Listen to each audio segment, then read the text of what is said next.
Hello, welcome to My Startup TV. I'm MajorSunilShetty. Well, today is Kargil Vijay Divas, and to mark this day, we have assembled, soldierpreneurs who have been appearing since morning on our channel for live shows to talk about their experience, to talk about their journey as an entrepreneur, what made them choose entrepreneurship over taking up a job, which is a very common thing that we find among veterans. Now, to share, my next guest is Lieutenant Colonel Rajesh Vij, who's the founder of Kebi, and he was guest last time also on our channel. But today we're going to talk more about his experience as an entrepreneur, as a veteran. How's been the transition? What has been the challenges for him? Colonel Rajesh, welcome to the show. Morning, sir. Thank you so much. It's nice to be back here and seeing you again, sir. Pleasure's all mine. And I really appreciate the fact that you're wearing your cabby T-shirt, which is perfect. Sir, all your welcome, Right, sir. right. No, no, no. I love this because I believe if a founder of a company does not wear his own brand, his own company branded T-shirt or shirt, then who else would? And just to share with you, I started My Star TV in 2019, and since then, every single day I have worn a T-shirt or a shirt that carries my brand, My Star TV. So yeah, in fact, That is something which Naveen has spoken to get into a uniform dress and all those things, right? very true. In fact, what I did was so I was tired of wearing the same shirts, the same white shirt every day because it had My Star TV written on or black T-shirts. So I then took all my shirts. I went to a friend of mine who does embroidery. I said, "Sab pe likh de My Star TV." So I can change the colors and I can wear the same. I can wear my brand every single day. So yeah, that's just sharing a little bit of craziness that founders do. So tell me, what is the craziest thing that you have done as a founder? Sir, the worst thing, or you would say the craziest thing that one kid could have done was leave Forge. You see? You think? Uh, one actually, over a period of time, I am an ex-NDA. Started my career very early in the army. You get so used to the cycle, the routine, the work, everything, the culture there. Once you make a decision to come out, it's a very major decision.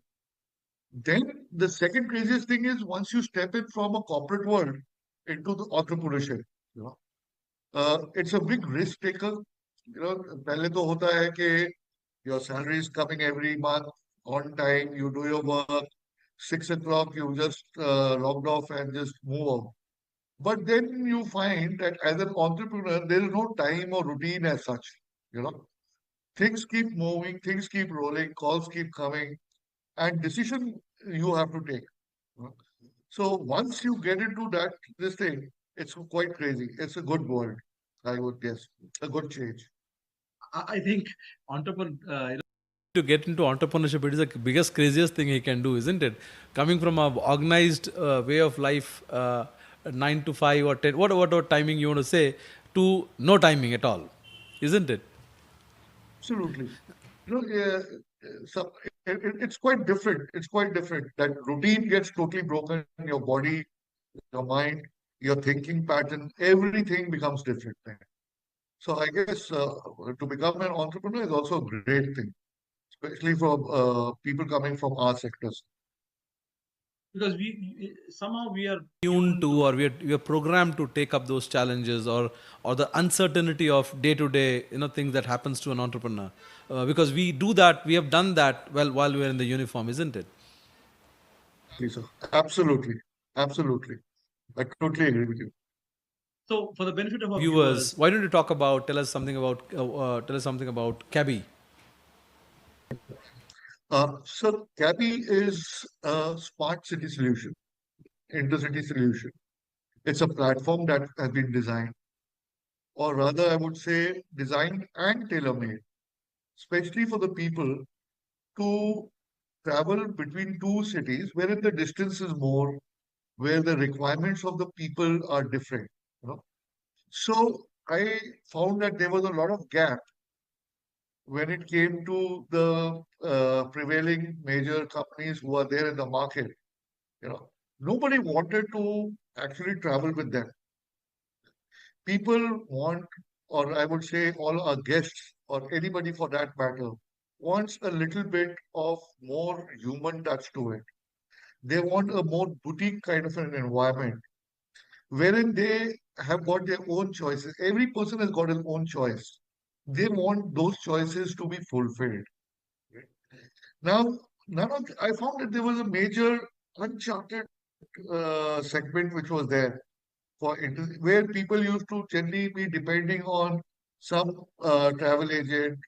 Every traveler person who travels a lot, be it a cop for his work or anything, to different cities. Now he's got somebody fixed out there whom he calls up and says, "Kal subah I am coming. तो मेरे लिए ये वाला गाड़ी लगा देना." That kind of. We never apps and all. So I actually made a way between that. I found that there was a big gap in that. And that is where Cabby was born. This was in June last year, 24. And we've been in the market for a year now. And I'm very honored and very indebted to everybody who's given me a lot of pats on the backs because here the experience was curated as per their requirements, as per the customer's requirements, what he wanted. Like en route, some people want to stop, some don't. Some people want to smoke, some don't. Those kind of things. And then there are a lot of things. But majorly among them are two of them. Firstly is your safety. So women's safety is something which I put at paramount this thing. And secondly, most important, another point is that along with that, the healthcare. So that also I bought in along with this. You know, with Cabby, we have tied up with the PCRs and everybody on the routes, so that anybody misbehaving or not performing as to the mark and is given a complaint to us, we make sure that the person is nabbed there and the proper action is taken. Similarly, for people who are senior citizens are not doing too well while traveling, don't feel well, sometimes feeling breathlessness or something. For them, we've charted out all the multi-speciality hospitals en route, right? And then we divert the vehicle there. The hospitals are pre-informed. The emergency is waiting for them. That you can say the kind of a first aid which he gets in an initial time, you know, when he's not feeling too well. That is, he is taken care of. The vehicle will keep waiting for him and then take him to his destination after that. So these kind of small things we have bought it. And I'm very happy to say that we've had more than 1,000 plus rides. I would say till now, 1,500 plus rides till now, and we have got a 99% of customer satisfaction rate, right? Uh, of rating of about 4.8 on the Google Business page, and, and we are growing. We are tying up with various corporates. We are tying up with various travel agencies, right? And giving them customized experience. So this is what Cabby is all about, sir. Well, I must say that's not a small thing to it. It takes a lot of work when you say your customer knows or your passenger knows that you have on their route you have hospitals lined up who are tied up to receive in case of an emergency. The drivers are vetted. They know what to do in case of an emergency. When you say that the driver would wait uh, for the passenger in case of an emergency, those are major things because that's what you expect from if I were to travel with somebody from my family. I know they would do that. So it's more like an extension, right? That you are giving them the security of somebody they own carrying them or carrying them from point A to point B, knowing that in case of an emergency, in case something goes wrong, they are there, which is commendable, and it's not a small thing. I would say I would love to have a service like that, especially if my family members are traveling. So is this service currently available to certain areas or between certain cities, or it is pan India? Cabby with just connecting two cities, that is Delhi to Chandigarh, right? Today, in a year, we have grown to about 14 to 15 cities, which are interconnected, all of them. Uh, Delhi is the center point, you can say, from where we connect the Uttarakhand, this side, we are connecting Punjab, Agra, Jaipur, and down below, we are connecting between Pune and Mumbai also. Needless to say, you are absolutely right, sir. You see, today the world is such that it is changing every day, right? And I'll give you a small example that most of my guests who are there are these young ladies who are working in these corporates, you can say, in Gurgaon, who belong to either Chandigarh side, Mohali, Patiala side, or Dehradun stretch, where they on a Friday would like to come home, right, for the weekend, once a month or something. And these three, four girls, they get together in one sedan, right? And they know that it is very safe and they enjoy the journey. It's a 4 to 5 hour journey, depending on the time and the traffic at that point of time. But and they know mostly that yes, there is somebody who is there who would immediately respond in case of anything.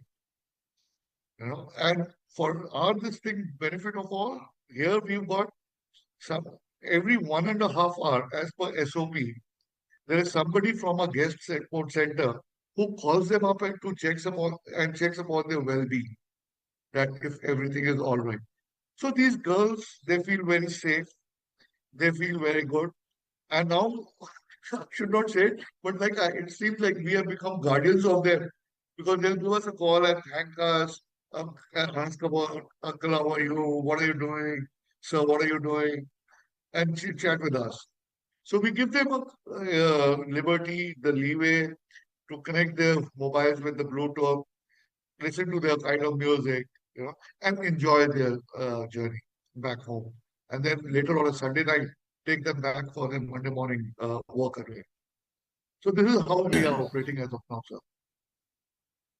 So, I mean, giving a service like that is very personalized, and there is a surety that somebody is going to be tracking them, somebody is going to be overlooking their journey, and that must be really reassuring to the family, their parents.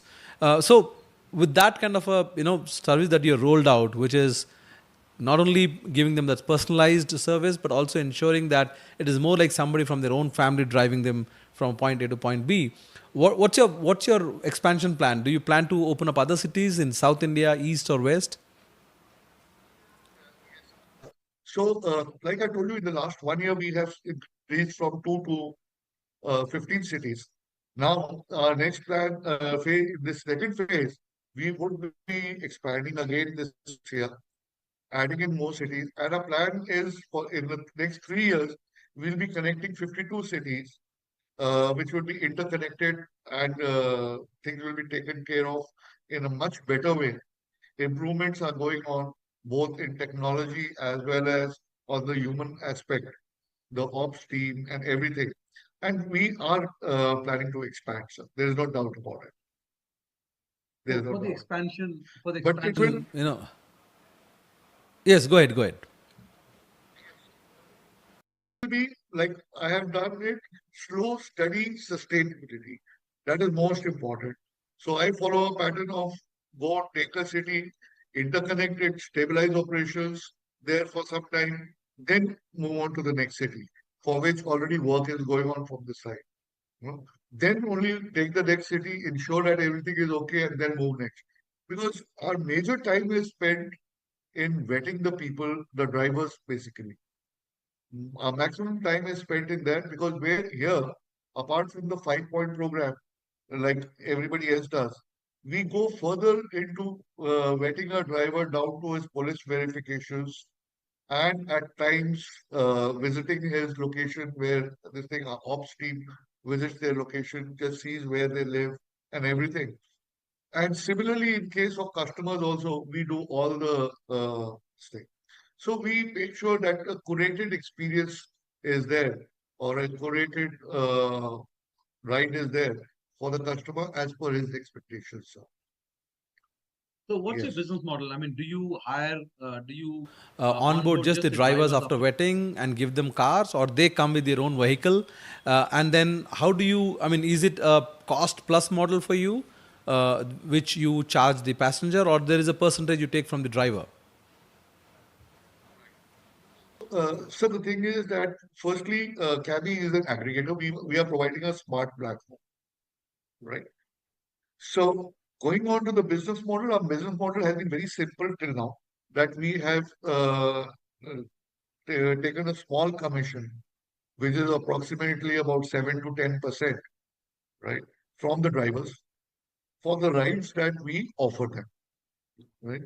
Apart from that, there are a lot of other things which are there. Like for the driver, what we offer. These are the things which we offer, what I told you were to the customer or a guest who comes to us, like we call them in our company. But to a driver, we offer a lot of other add-ons, value-added services.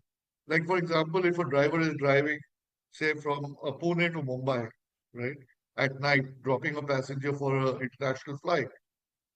Now he sees that, oh, my insurance is finishing. So all he has to do is give us a call, and we ensure that his insurance is done online, and a copy of that is sent to him within the next half an hour to 45 minutes on his WhatsApp platform and email. Similarly, if a person is going from, say, one state to another, say from Delhi, he is going towards UP or Uttarakhand, there are state entry taxes which have to be paid. We help our guys to even pay them, you know. So that guy does not have to per se think, oh, my this thing is not done, my permit is not done, or my state entry tax is not done, anything of those things, you know. We provide them all these value-added services in the package. So that is why the drivers who are sticking on to us are appreciative of the fact that with low commission, we are giving them much more better add-ons, which none of the company is giving them as on date, be it an international company or a national company within the country. Yes, sir. So you're not just Securing a passenger, you're creating, checks and balances that provides security or safe travel to passengers. You're also ensuring that the drivers that work for you or the car owners that work for you or work on your platform, they also taken care of in terms of giving them add-ons, which I think is a service that is important when you talk about, all of us have traveled, on intercity, and we know how these drivers struggle. One is, as a passenger, you do have your worries, but you also know that many times most of these drivers are doing back-to-back drives, and they have not. I've had instances where I had to tell the driver, please step aside, I will drive. So taking that kind of, providing that kind of support means you're also making it safety, safe for the passengers and for the driver. So going forward, yeah. You're absolutely right, sir. Because today one cannot even only think of one side of the taraju. Here are the guests who want to take a ride, and here are the people who are actually going to be giving the ride. I am just a small interface here. So if that driver is doing back to back without any rest, or if his documents are not proper, or if he's not vetted properly, see, a lot of things, like they say that a clap does not take place with one hand. You have to use both the hands here. It is not only that the driver is always at fault. There are instances when the customer is also at fault, or a person who's riding the car in the car, he may also be at. You had a bad day in office. The wife has not given you good lunch, or anything of that thing. So, matlab, it cannot be that you just take it. But then we take things very seriously. My rating actually, very distinct to say, fell down by 0.1 point on the Google because the customer gave a very strong message on that. So when we checked up, we found that no, the driver was not at fault at all. Driver was not at fault. It was the guest who was at fault. And then we got back to him. Okay, sir, this is not the case to be. You said X, Y, Z. But then it was nothing like that. This was the thing. And fortunately or unfortunately, today with technology and all these drivers also knowing how to use the smartphones and everything, they record what you say.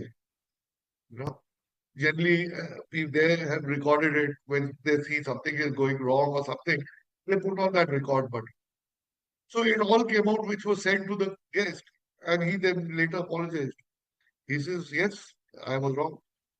So he said, "I'll take down my what I've written." I said, "No, please don't take it down. Let it stay there. Let people know that okay, we cannot be 100% every time, but yes, since you complained or gave a feedback, it was reacted upon. You know, there was somebody who was seeing, who was investigating, and then giving a feedback back to you that what is right and what is wrong, or where was the anomaly, or who was at fault. That I think was a major big thing, sir. That's quite refreshing to hear. I No, know. at the scale you are vis-a-vis the other aggregator platforms, I don't want to name them. Now they don't even have a feedback system, right? You can't even call a call center. You can only press a button SOS. So, which is basically 5 stars and 4 stars thing, that kind of a thing. So 5 star, 4 star, if one tries to press 4 stars, there's a pop-up which would come up, and then you got to search all that. It's quite irritating, I would say. You know, that for giving a rating, you need to go into all that, and they'll ask for the reason, and then they'll ask you to type it out, and all the things. Nobody's interested in that. Nobody's interested in that. He's already so irritated and agitated if it is going to be a less rating. So we might as well give a 5 star and get away with it because that guy who's a guest also knows that this car might not be coming to him again tomorrow whenever he orders. Yeah. So that thing. But here we take that, that is why we take it that human touch, wherein we request, we ask, each and everything. And earlier we had 1, 2 people working. Now we got a small team who is just involved in this part only, ensuring that the comfortable rides are provided, which are reliable, safe. At the same time, the cabs are clean and hygienic. Very, very important, sir. When you're paying Very for true. I it, why agree. not get what you want? Very true. I agree with you. Clean and safe, safe, hygienic, and clean cars are important, especially when doing intercity. Because we are traveling for 4 or 5 hours, and you want to have because that's the place you're going to be for next few hours. So, what's your plan going forward? I mean, are you trying to raise any fund? If yes, what are you looking for? I would be raising funds. I would be pitching in also. Till now, I have not, because I wanted to first make a mark in the market and then go ahead. So today we are very proud that we have got a fleet of more than 4,000 vehicles. We've got more than 2,000 to 3,000 plus customers on our platform who have downloaded our app and are using it regularly. And one thing which I forgot to tell you was that there are a lot of people who, as a senior citizen, are not very happy with the app system. They're not happy with the technology, or they're not very uh, screwed up in that. The fingers are not working with old age, arthritis, or anything. So for that, then we've got a very small this thing called WhatsApp. You just give us a message on WhatsApp, we'll give you a call, take down all your demands, and ensure that the vehicle is there for you. So it is basically a way of my giving back to the senior citizens of our society. That sir, we are there for you. Trust us. Try us. You know No, that that's kind of a very thing. thoughtful of you. That's very thoughtful of you because We all have parents at home, and many of them are not, technology friendly, and for them to do an app becomes quite a challenge. And then, now that you have a service which can be done through WhatsApp, which I think most people, even including senior citizens, know how to use it, which is really thoughtful that they could book a ride using WhatsApp, which is great. So before I let you go, Lieutenant Colonel Rajesh, I would like to know what are your thoughts about My Startup TV? We are into a 6th year as a media house, showcasing entrepreneurs like you, startups, Basically, we use all of 6 verticals, which is news portal, web television, uh, OTT, and digital magazine. All of that for showcasing startups and entrepreneurs who are very in the early stage of their journey, which typically the mainstream media misses out on. Sunil sir, I'll be very, very frank and candid with you. I love you. I love all these things. I don't mix my words, but the moment your this thing comes out, I am the first one who takes out time to go through the whole thing. Because you see, there it is one to one coming out. It is not for some specific purpose that a person is giving a podcast or something. It is because the way you have interviewed or carried out those things has been so nice, so extempo in nature. You know, so we love you. In fact, not only me, my whole team who's sitting in the next cabin knows about you and listens to you. Thank you so Thank much, you. sir. Thank you. Thank you, Kalvish, for That that. thank you very much, viewers. In case you want to see such interesting conversation, do join us on our live shows Monday to Saturday, 4 p.m. to 6 p.m. This was an exclusive episode for Kargil Vijay Divas Soldierpreneur Show. Thank you very much, and thank you, sir. Thank you for joining. Yeah. Thing. On the occasion of Kargil Divas today, I would also like to wish all serving and retired Faujis from all the three services, Army, Navy, and Air Force, for the sacrifice that they have made for us and are making presently also. And for that, Cabby is already giving out heavy discounts. You just need to approach us, right? We are That, giving heavy discounts. They are surprise discounts, but they are heavy discounts, and it's all week long. that's amazing. That's amazing. But That I I mean, mean, from a veteran to another serving soldier or a veteran. Thank you very much. Thank you very much for joining us. You too.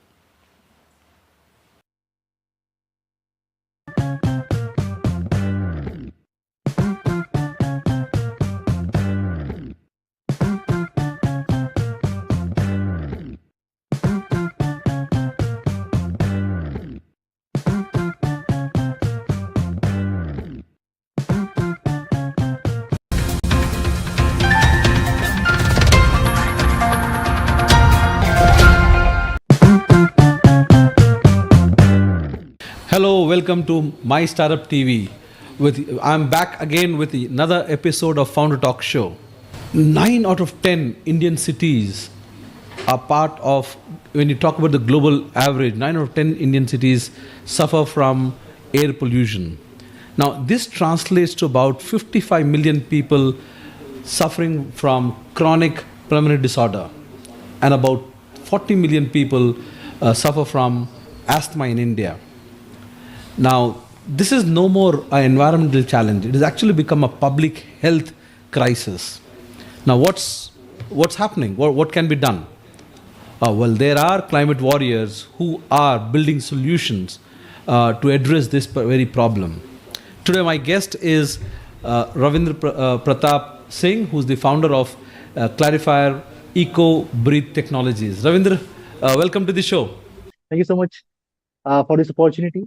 So it's a wonderful opportunity for me to represent the all the global warriors of climate tech on your platform. I'm very excited about this show.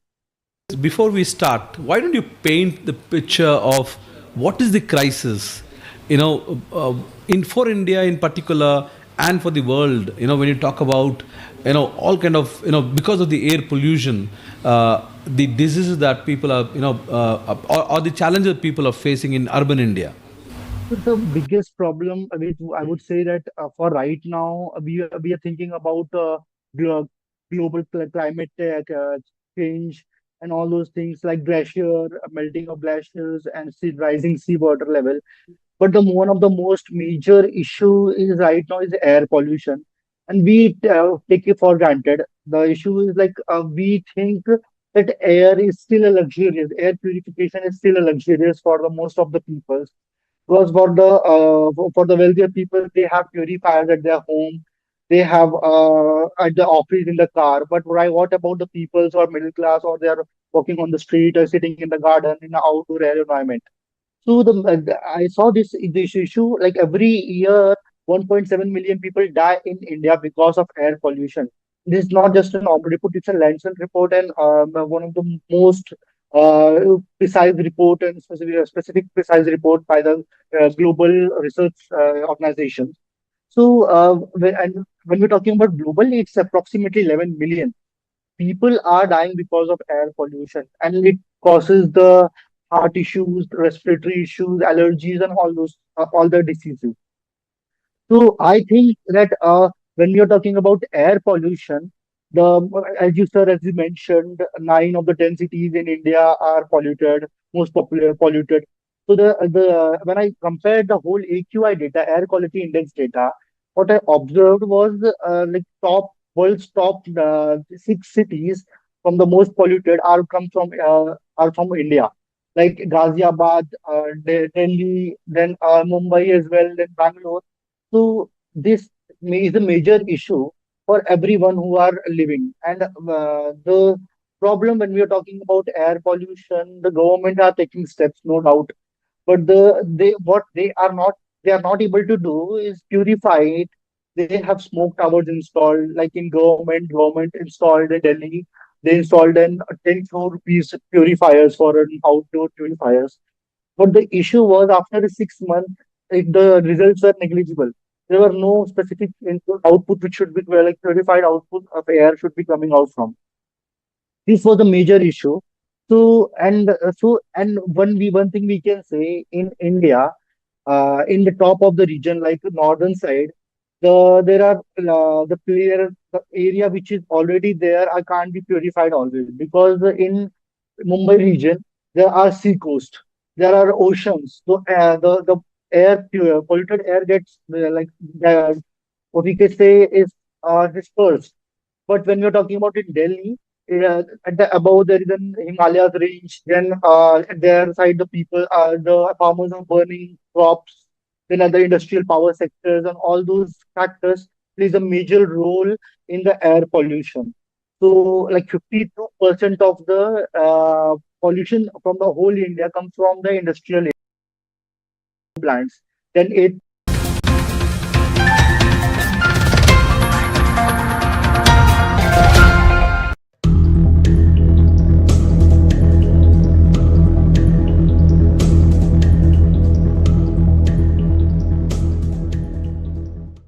Hello, welcome to My Startup TV. I'm Major Sunil Shetty. I'm again back with yet another show of Thought Leader. I'm excited about today's episode because we're going to talk about the future tech or the emerging technology. Well, there are not very many people who have kind of done the distance or are privy to the emerging technology across domain. My guest today is somebody very special, Rajesh Patel, who's the CTO of Ncase. His specialty, he calls himself a student of cutting edge technology or cutting edge advancement that are happening in technology. He has a couple of decades of experience having worked in startups and also in corporates. His experience enabled him to understand or get insights or critical insights into innovation, security, and strategy. So let's get straight into the show and talk to Rajesh and understand what are the technologies that are categorized as emerging technologies, and what is the scope of this technology, what are the disruptions it's going to do, and more importantly, how can startup play a role in this? I want you to give a short brief about yourself, and also for them to know, what is that expertise that you bring in, and why I have got you onto the show to discuss about the emerging technology, given that you have the experience from having worked with startups and with corporates. So yeah, I go back a couple of decades of enterprise technology, started my career as a programmer, then evolved and with all the technologies that are happening. So been a part of everything from the cloud to SaaS, you pretty much name it. And I've been very lucky to also be a part of quantum encryption, which is again something that's going to happen in the next 5 years, significantly happen. In addition to that, I also worked with AI ML, worked with cloud. I'm just going back and thinking, did I miss something? Probably not, even cybersecurity too. So I've been very, very lucky in a way. And I continue to be a student. I love technology. I'm a technologist at heart. I love to understand, read, and really get my head around on what this can do for both enterprises as well as the end users. So that's been a journey, and still very excited. I think we are living in the most exciting times ever. As you can imagine, Sunil, I think by the time we grew up, we probably didn't even get a chance to touch, laptops or computers, PCs. So that revolution had happened before really, by the time we got our senses. But now this whole quantum computing, the AI, I think that's what's happening right now. If you really go back and look at the evolution, this is an amazing time to be around and learn from all of this. So very, very excited. Well, I remember the days when, in Paradise area, there used to be an institute called BDPS, and I had an opportunity to get into the place to meet a friend, and what I saw was a blank screen with a cursor which was green in color, and the question I asked was, "What do you do?" And my friend said, there's some codes or some commands that you have to give. And I said, wow. And you don't see anything on the screen, nothing types. Imagine the days when, the Word wasn't there, right? The Word document or the Microsoft operating system wasn't there. So yes, the distance, the journey has been from there where you saw a blank screen to the technology we are talking about today. Even if I don't go into emerging technology, to touch screen itself, I think as a generation we have seen all of that, right? Where you had to wear cover your shoes with a mask and then go into a computer room because somehow your dust would impact the computer. So yes. So now somebody like you has been through that journey, right? Seen all the different technologies coming at different times and keeping pace with it. How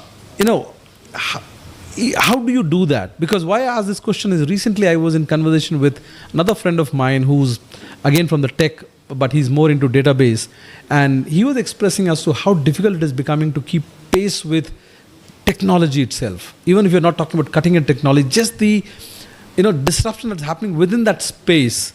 How do you keep with that? Because I'm sure there'll be many professionals out there who are in the same boat, right? That keeping pace with technology, the way it is, evolving is it every day or every week that you would say? Some part of the world is always creating something disruptive. So yeah, I concur with your friend. It's becoming very, very difficult to keep track and abreast of what's going on. So, but definitely folks like you with a show like this, they do definitely help us to bring the core things right up front. And we focus on things that are really making an impact right away. So the emerging technologies, for example, but requires a lot of reading, a lot of time spent understanding, following some thought leaders in the market, reading up on articles, watching, shows like yours, podcasts. So it takes a bunch of things to keep abreast. But honestly, with all of that, still, I think I'm barely scratching the surface. There's so many things that I don't know. And I wish I had more time and something better, I guess. But yeah, it's a challenging journey, but very, very rewarding as well to be a part of this. We are a generation who thought once we get into a job, no more studying. And then as a tech guy, it seems you are going to be a constant student, learning new things, relearning old things. So that's the reality of technology, right? So help our viewers who are most of our viewers come from, are either, early stage entrepreneurs, aspiring entrepreneurs. Bulk of them fall in the age group of, 18 to 34. So for their benefit, explain what emerging technology is all about. What is emerging technology?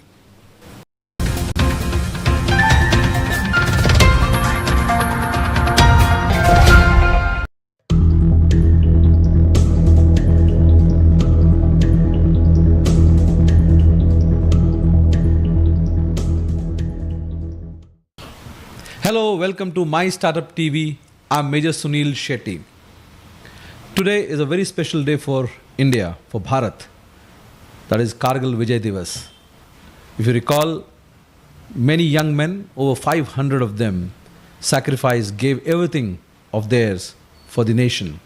As I always say, as long as they're going to be willing young men and women who are ready to sacrifice for the nation, our armed forces are always going to be full.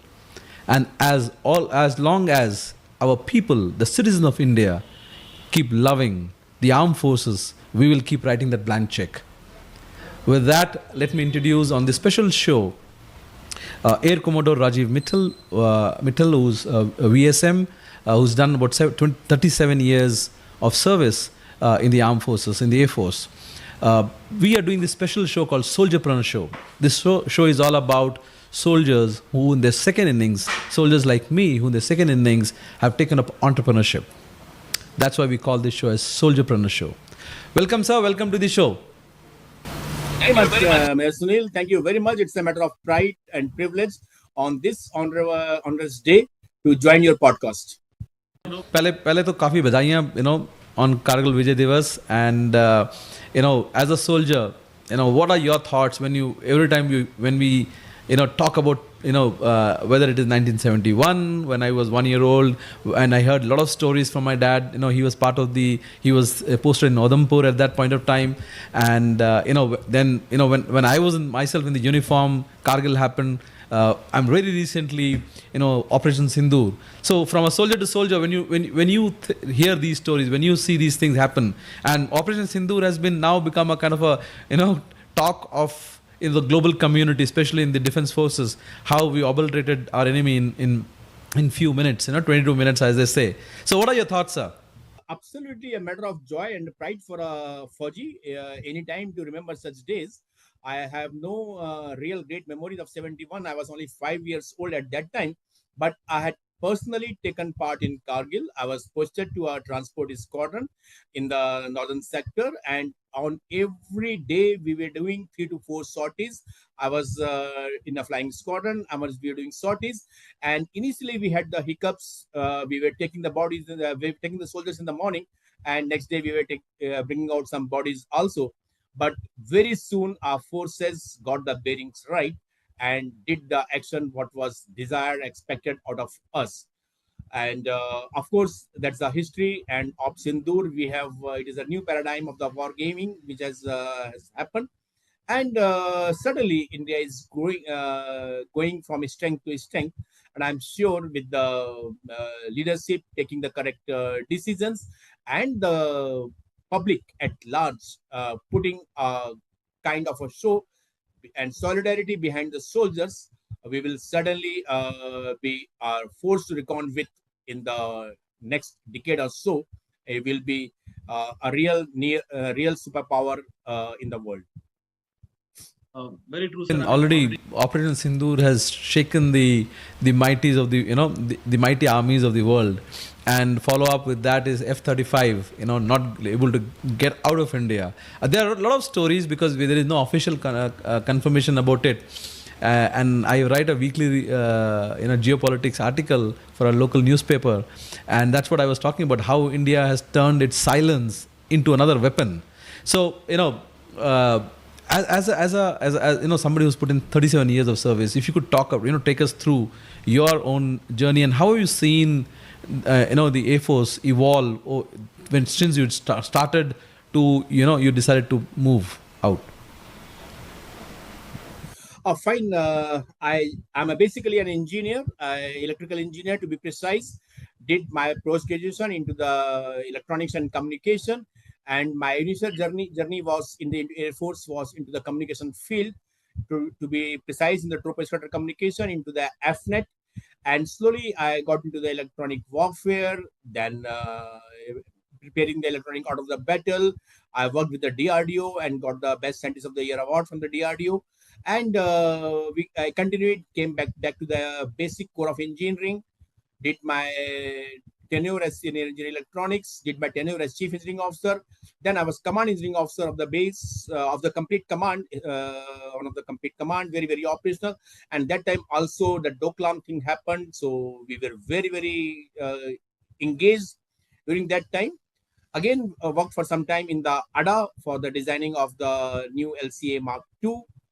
And luckily, I had been a part of the programs into the Air Force, which is in link with the government programs of Digital India, Skill India, and lately, my retirement for last 2 to 3 years, I was working in the Directorate of Aerospace Design, which is equivalent to the Army Design Bureau or Naval International Innovation Organization.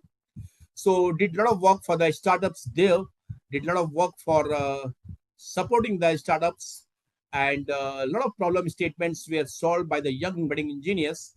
And that is the time I thought, after retirement, let me also do a startup. That's how I ended up. The day I retired, I thought I'll be putting up my own startup. So I created my own startups, and luckily doing well. That's Amazing journey, sir. From starting off, 37 years, the Air Force itself has gone through, multiple changes, right? With the technology change, the equipment has changed, and even the warfare has changed. Recently, I was watching a video when they said, one of the conversation with a strategy who was talking about how once upon a time, dogfights in the air were the thing, right? Today, Rafale can be well within India, Indian borders, and still fire something accurately, which goes through a hole and destroys. So it has been a huge journey. So as a somebody today who's a soldierpreneur, who's seen it, technology move, within the Air Force, and then today you yourself are building drones. Where do you see in coming time, our forces go, when it comes to adoption of technology and warfare itself change? Contact warfare will be getting into the no contact warfare. From a dogfights will be, we have already graduated into the site where we are not into the visual contact, and we are working from the weapons which are working from the far off ranges. And as far as similarly, the manual intervention is getting largely supported by the automation, and in the times to come, already it is happening. The artificial intelligence and machine learning is going to play a more and more vital role, and contact warfare will soon become a history, except when army really moves with its boots on the ground to take over the territory. And till that time, the aim is not taking control of the territory. It will be more or less, it will be no contact warfare, and it will be fought from far off distances from the actual impact place. I understand this is in coming time. It's not going to be just the man and the machine. It's also the technology that both of them use together. Both of them have to be in sync with each other. The man should be able to, when I say man, I'm talking about the air warrior, should be able to sync in the technology, sync together with the technology. Like what we saw in Avatar movie, right? You sync in with it and then you fight. That means even the officers, the Jawans who are going to come in, they have to have a certain level of technology understanding. Is my reading right? Correct? In fact, the future Javans have to be a technical Javan. He will be a real technical Javan, and he will be knowing the machines very well. He'll be knowing the technology very well. He'll be knowing how to play with these machines and how to create havoc into the enemy camp, not just by his own bravado, but by the real intelligence played into the systems, and the weapons also will become more and more intelligent. Technology will play a greater role in every warfare. It is happening. It is getting proven in every war. It is happening. How Indian Air Force used deception to create an impression. I mean, I'm just connecting the dot. If you see the briefing that was done by the Pakistan Air Force, which they talked about more than 100 plus aircrafts, taken off in one go. When you connect that back, and then you see the analysis done by some of the foreign analysts, and they said it was decoy. So what Pakistanis were seeing were decoys. So, the deception itself has, taken everybody by surprise. So that's what is going to be there, right, in coming time. Surprise has been always one of the main principle of warfare. whether element of surprise, secrecy, offensive action, concentration of the forces. Only thing, the way it is being used is getting changed. So more and more technology will be used for creating decoy, for creating whether an attack is happening or it is imminent, and from what angle, which is the platform which is actually going to strike. So these kind of deceptions were used very, very beautifully by Air Force, both for defensive action as also for the offensive actions. So it was enemy was absolutely kept only the guessing in the recent Op Sindoor operation. Very true. Viewers, we are in Conversation with Air Commodore Rajiv Mittal, VSM, who's a soldierpreneur who, in his second innings, after hanging his uniform, has taken to entrepreneurship and is building drones and technology. Sir, now coming to the second part of our conversation, it's not easy for a service person to come out and then adjust into or set into or get into the world of entrepreneurship. Even transforming from armed forces to a civilian life is difficult. It's a challenge in itself. But within that, taking over or starting a business of your own and then running it, that's a completely different ball game. If you could share, how was your journey and what made you take to entrepreneurship instead of looking for, because with your credentials you could have been part of Tata's or any of those Reliance, any of those defense companies, big companies, isn't it? Thing was very much on the card, and I had a lot of because of the tenure which I was working just before my retirement was very, very lucrative post on which I was working. It was in the field of Director of Aerospace Development, and a lot of innovations were involved. I was engaging with lots of companies, both Indian and foreign companies were engaging. And I was into the field where we were into the procurement of the armament and the equipments. So a lot of opportunities were there. But when I really started thinking on those opportunities, I felt my technical acumen and my mind as an engineer will be lesser used, and my contents, because of my position, will be more utilized by these offers, which at least I had in that of time. And I suddenly wanted to make a change, and whatever things I could not do into the forces, I wanted to do it myself and to want to see, because I have been engaging with a lot of startups and I was promoting them. I just wanted to see, let's get into the other side of the fence myself and try to see how it happens. So, but very frankly, I had made my designs very, very clearly. And fortunately for me, I never had too much of troubles transitioning from the defense to the civil, because I had always kept my foot on the ground and I knew the value of each man, how important it is. And ultimately, that's what matters. Your relations, your relationships, your how to communicate with the people, that matters. So actually, for me, the journey so far has been good, smooth, and we have been achieving what we have planned maybe 2 years back, then 1 year back, then 6 months, or I know how I'm progressing in 6 months from now, where I'll be. Generally, all those things are actually ticking right on the graph. So it has been good for me. I thank my parents, my friends, and my God Almighty for these things. You decided to, hang your uniform, come out and start entrepreneurship. Was there any preparation that you did while you were in the forces? I'm asking this for all those people who are all those serving personals who are, also looking on the same thing. They have to step out, take up a job, or start their business. So any preparation that you did that would come handy? The answer is yes and no. Yes means my mental makeup was absolutely clear. So I was mentally absolutely prepared myself. I was preparing myself in the last 6 months or so, that I have to transition into the civil. I have to be an entrepreneur myself. I have to be in these kind of technologies. But as far as the preparations on technical level or on the drawing board things, no, I did nothing during the service till the last day. I was totally working for my cause. But the day I retired, almost from the next day, I started my preparation. And within 4 months, my company was born. And within 6 months, my operation began. So the journey became good. But preparations mentally, I had prepared myself, and that's what makes man strong. If mentally you have strong, and if you're made your things clear to yourself, then you can make things very, very clear. What happens?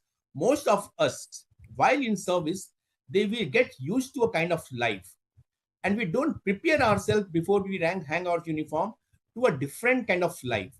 And if your mental makeup is not there, then a lot of obstructions will come. Self-created obstructions will be coming because you have not prepared your mind for that. So I prepared mentally myself for this new journey, and that made me very, very strong in my day-to-day operations after I left the service. That is what is Important. So when you're coming out, that's what I did. In 2000 when I decided to, hang my uniform, was I was very clear that I'm going to get into journalism, and the very thought that I'm going to do this is what made it easier when you come out, because you are very clear what you want to do, and then you start building towards it. And I think that's what armed forces helps us prepare for, right? Have a very clear vision what you want to do, and then get into that. So coming into your entrepreneurial journey, you founded two companies. One is into IT, and the other is into drone manufacturing. So if you could talk about your drone venture. Started attracting me for about last 10 years in my service. Whenever I used to see a drone, and whenever I see, because I had every time there used to a big crash used to happen, or any other crash used to happen, we used to always think that are we really required, a man is really required to get into the cockpit and go to the kind of environment which is infested by the enemies or infested by the other inherent dangers, and how can we avoid this kind of thing? That was always there in my mind. And as I kept seeing the UAVs which we had into the services, it made me very clear that a lot of things can be done. But then I had decided that I'll be going more for these applications into the commercial world, into the civil world. And I could see enough of market is there, enough of business is there into the civil world, also for the drone. So I started preparing myself that yes, this is where I'll be going into it.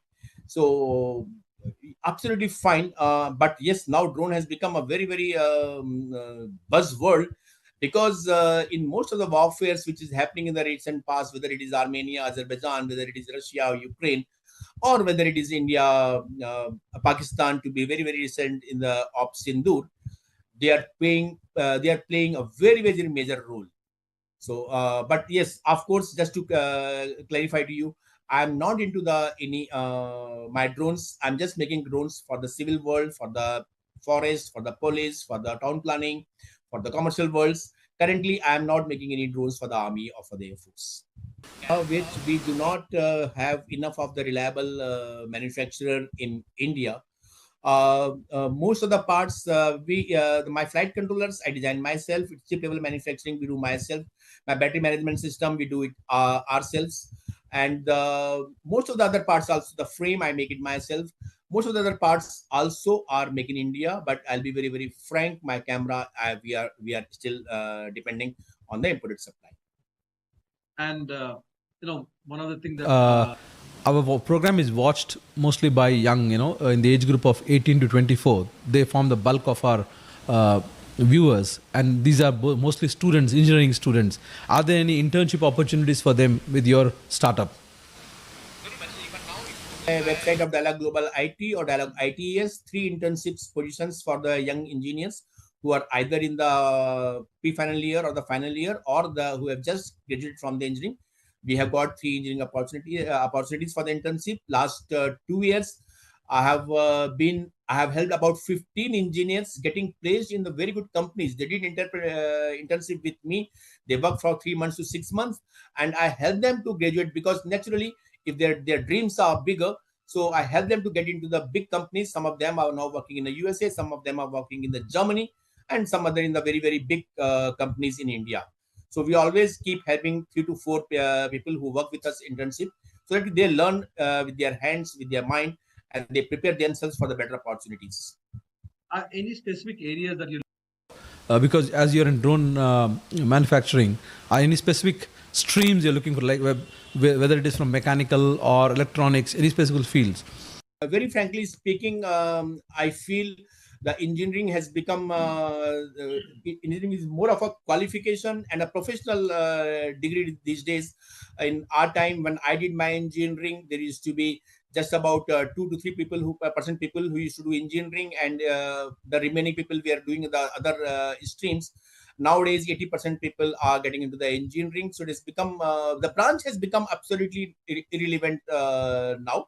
But yes, I have different opportunities for the people into the field of carbon printing, 3D printing, for into the frame manufacturing, for the mechanical engineers, people who are into the IT world, for the programming, because nothing works these days without the programming, without the coding.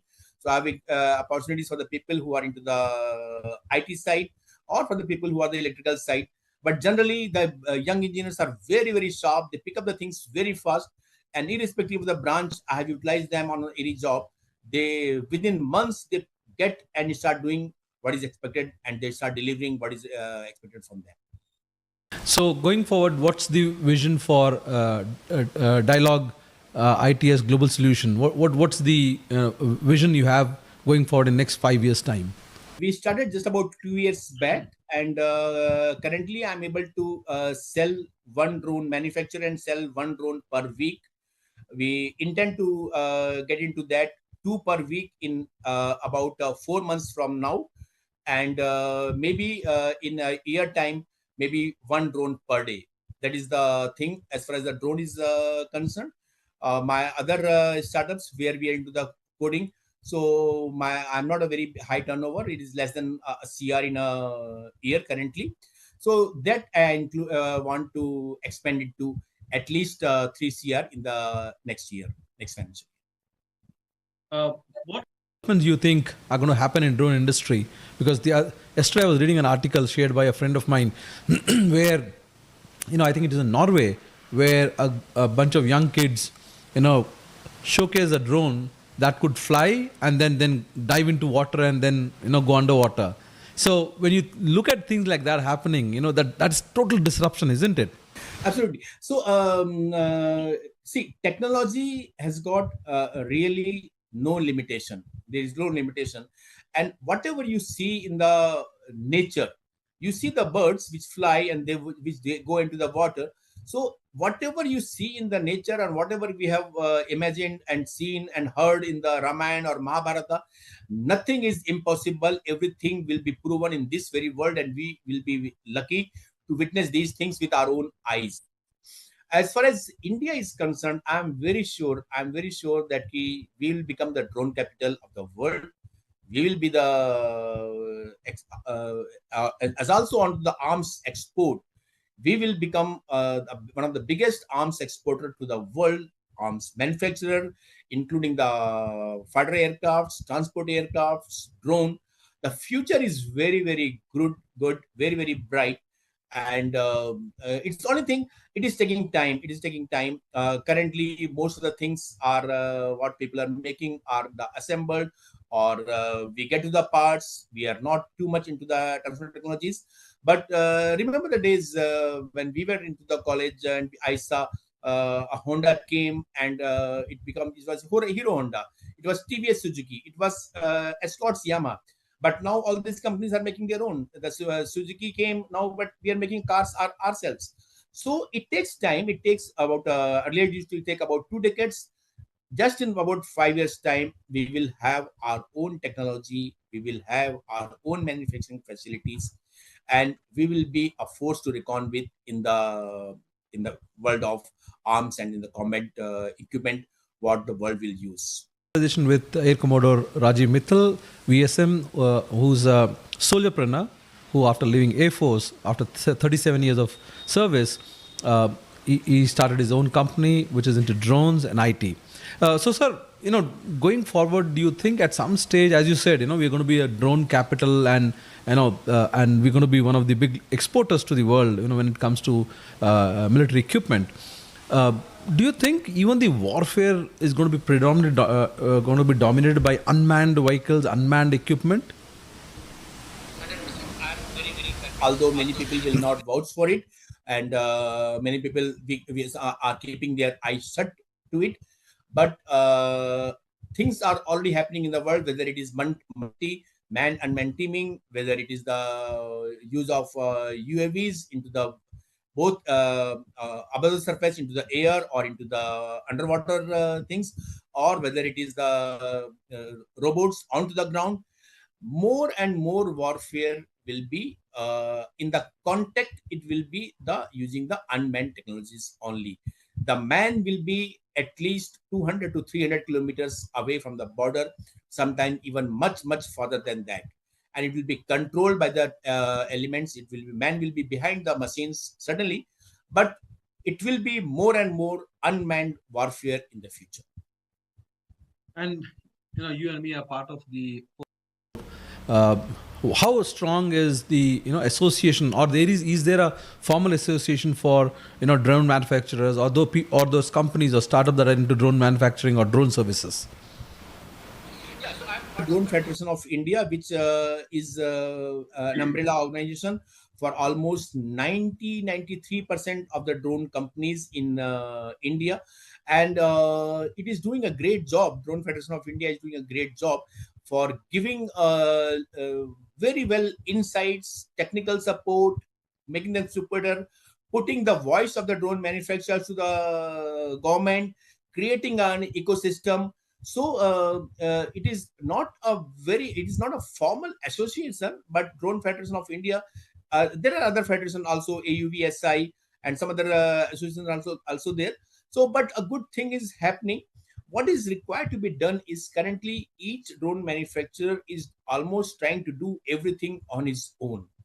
What is required to be done by the government is to create different clusters and create leadership positions into the drone component manufacturing. As I told, the drone camera manufacturing, we have practically no one in India who is making it.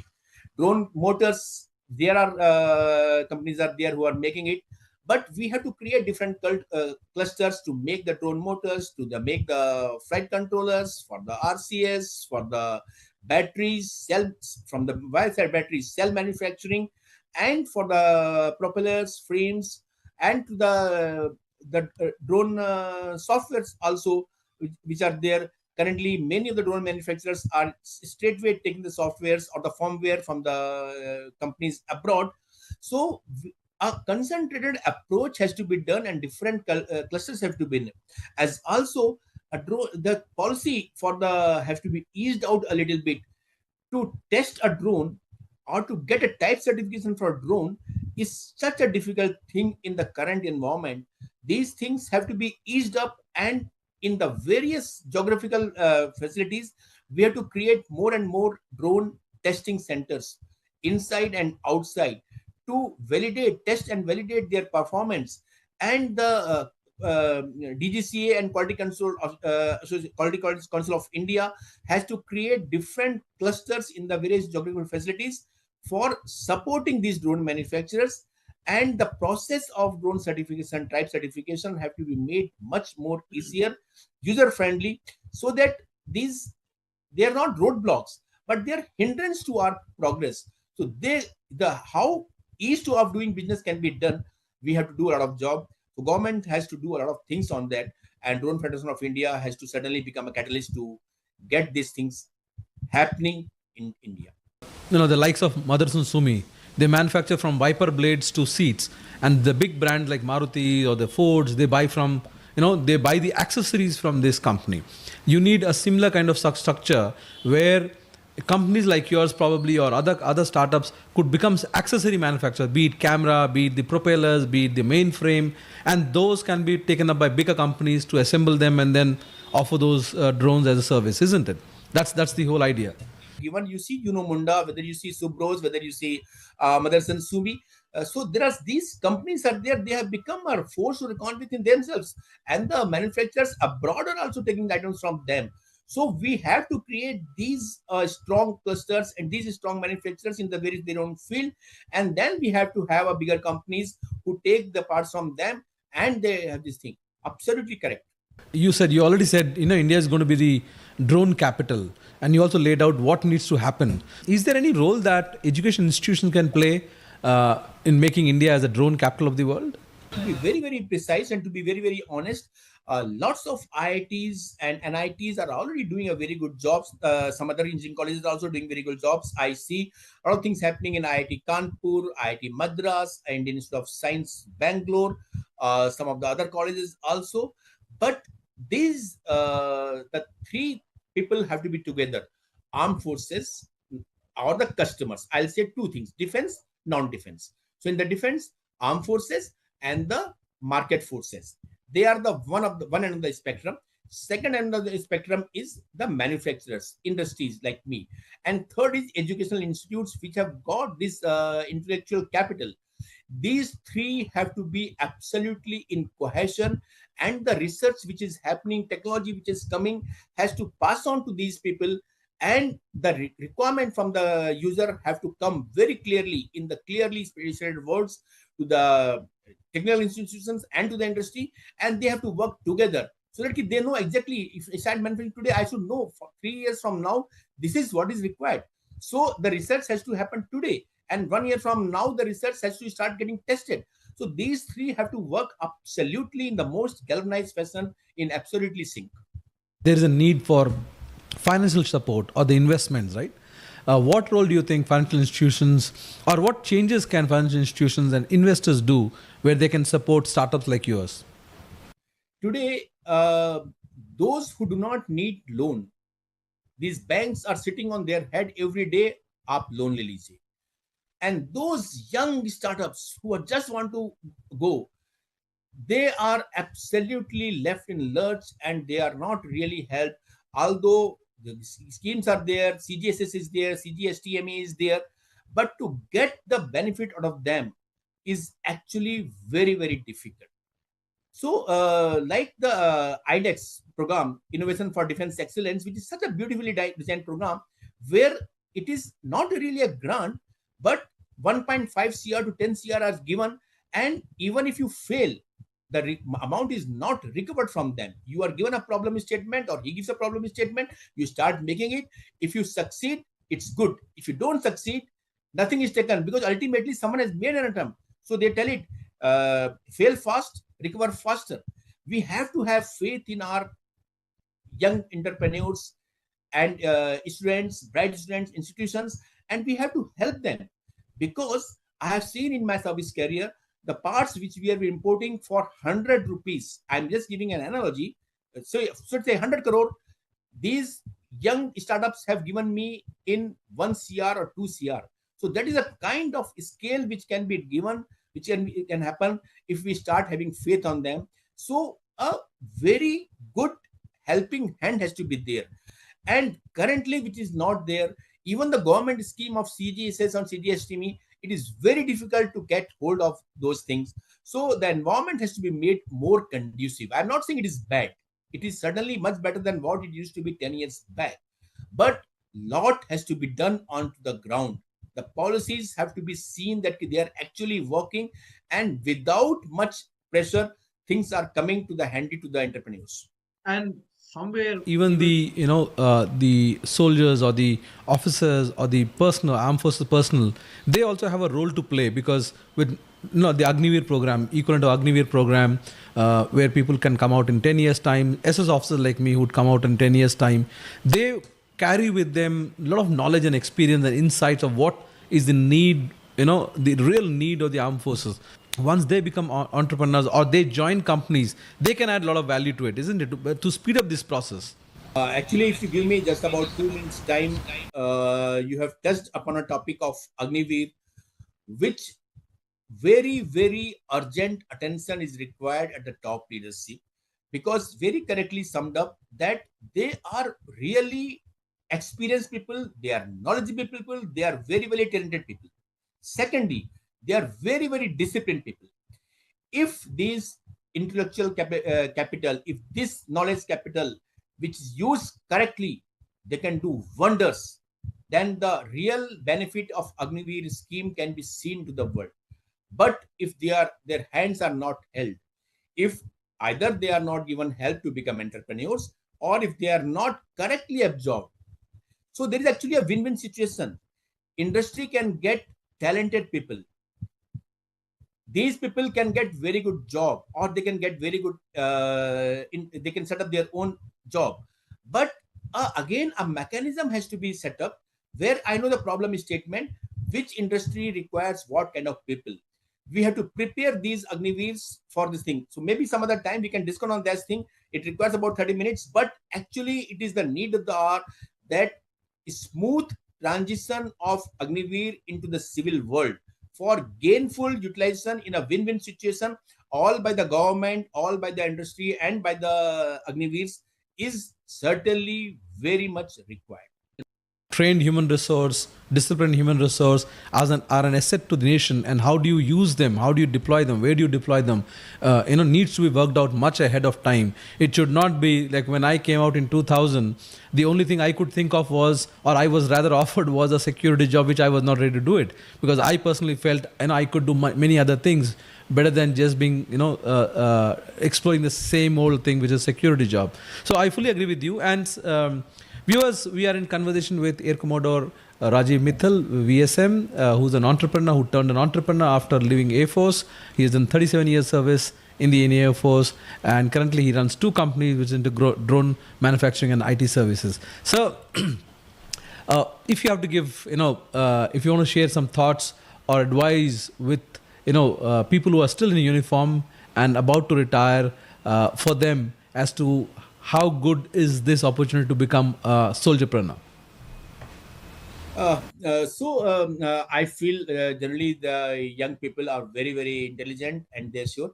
But I will only say, decide first, make up your mind, and work it out what exactly you want to do. As we say, plan your work and work your plan. So we have to be mentally prepared, and we cannot be indecisive. Take a decision.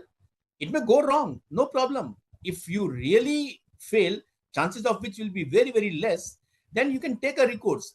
But take a decision, make up your plan, start working on your plan, and opportunities are enough. I'm telling you, the फौज हमें इतना कुछ देती है, इतना कुछ सिखाती है, जो हम रियलाइज नहीं करते.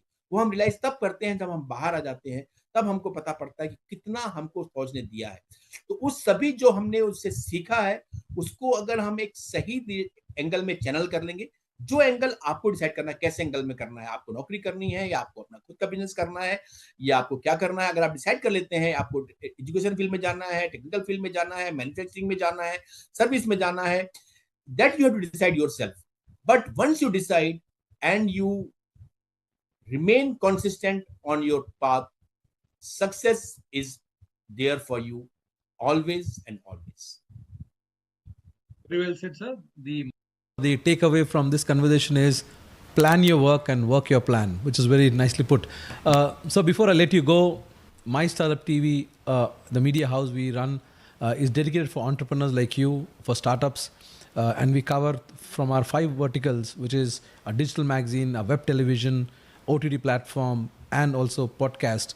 Our whole aim is to showcase entrepreneurs, which the mainstream media does not pay attention to. What do you think the kind of work we are doing? Great work you are doing, actually. And the best thing is you have given a platform to the soldiers, because many a times when we come out from the services, we are in a kind of a sea where we do not know. So actually you are doing a human service. You are giving a very, very good job, because you are giving a platform to the soldiers. And if they really utilize this platform actually and connect in a network, because networking works in any environment. So if we are very well networked, we can do wonders for ourselves. So actually, for thanks to you for giving such a platform to the soldiers. And thank you very much, sir. Joining us on our special edition of Soldierpreneur Show, and we hope to see you again, host you on some of our panel discussion around drone technology, IT, and anything around defense. Thank you, viewers, for joining us. I was in conversation with Air Commodore Rajiv Mittal, VSM, who's a soldierpreneur who, after leaving Air Force, started his own venture and currently runs 2 startups, which is in drone manufacturing and IT. Thank you, sir. Thank you for joining. To stay informed about the startup ecosystem, subscribe to My Startup TV.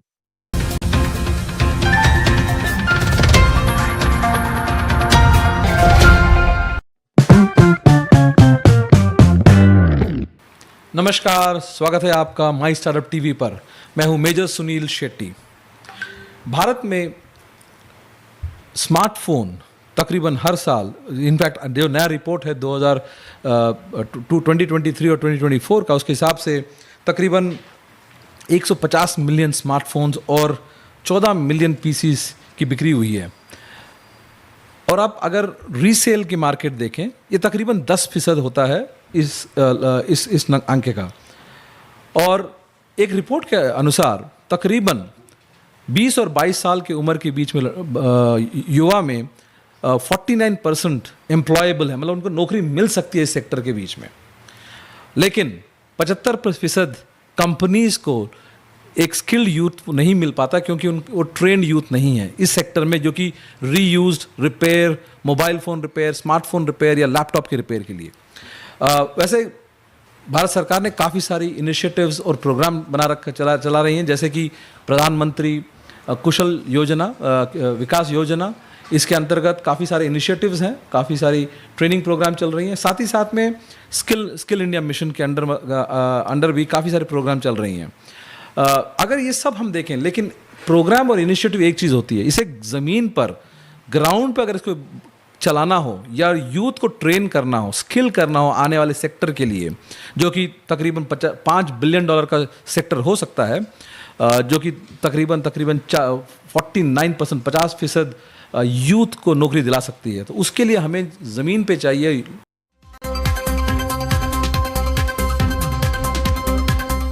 Hello, welcome to My Startup TV. I'm your host, Major Sunil Shetty.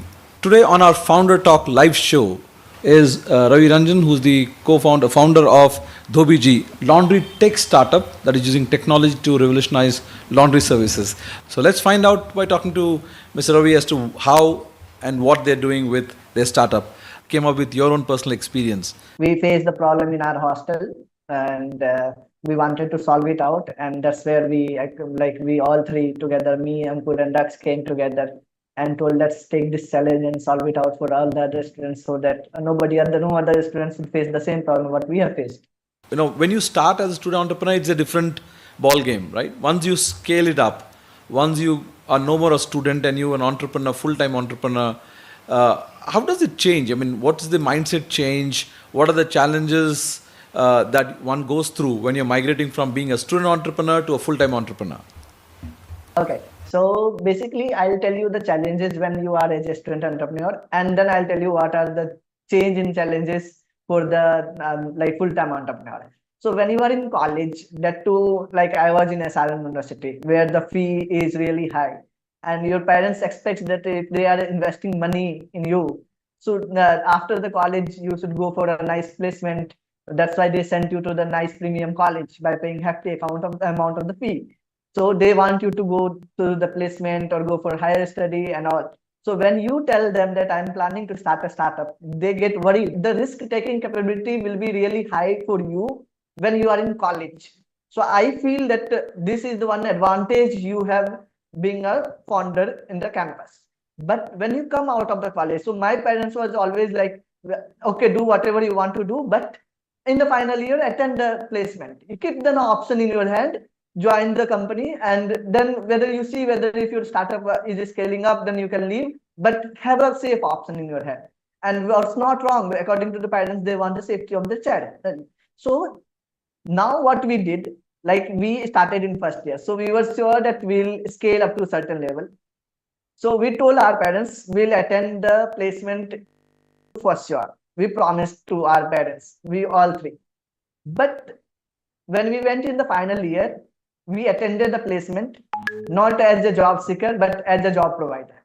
And by this way, we have like kept the promise what we have done to the parents.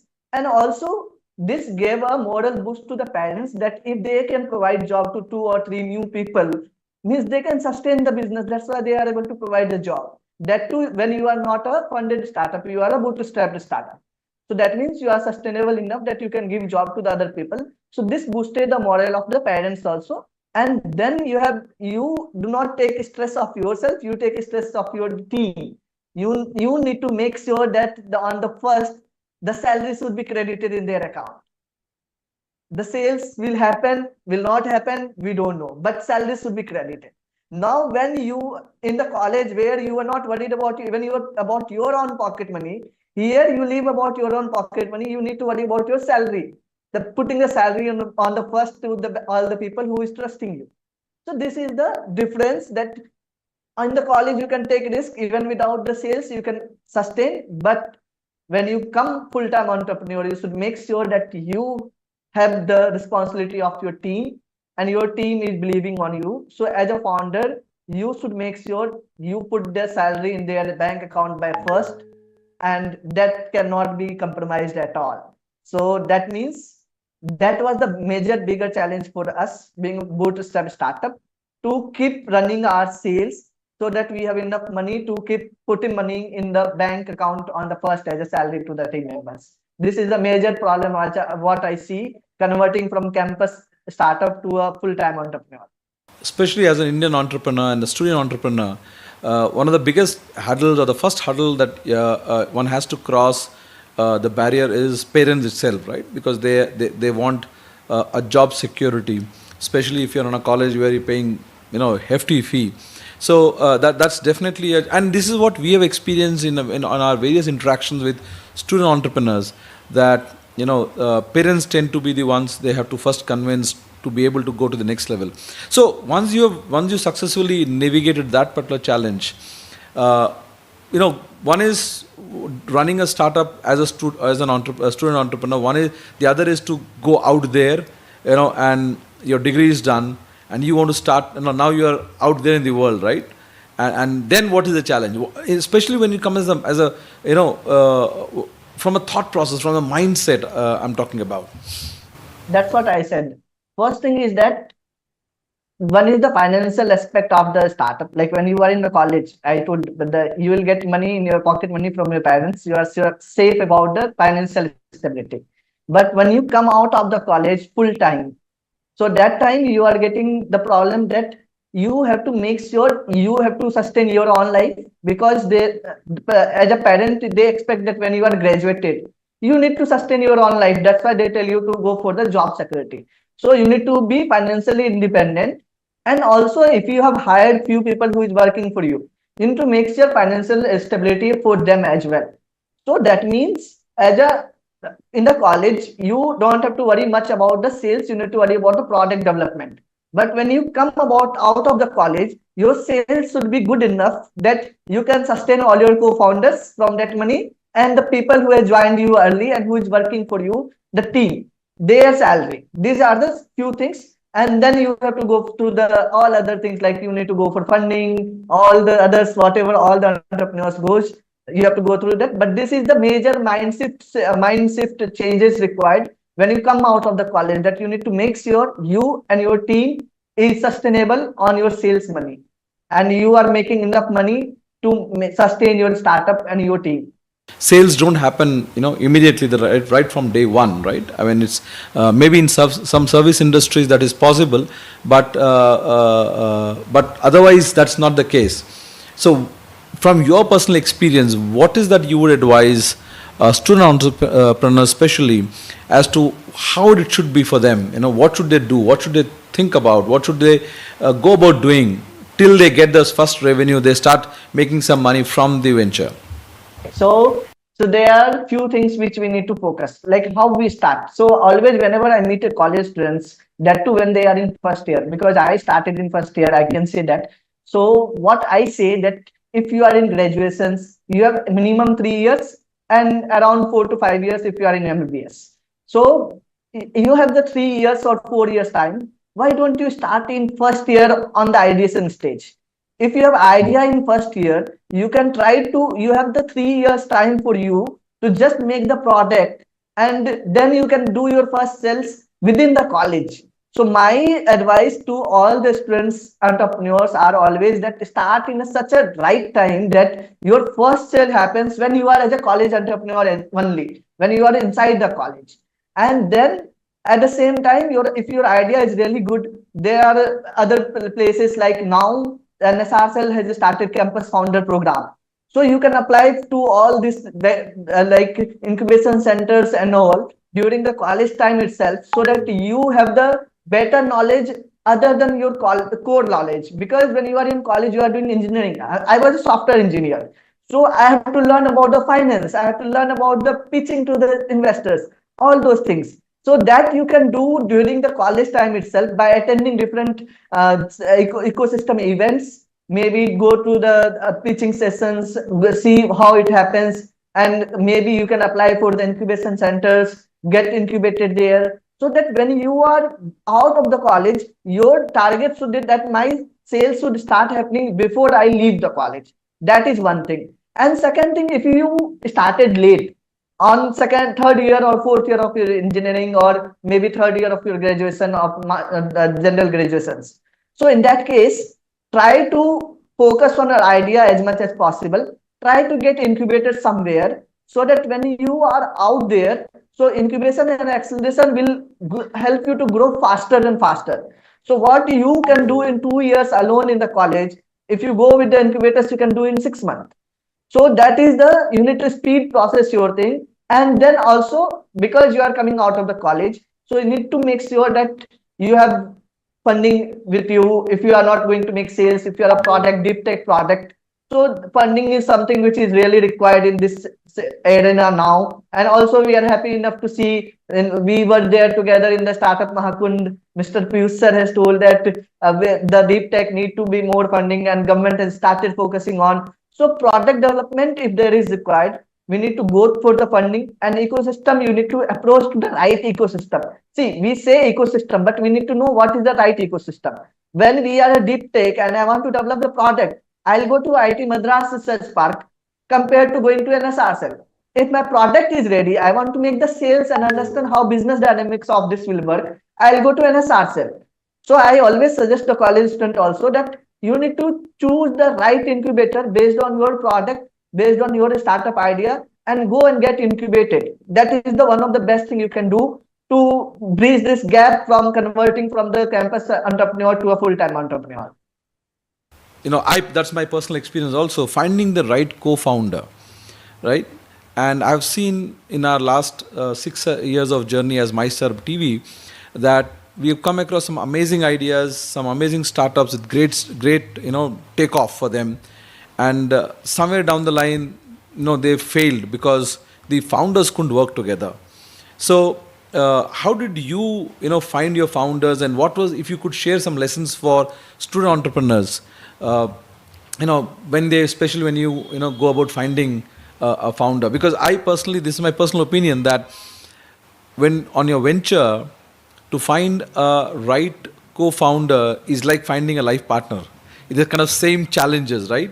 So if you could share your thoughts on that. See, when you say with life partners, so you have so much time with your life partner when you do not talk about business, means not only about work. So you share a bonding which is non-transactional.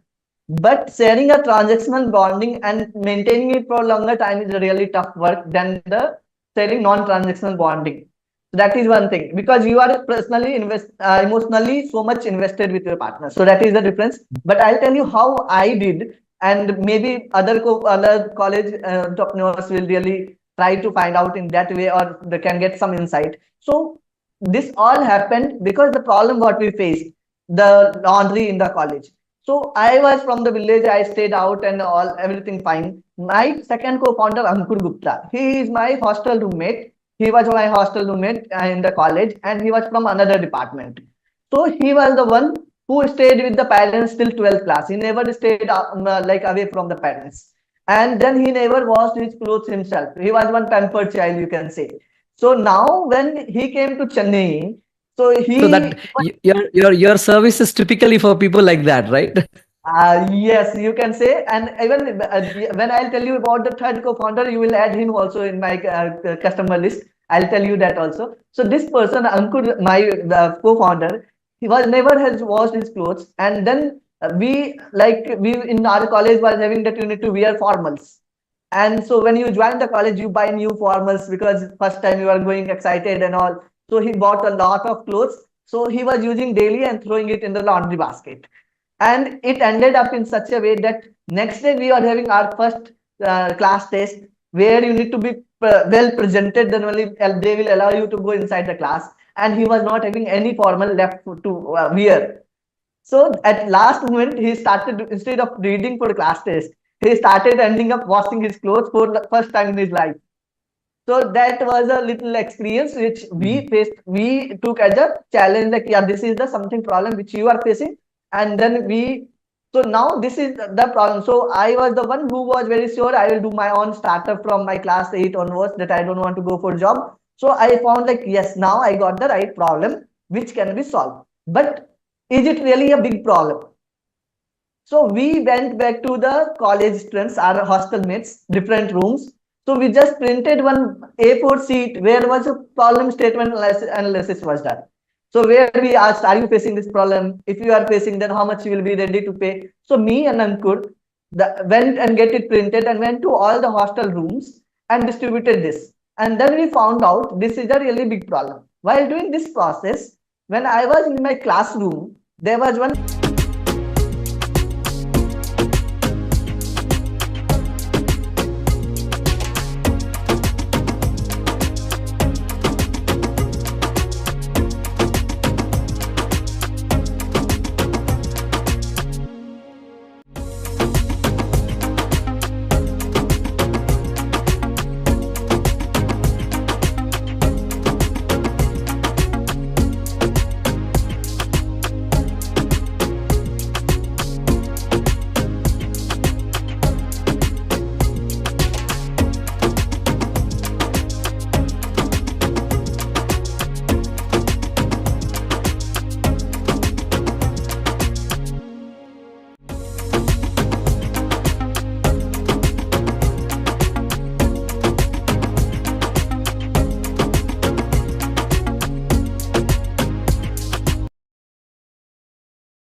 Hello, welcome to My Startup TV. I'm your host, MajorSunilShetty. Well, we are back with another episode of Swaraksha, which is brought to you in collaboration with Swaraksha Mahotsav 2025. In this series, we showcase innovative companies that are building solutions to strengthen India's defense infrastructure and self-reliance. Today, I am joined by Lieutenant Colonel Ashutosh Jha, who is the Chief Strategic Officer of ACS Technologies. Colonel Jha, welcome to the show. Thank you so much, Sunil. It's a pleasure to be able to join you here. Thank you so much for inviting us. Perfect. Colonel Jha, quickly, because every time we have an armed forces officer on our show, we take that opportunity to introduce them, get a little bit of background of theirs. If you can talk about, your service background and how, when did you join the current company in the current capacity? Hello, viewers. I'm Lieutenant Colonel Ashutosh Jha. I'm the Chief Strategy Officer at ACS Technologies. I joined the company a few months ago after 21 years in the Indian Army. In the Army, I was in artillery, and throughout the last 2 decades, I have served in number of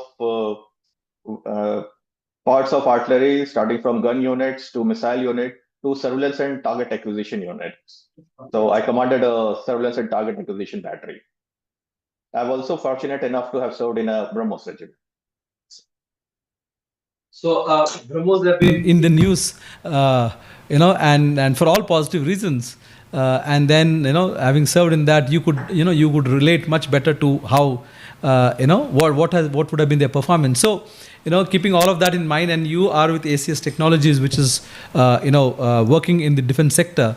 Could you talk about as to, give us a background to the ACS itself as to what's the company's background and how did it come about into being a defense, company? ACS Technologies was started in 1980 by three engineers who moved from IBM and wanted to start a IT company in India way back in 1980.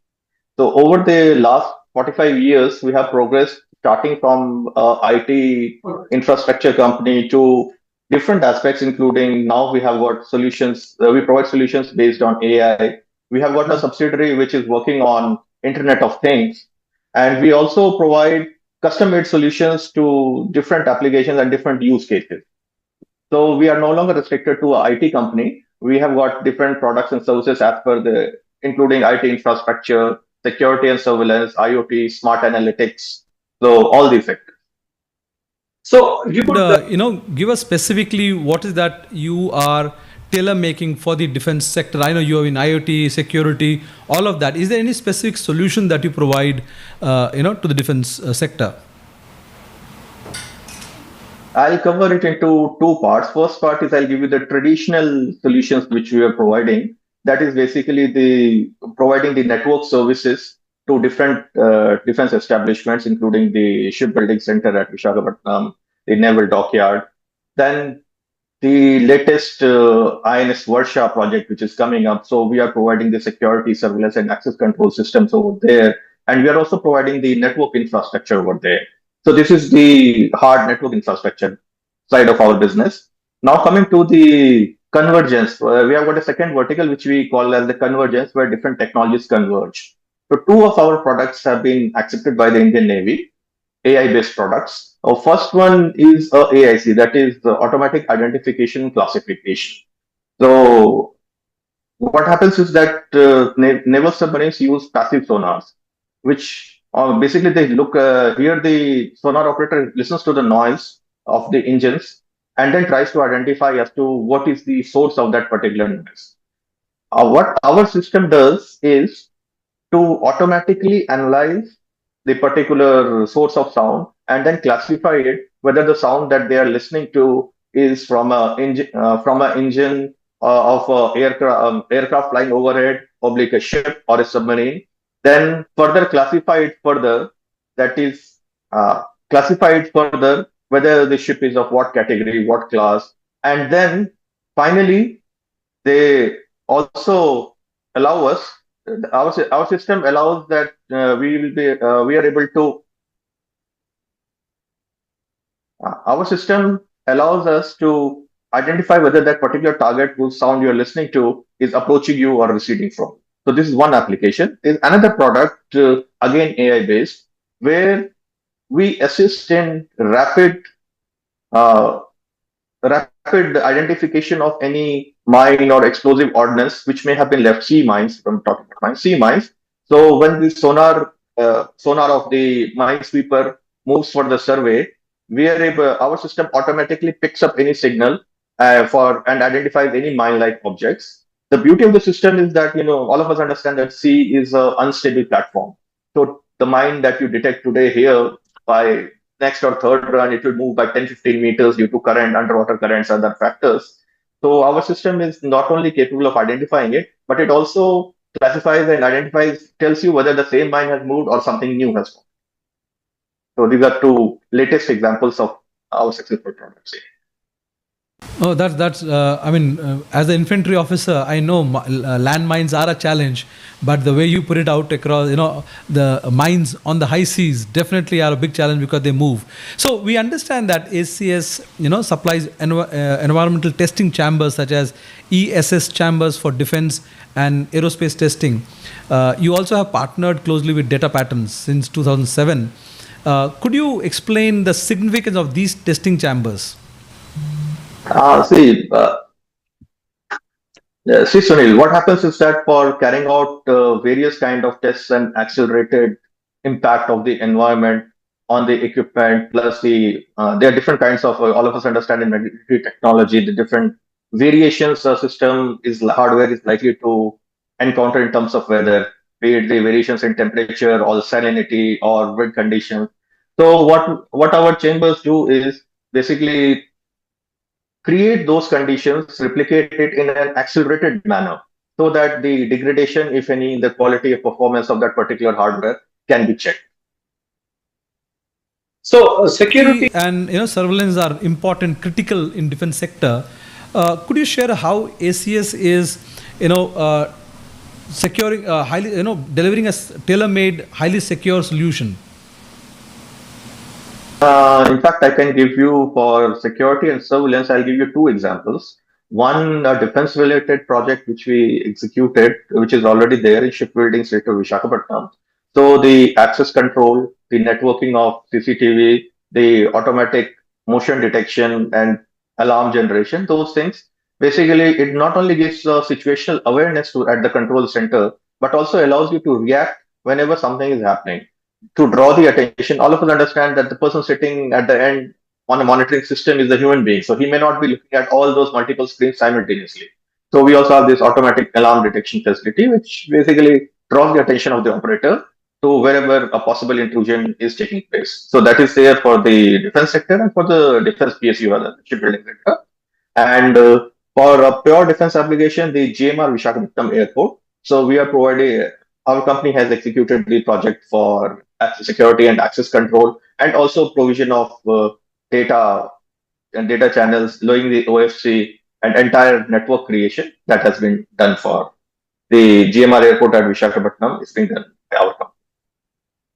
So, with automation as a forefront of ACS and IoT and analytics offering, how is the company applying these technologies to provide, solution for defense?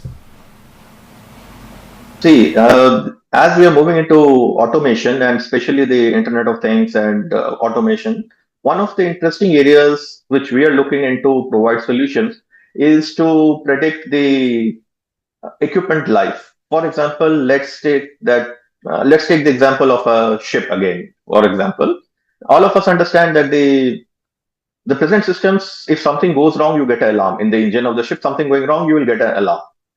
However, our approach is more basic. What we are trying to do is to predict, so that before you have a system going down, you are able to predict when the system is likely to go down. And the approach that we are taking is to analyze the sound patterns again of a normal engine at different load, different conditions. And if it deteriorates, how that sound pattern varies, the harmonics, the wave pattern, how they vary, so that we are able to predict the degradation and predict whether when a system is going likely to create trouble before it actually you have, rather than report that certain thing has gone offline and not working, our system will be able to tell you that this is likely to create a problem, so do a preventive maintenance. So that is the technology that we are currently providing. So, custom software development is the core strength of ACS. Can you talk about any software solution designed for the defense, particularly where integration with a secure IT infrastructure and surveillance systems, are critical? Yes, there are a couple of systems which, like earlier, two products which I had mentioned, the MPAS, mine warfare planning and analysis software. So the critical aspect is that our module should not be working in isolation. It has to work in conjunction with the already existing network of the Indian Navy, already existing software. So that compatibility, we have achieved that compatibility, including getting the source codes vetted from the cybersecurity authorities of the Indian Navy. So that part is there. Another solution that we have worked out is, rather we are working on, is the change detection software for imagery analysis. Now, all of us understand that different militaries procure different kind of imageries from various providers.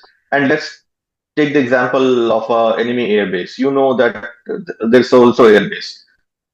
You keep procuring imagery every week or every month, depending on its criticality, and you want to know what change has taken place. So instead of your image analyst picking up the changes, comparing the images manually and looking for small size object and small size changes, what our system does is to automate this process, and it gives you a summary kind of a thing where you know that what changes has taken place. Now the critical challenge was to it with the existing systems. So of course we managed to give it in the form in which user wants to.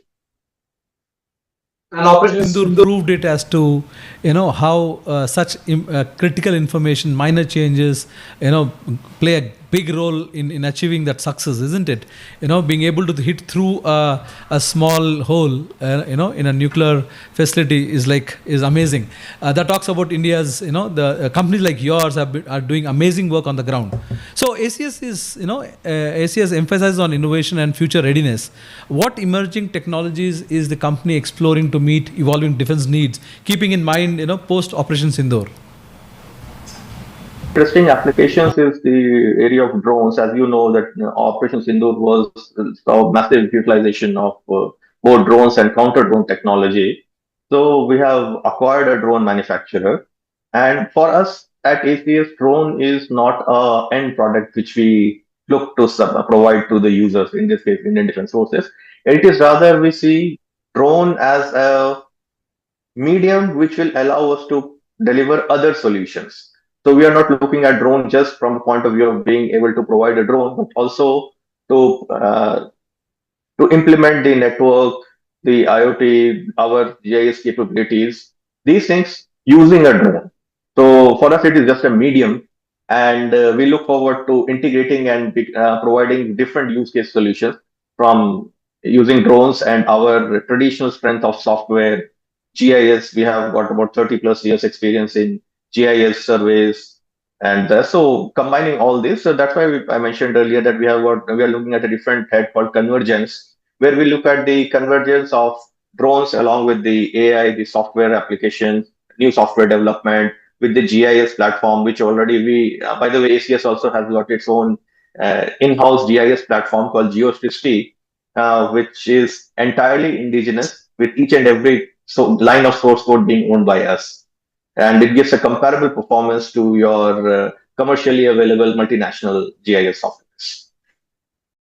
Is the differentiator when it comes to when as a country you're faced with challenge where everything is companies like you build which is owned by the nation, and during conflict that is the key point, isn't it, the turning point? So India's defense infrastructure is vast and diverse, from Siachen to Andaman. How scalable are ACS solution for strategic installations to field level deployment, and what localization strategy do you adopt to ensure adaptability across the different defense segments? Yes, that's actually a very interesting question, Sunil. So the strategy, like initially when we come up with a solution, of course, the first point is to give a proof of concept and demonstration prototype. However, as we are scaling the solution, we keep in mind the requirements of the end user. That is, just to give a small example of Navy. So the latest product which we are supplying to the Indian Navy, there we are going to our product is going to be installed in almost each and every platform available with the Indian Navy. So what we do is we have made the system in such a way that it will function as a standalone system. It will be able to function on shore-based platforms using the existing naval networks, and also it will allow data analysis and interpretation to be carried out at headquarters using again existing naval information infrastructure. So scalability of product is something that we always look at. We also want our solution to be available to the end user and not having to wait till the analysis is done at the headquarters and that it is conveyed to it. Rather, this is where our capability in IoT also comes in handy. We are into designing systems which have got edge computing. So basically, when our system and subsystems transmit data, it is not the entire raw data that is being transmitted. We use edge computing technologies to compute and transmit only the final result from the sensor, from the device to the network, so that it helps in two ways. One is the decentralization, and second is by reducing the data, we increase the speed at which information can be transmitted and people can respond. And that is every second matters, isn't it? In warfare, right? So ACS has collaborated with partners like IBM, Dell, Data Patterns. How does these collaborations enhance your ability to deliver integrated defense solutions? Or you as a company, you are adding to their understanding of what India's needs are. And are there any plans for further ecosystem building within the defense tech space? Yes, so this is again a very interesting question. See, all of us understand that any company cannot thrive and survive in isolation. So, as per we understand the way technology is progressing, it is where it is headed. We are always on lookout for suitable partners. Again, through Swaraksham, also one of the aim of our participation is to identify potential collaborators, partners with whom providing different kind of solutions. We have got certain strength in terms of software, in terms of GIS. Now we have acquired a drone. We have acquired the capability to manufacture different kinds of drones. So we are always on lookout for partners who can collaborate with us and help us better to make provide better solutions for Indian defense sector. This is something that how we intend doing it is like I keep identifying the partners and then identify the use cases. Of course, the bottom line has always been that the source code or the IP rights should stay with ACS, should stay in India, so or an Indian company. Even if it is a collaboration or in case of IP, joint IP or something, then we prefer to go ahead with the other partners being Indian, so that given any changes in the geopolitical environment, still our products and our services are available to them. And as part of these collaborations, if you could share, have there been any incident where a foreign company thinks it's going to help you with the technology or understanding of the new technology, in truth, you end up teaching them as a company what India needs or Indian defense needs? Has this ever happened, that kind of a scenario? See, not certain things. I would let. I'll just give you a brief overview. I'll not go into much of the details because of sensitivity involved. But Yes, one of our defense customers, it was using a particular software solution provided by a multinational. So of course, that particular solution was not custom made for Indian requirements. It was a take it or leave it kind of a situation. So they were using it. Now, once they approached us and we realized we could work on it, our system is performing better than what the multinational was providing them. Of course, we cannot share it because of the sensitivities involved, either the company or the product, but then uh, the solution that we have provided works much better than the multinational solution, and it is exactly what the user wanted. And the best part being, since the entire source code is owned by us, so recently they had come up with some additional requirements, some new features to be added. We don't have to look outside anywhere. As the use case evolves, as the requirement of the user changes depending on the change in tactical or technical environment. So the software and the solutions that we provide that also keep evolving over time. And aligned with the spirit of Suraksha, how does ACS envision contributing to India's self-reliance in defense technology over the next decade? See, over the next decade, there are certain critical technologies which we see that we will be able to take part of. One of the aspects that we are looking into is leveraging our traditional strengths of AI and software, IoT, these three combining with the recent acquisition of drone manufacturing. So what we are looking at is basically autonomous drones, which a lot of people talk about autonomous, but when we say autonomous, we would actually develop the capability where once given a command, then there is no further inputs required from the command center, and drones go and carry out the task. The swarm of drone goes, carries out the task as we envisage it being executed, and then comes back. So this is the kind of technology that we are already working on, given the strength, our traditional strengths. And like the impetus that the central government has provided to the self-reliance in defense, and the state governments are also assisting various companies, including ours, in terms of provision of infrastructure, space, and other things for the companies to thrive. So, in next decade or so, we foresee a total transformation of the Indian defense sector.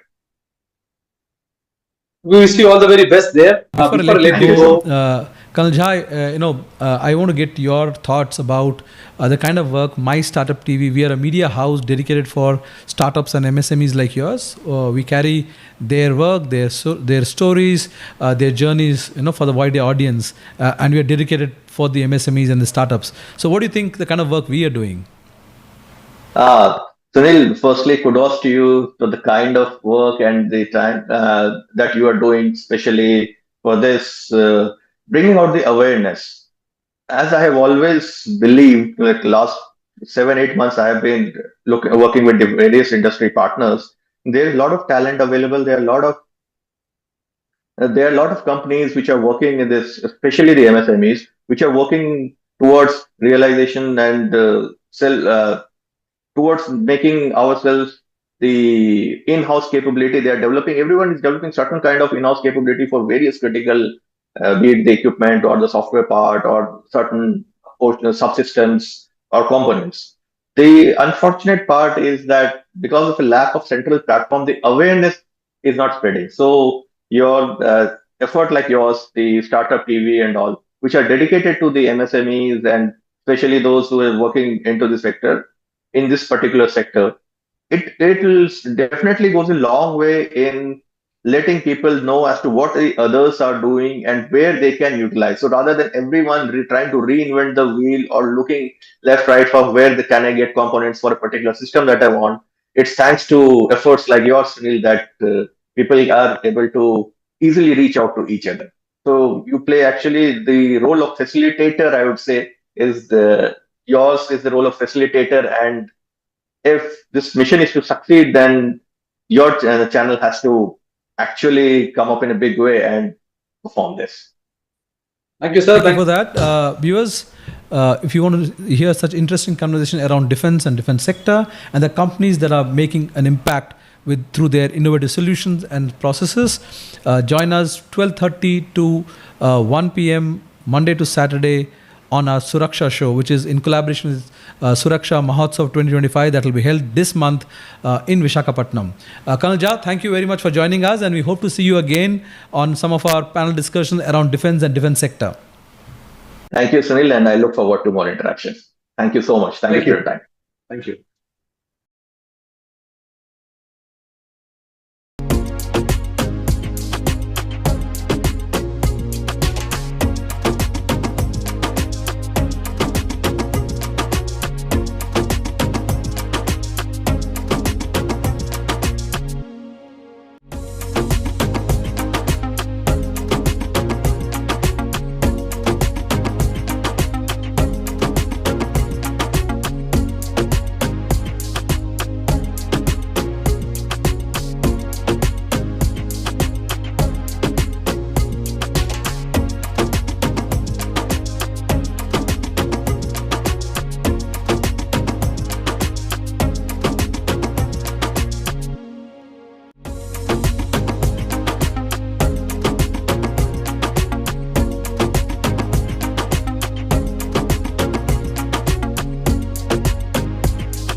To know your feedback also, what you think, whether this will work and how much people are facing this.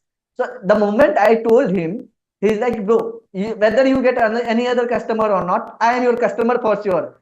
Because I don't want to work. I want see you are sleeping. I'm sleeping in the classroom also. So I am the one who is your customer, and I know many people like me who don't want to do their laundry themselves. So you can get this. So then I told him, yeah, you sit with me also. So and we know each other. So what do you want to join our team? We are looking for someone to join our team. So he was in by the first moment only, because see, now I will tell you why I told you this background. When your problem statement is the motivation for your co-founders, it unites you together. So that is first thing. The vision and the problem what you are planning to solve, it should be correlated with your co-founders. Then only first step is that you can sustain it for longer time together. So when here all my three co-founders, so that was the one. So I told him that, so you are my customer. Now can you find, as you have told that I have other people I know who don't want to do laundry. Can you find other people like you? So he told, okay, fine. So that day onwards, Dax became the marketing person of this completely Dhubi startup. and he started doing marketing and sales and everything. He started looking forward. Ankur, who was never done laundry, from where problem started, he started looking for the operations of the our complete ecosystem. And then I started heading that how we can digitalize it and together. So now summing up all this, I'll come back to your question that first thing, the vision, the problem statement, whether all co-founders are matching or not. And college is the very best place to find these co-founders because they are fresh minds. They are not bound with the any responsibilities from the family. So if you are able to, like, if you are having a problem statement, if you want to start a startup and looking for a co-founder, go and find the right person who is actually correlating or maybe most probably facing the problem for whom you are solving. So make your first customer as your first co-founder. So that is one of the things I say. But all the case it is not right because some problem cannot be the solution of the college students. But find the right spark in the co-founder who you think that he also understands that this is a really problem and this can be made a big, this is a big problem which is needed to be solved. That type of things you need to find out. And best thing is that try to find if that is your roommate because you already know his personal behavior for all the behaviors. That's really good in the hostel or maybe classmate with whom you are spending much of the time. So these are the few things which I think can help the founders to find co-founder. Thank you for that because the Moola mantra here is a co-founder who experiences or has the similar experience like you or the problem statement would be best ideal fit, to be your co-founder because then you all relate to the problem and then you can work around it, which is perfect, which is a great takeaway for, student entrepreneurs out there who would be watching this program. So the other challenge that we also experience, like we get a lot of interns who come and work with us, and one of the things we experience with them is, or they experience is, how do you balance time from being a student to either doing internship, and in your case, doing your own entrepreneurship because you have assignments, you have, you have exams. So between all of that, how do you balance? How do you take out time? What was your challenge?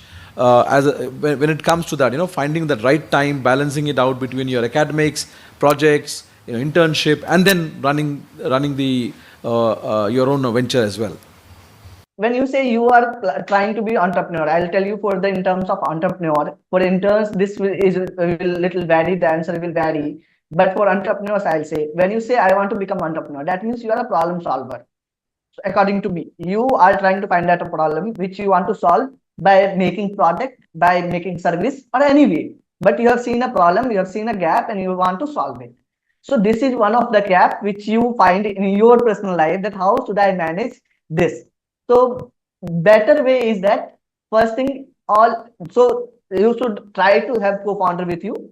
Very first thing, that because you are not alone fighting this from the world, you have a partner who is fighting with you, and then distribute the work among your co-founders, that this is what I'll do, this is what you will do, prioritize the work. And in the college, I can understand, see this we also face, that everybody will not be the master of the skills what is needed to be the co-founder that time. In the first year, what you can expect from a student?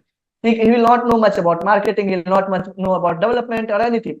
But your co-founder and you should have a zeal to learn that whatever role I am taking, whatever excites me in this full development, this part if I am taking, I am excited about this. So that was very excited about the marketing. So he started learning graphic designing, marketing, poster making, everything and different things. So we all learn, and learning is out of your syllabus because you are an engineer, software engineer. So you have to do marketing now. So you need to learn the things that will not be taught you in the classroom. So this way you need to make it the balance between your co-founders, divide the work, whatever one person likes, give that work, and then prioritize the task properly. And in terms of the assignments and all, I used to write my assignments in classroom itself. Let me tell you, that is the opposite way you should do. Your attendance should be really high in the classroom so that you grasp as much as you can grasp in the classroom itself. so that if you being an engineer revise in the last night, you are able to remember what was taught in your classroom. So by this way, you will able to manage your academics as well as startup also. So that this is what I suggest, that you should not bunk the classroom if you are an entrepreneur. Try to finish the classroom work in classroom, and then come after classroom. You have the time where you can work on your startup, take the turns, like divide the works, prioritize the works, and literally you cannot be as productive as full-time entrepreneur. You have to accept this.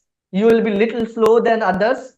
It's okay, but you have to balance everything. What kind of support did you get from your college or your institution in your entrepreneurial journey? Now our college where we studied has a good infrastructure for startups, and when we were the one in first time, it was tough for us to make our teachers and our mentors understand why startup, why not placement, because a reputed college always put the number of the placed students.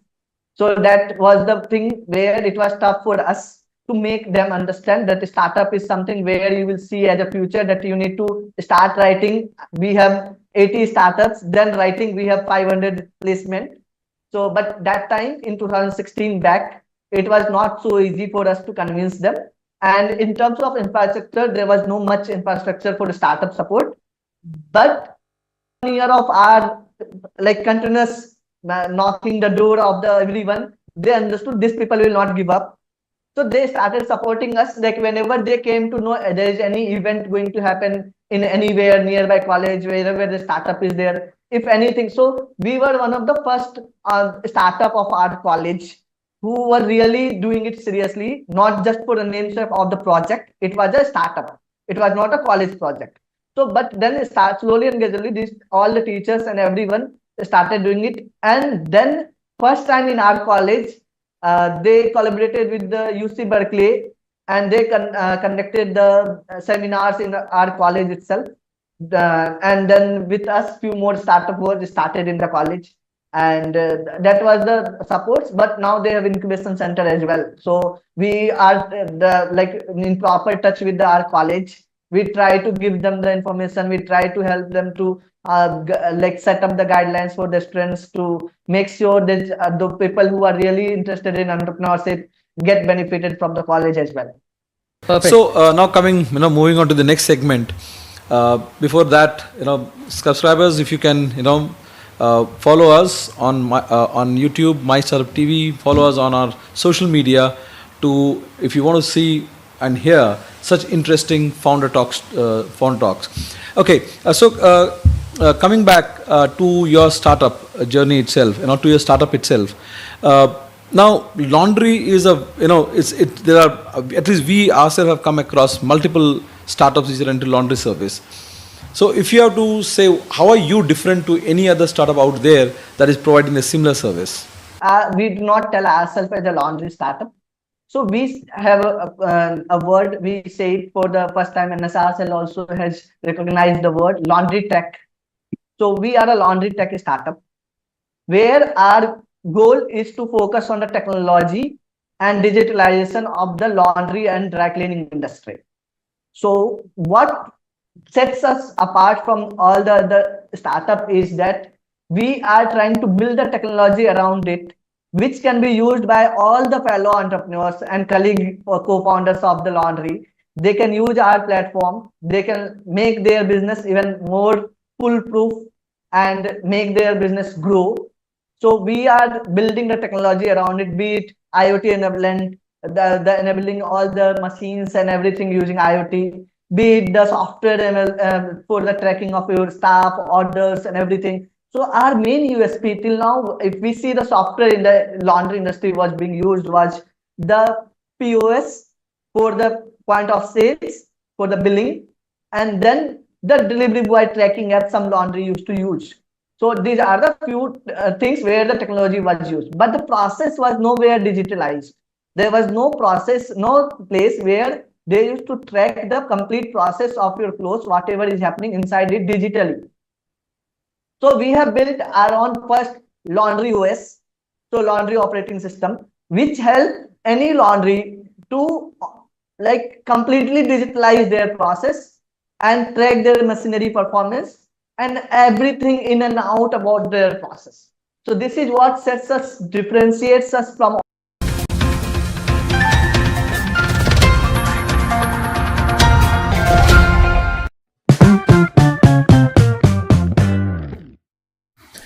Hello, welcome to My Startup TV. I'm MajorSunilShetty. On the occasion of International IVF Day, we are putting a spotlight on a global health issue, which is infertility. According to WHO, 1 in 6 global population in the reproductive age suffers from infertility. In India itself, the percentage is about 6% of couples suffer, which is about translates to 15 to 20 million couples who suffer from this global issue, which is infertility. Now, there are ways to get around this, which is surrogacy is one of them, IVF is one of them, and infertility treatment. Today, I have with me Dr. Sarthak Bakshi, who's the co-founder of RISA IVF, a 10 plus years clinic that is helping couples in the process. Dr. Sarthak, welcome to the show. Thank you very much. It's a pleasure to be on your show, and it's a pleasure to speak on this historical World IVF Day. If I have to tell you why do we tell this is the World IVF Day is because today the first IVF baby was born in the world. In 1978, Louis Brown was born on July 25th. And this was done because of the invention and with the hard work of the scientists that were working on the IVF industry or technology, if I have to say, at that point of time. So it's it's what I think around 47 years since this technology has been into existence, and we have grown leaps and bounds of on that since then. But it's a miracle now that we are able to have babies, even for those. It might seem that it's a very easy and it's like any other healthcare service, but do you see that we are making a human life out of starting from an lab, which is in vitro, where as it is defined, in vitro fertilization. So from a lab, when you're growing a human life and then expanding it through the body and then coming, it's nothing more than less than a miracle. And I would want everyone to just know the process, get to understand and experience the biology of it, from what you see in the movies, which is very surprising. One cell and then they interact and make an embryo, and then it divides and further divides, and then a baby shape takes place over the course of 9 months. So it's as beautiful as that, what we see in the microscope when we're doing the IVF procedure. IVF or something parallel to that is not new. It has been there in our ancient text. One could do. Very famously, they talk about the Kauravas, 100 Kauravas being born in a pot. And a lot of people translate that to nothing but matkas, isn't it? And that translates to nothing but IVF or the modern day IVF. So as a culture in India, we are open to the whole idea or the concept of, IVF. But then with all that, still there is a stigma around it, isn't it? No, I can tell you I've seen hundreds of patients that come to our centers, and it's not easy. If I'll tell you very frequently and very transparently, if any of your relative, any one of your known to, any friend is in a hospital, you get to know, you visit him. In all your life cycle, if I assume you're 40 years old or 45, even you won't even get to know someone who has undergone IVF, let alone saying that I am undergoing IVF and come and visit me in the center or come and visit me at my house only. And I'm suffering through this infertility. Nobody shares. This is a separate issue that ki awareness aa gayi hai ya nahi. That you're aware what is IVF and people are getting more, using the service more, getting treatment through IVF. That is about awareness and education. But the stigma surrounding it, if I had undergone IVF, and if I tell you that means, somehow it's related to a taboo in our society, and it's taboo. This is not a taboo, but some kind of psychological issue that we suffer. We as human beings, we feel less of ourselves. You're a man, I'm a man. And if I say, I've undergone IVF, and I could say I could put this on my wife, but say if I have some sort of sperm issues, there is some problem with my semen, and it could be anything. There are hundreds of parameters, and it could be any one of the problem. Do you feel less of a man, or do you feel people feel? I'm asking you this question is because what I've got to know when I've asked you hundreds of patients, why don't you tell everyone what you have been through, share your journey so that other people can get inspired. And but this is the joy. No, we can't tell. It is too shameful for us. As if you become less of a man if you are having sperm issues. To tell you very frankly, there are people who are very healthy, who are athletic, who exercise every day, who have never smoked, never had a drink in their life. So all the good habits of life. Even then, there are certain sort of problem with their sperm. If they can have any, it's a lifestyle problem. It's a hormonal problem. It can happen to you. Unlike obesity or unlike any other thing, which you can see happening to physical changes, which can manifest itself on the body in any problem which is happening inside you, the changes that is happening inside your body, which you don't get to see. So similarly, you should not feel less of a man, or you should not feel less of yourself. And this is what I want to change whenever I talk to anyone about infertility or IVF. Similarly, for women, women are way more emotional. They tend to share much more than men do, and they can go through their journey. But I haven't seen even women sharing their journey with other people and telling, no, this is the problem. I could not, get pregnant. There could be a problem with my uterus. There could be a problem with the production of eggs. There could be a problem with the quality of eggs. There could be some sort of other problem, PCOS, endometriosis, some sort of thing that they are suffering from. But they will also not get into the nitty-gritties because it somehow symbolizes that you are less of a being, which is something that we really need to tell other people, that this can happen to anyone and everyone. So please stop thinking that it makes you small. Please share your story out there. Please inspire other people and get them to tell them, get them to coincide in you, coexist with you and co-feel with you that you have undergone this journey and we are here with you for this journey. It is a social stigma, big social stigma. That's why I made that comment that coming from Bharat, this should have been, accepted without any, questions. But then we do. So, in your experience in last, a decade plus of running Risha IVF, how has been the experience? I mean, is it where does the problem? I mean, is it more for the men, or is it more for the women that you see the infertility comes up, which is why this problem is, or is it? What are the percentage of men coming up with infertility because of which they don't have children, or is it a problem with women? First of all, there's a myth that IVF is a women problem, or the myth that infertility is only due to women. Honestly, 50% of the infertility is due to men itself. So if I have to give a ratio, 50% of men, 50% of women problems and men problems, there are some times that both of the individuals are healthy and still 20% infertility can be unexplained, can be no rhyme or reason. But when you're talking about it's an equivalent problem for both the genders. And when it's an equivalent problem for both the genders, there is an onus, or the responsibility lies for both the genders to come for the treatment and support each other equally. In our scenario, what we have seen all throughout our journey is that men generally, don't tend to acknowledge the problem with themselves. They'll try to, dust it under the rug. अरे ठीक है, आप जो treatment करनी है आप करिए, ज्यादा हमें बस बच्चा दे दीजिए.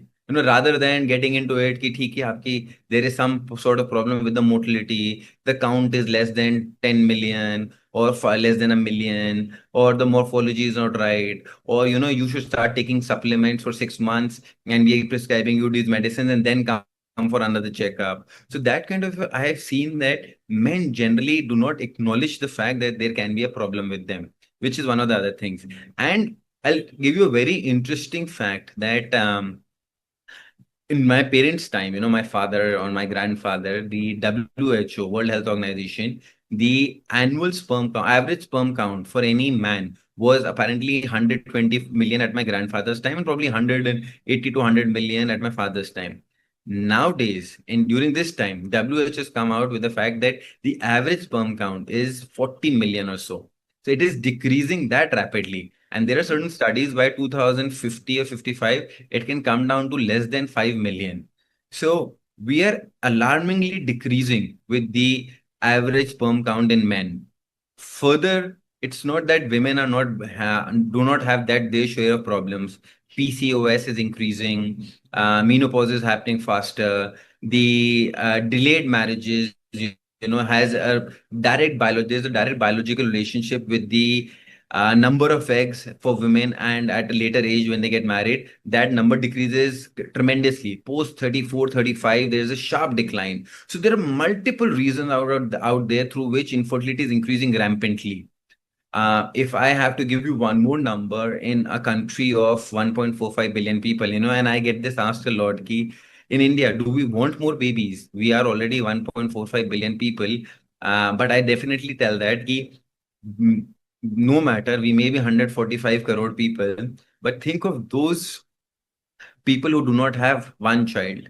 IVF is not for people who have three and are wanting the fourth one, or who have four and wanting the fifth one. There are millions of couples who don't have, lakhs of people who don't even have one child.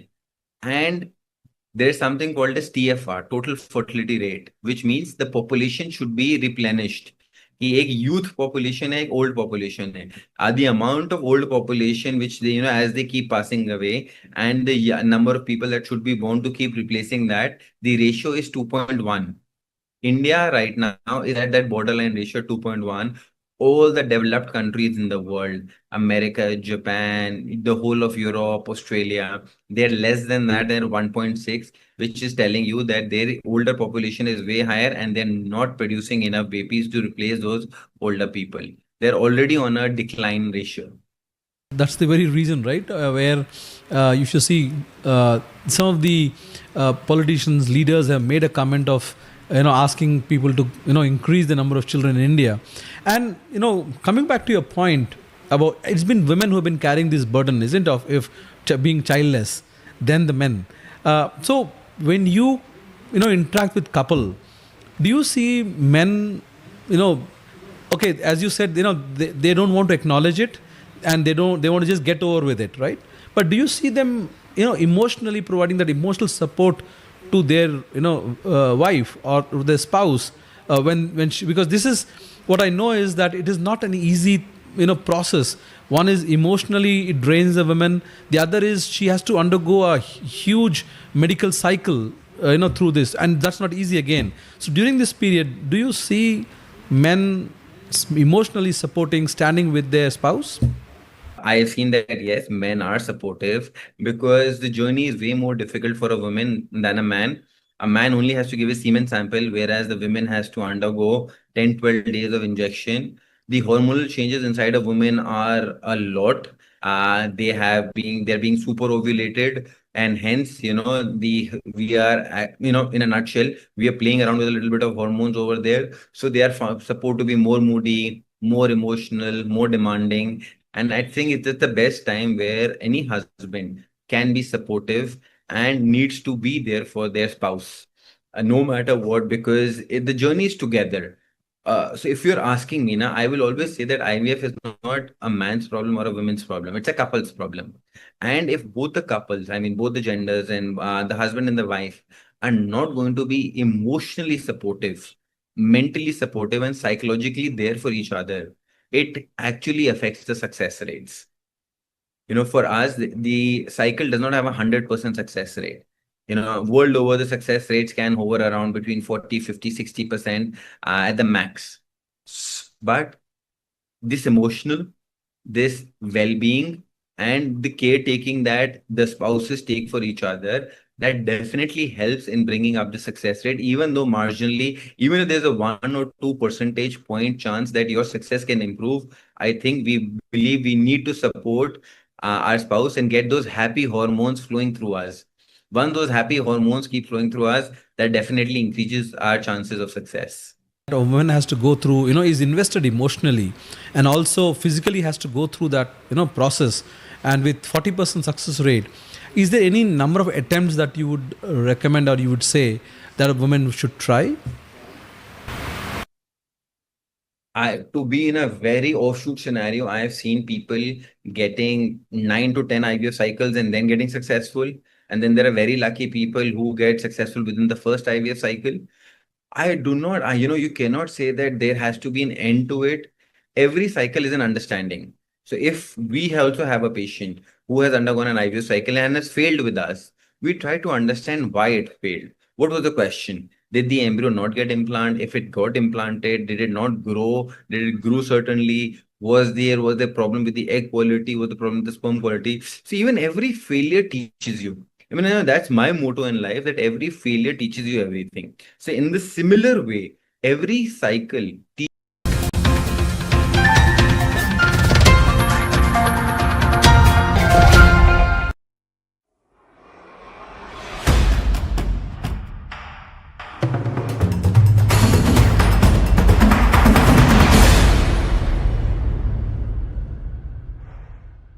Hello, welcome to My Startup TV. I'm MajorSunilShetty. Adventure is part of Fauji's mindset, and innovation is a key requirement always to be ready.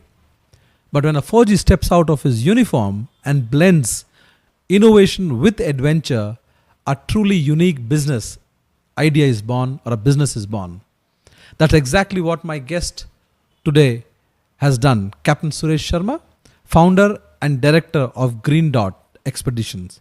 He has turned his passion for adventure and innovation into a thriving entrepreneurial journey. Welcome, sir. Welcome to the show. Let's start by understanding, Your journey as a veteran. If you can give a bit of background to your service in the uniform, for the benefit of viewers. Most of our viewers are in the age group of 18 to 24. They form the bulk of the viewers, and many of them want to know, especially on entrepreneur show, on soldierpreneur show, they want to know the story behind the soldier. So if you could start with sharing inputs about how what made you get into the armed forces, how was it, what did you do, where were you posted, and if any special moment that you had during your tenure. When I was in college, I got fascinated with the uniform and with the respect soldiers get. And you live with honor, you die with honor. If you're lucky, you die in uniform. The kind of respect is given, nobody gets in the country. And then adventure, spirit, and the respect you get. So that made me join the Indian Army. But there were certain things which excited me more. Then I got into, I will say, the more exciting thing was my tenure with Indian Peacekeeping Force for 18 months in Sri Lanka. And once I finished that, I said, okay, I've done my duty for the Indian Army and the country. Now I can live my own life. I can pursue my own passions. So then I decided to swap my uniform with my jungle gear and photographer's jacket and the jungle boots. And then I got into wildlife filming, and I worked on nature conservation education programs, self-funded. I educated people about snakes and snake bite for about 30 years now. And I am doing well in my own life, means I'm enjoying on my own terms. I'm one of those very few lucky ones. I'm living the dream of millions of people in India. And sir, I mean, this all goes back to the the old saying, "Once a 4G, always a 4G." So you find ways to make sense of your life. You do what you really enjoy doing it. So, is there anything that you remember or cherish from the armed forces days? Yeah, the kind of spirit the Indian Army has instilled in me, the kind of discipline, and it enhanced my training, which I got at home from my father. And my father exposed me to a lot of things, and he trained me like a good soldier even at home. So, yes, I miss my uniform a lot. It was a very tearful due which I paid to the Indian Army and my uniform. I couldn't bear with it. But yes, it has made me a soldier for life. And it has helped me a lot in my life to achieve things, to live my dreams. And I have been doing what I have been dreaming. It's all thanks to the Indian Army. Definitely, the most Veterans veterans like like you you. and me, we credit a lot that we do or we are doing, post armed forces career or in our second innings. We credit all of that to the training, to the the kind of confidence that the organization gives you, that you could be anywhere, you could be thrown anywhere, but you will survive. So definitely the credit goes to the armed forces. Sir, tomorrow being Independence Day, any thoughts you have? As a nation, we are stepping into a new era. Yeah, the Indian Army taught me how to live for others and how to make sacrifices for others. And if the nation survives, you survive. Nation first, always and everywhere, all the time. True, sir. True. The nation is first, always, and every time. So now switching gear and understanding your entrepreneurial journey. It would be interesting to know as to once you were out of the armed forces, as you said, you took to wildlife photography. You walked through the jungles. What got you into the caravan thing that you provide? If you could talk about the entrepreneurial side of it with understanding of how did the transition happen from armed forces to wildlife photographer and then into entrepreneurship. I will say from firing guns to becoming a photographer and the designer of products. That's been a journey which very smoothly changed gears. I was trained by my friends and relatives about tools and machines, and father gave me discipline, and he exposed me to the nature. And he used to bring animals at home. I mean the injured animals. So we used to treat them and put them back, rehabilitate them in the wilderness. So all these things, three things were going on in my mind and body from my childhood days. First, the Indian Army I served, and then in the fifth year, I decided to opt out. As I said, I had done my bit for the country as a soldier, and then I did nature conservation. I have been educating people about snakes and snake bite and nature as it is, how to respect, how every individual can really help without spending money or anything, and now designing and everything. So it was not very difficult. It was very easy for me. And as I will say, where there is a will, there is a way. So you always find ways when you are willing to do it. And you when you decided to get into entrepreneurship, you went to adventure. You currently run a caravan service which people and which you designed it yourself, and then people can either hire them on a long trips, or you take them along on certain routes. If you could talk about that part of your business, and also what got you into entrepreneurship. My life, I live on need basis. I change tracks. I don't change my focus and the direction. So when I wanted to travel around and I wanted to do programs on nature conservation in schools and colleges and villages to educate people about snakes and snake bite, I didn't want to be burden on them.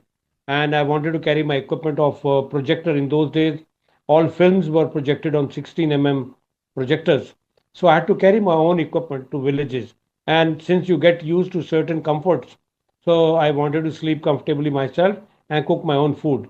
So I made my own caravan, and I'm an arts graduate. I'm not an engineering background student or science. So it was all need based. What I did, I decided to make a bed, kitchen, and storage. And I installed all those things which were needed for day to day living. So that gave birth to my first caravan, and its name was King Cobra. And the tagline was written in praise of snakes. So whatever I am today, a lot I have got as a blessing from snakes. You can say I'm spiritual, I'm religious, yet not religious. So I believe that the divine gave me everything when it served the nature. So now all that experience of my King Cobra, I turned it into a full-fledged caravan holidays for Indians in India, and that became my fundraising activity as well because all my nature conservation programs are self-funded. We don't run any NGO, so it serves a lot of purpose. I educate people. It's like a laboratory. I bring people on board and I educate them how not to use plastic items, how not to use disposable items, and we don't use paper. I mean, napkin papers, and we don't do campfires, but we still give people a holiday which is far better than others by keeping in mind the nature conservation. So where there is a will, there is a way. We have found ways when we wanted to give people a good holiday without disrupting anything in nature. So now we have an overland truck which can host about 8 guests in the wilderness, and we can go to far off places, live and enjoy with nature and enjoy the peace. And it really rejuvenates you and it detoxes in today's time. So it's an experience by itself, and also to push our agenda and mission of nature conservation. That's quite Commendable, sir. And I have been following, you on social media in some of the 4G groups that we are together. And I must say the caravan pictures and videos, every time I watched, I could make out, the passion that has gone into making these vans and making them comfortable, making them, design them, given the fact that when you started, there was no professional company which were doing modification of the trucks, whereas you did it on your own. So I could see that they were designed with, with the 4G experience, your own passion into it as to how you want, how would you want it for yourself. So, for the benefit of viewers, if you could share how a typical, trip would be, because I know that many times, or rather, it's part of your, adventure trips where you park them on off-road, locations. So if you could share, paint a 1 day or a 2 day typical trip that would be for the benefit of viewers. How would it be? They reach out to you, they book a thing, and then how does it go till you come back? We discuss with people, as I have told you, motive is not the first motive, and foremost thing is not to chase money. We do get paid by people where we can take care of them and the nature conservation. So people come on board. We take time before booking. They come through social media, they come through references, and we take care of everything from arrival to departure. They get good food in the wilderness. Hygiene is the main focus for us. We make sure people get that hygiene. We have been given, reviews by people that this kind of hygiene they can't even maintain at home. So that makes me feel really happy. And I'm proud of our operations that we have put in so much of hard work, which we enjoy doing it. Hard work, we don't say it is painful, but we enjoy it. And that has given us a reward that today we are number one in India for caravan holidays. And when I was making all these trailers and Taurus and King Cobra, I never felt the pain of it, though it was quite challenging in the beginning. As you said, there was no company which was making caravans in India professionally, and fittings were not available. I had to get it from America and UK, and you can imagine how tough it is and how expensive it is. But to make sure that our guests, those come, they go back by saying, "Maza aa gaya." We have enjoyed something which is not available anywhere, and they could not believe it. And we promise less, we deliver more. And when you get up in the morning, you see through the windows sunrise, and you get up at 6 o'clock, you come out, you get a unlimited hot cup of tea with the best of the cookies and biscuits, and then breakfast. And we use the best of the materials available in India to boast of. Butter, cheese, and desi ghee is the main ingredient of our food. And we get the best of the juices, best of the soups available. We make sure people go back with an impression that they had the best holiday and they paid less, they got more. So that is our motive. And when we make people happy, they listen to me for my message about the nature conservation, that we must take care of animals and trees and the water and air. We should not pollute anything. And most of the people, they go to wilderness and they burn wood by saying they have to enjoy campfire. And I tell them, no, there are other ways to enjoy nature. Campfire is not the main source of enjoyment.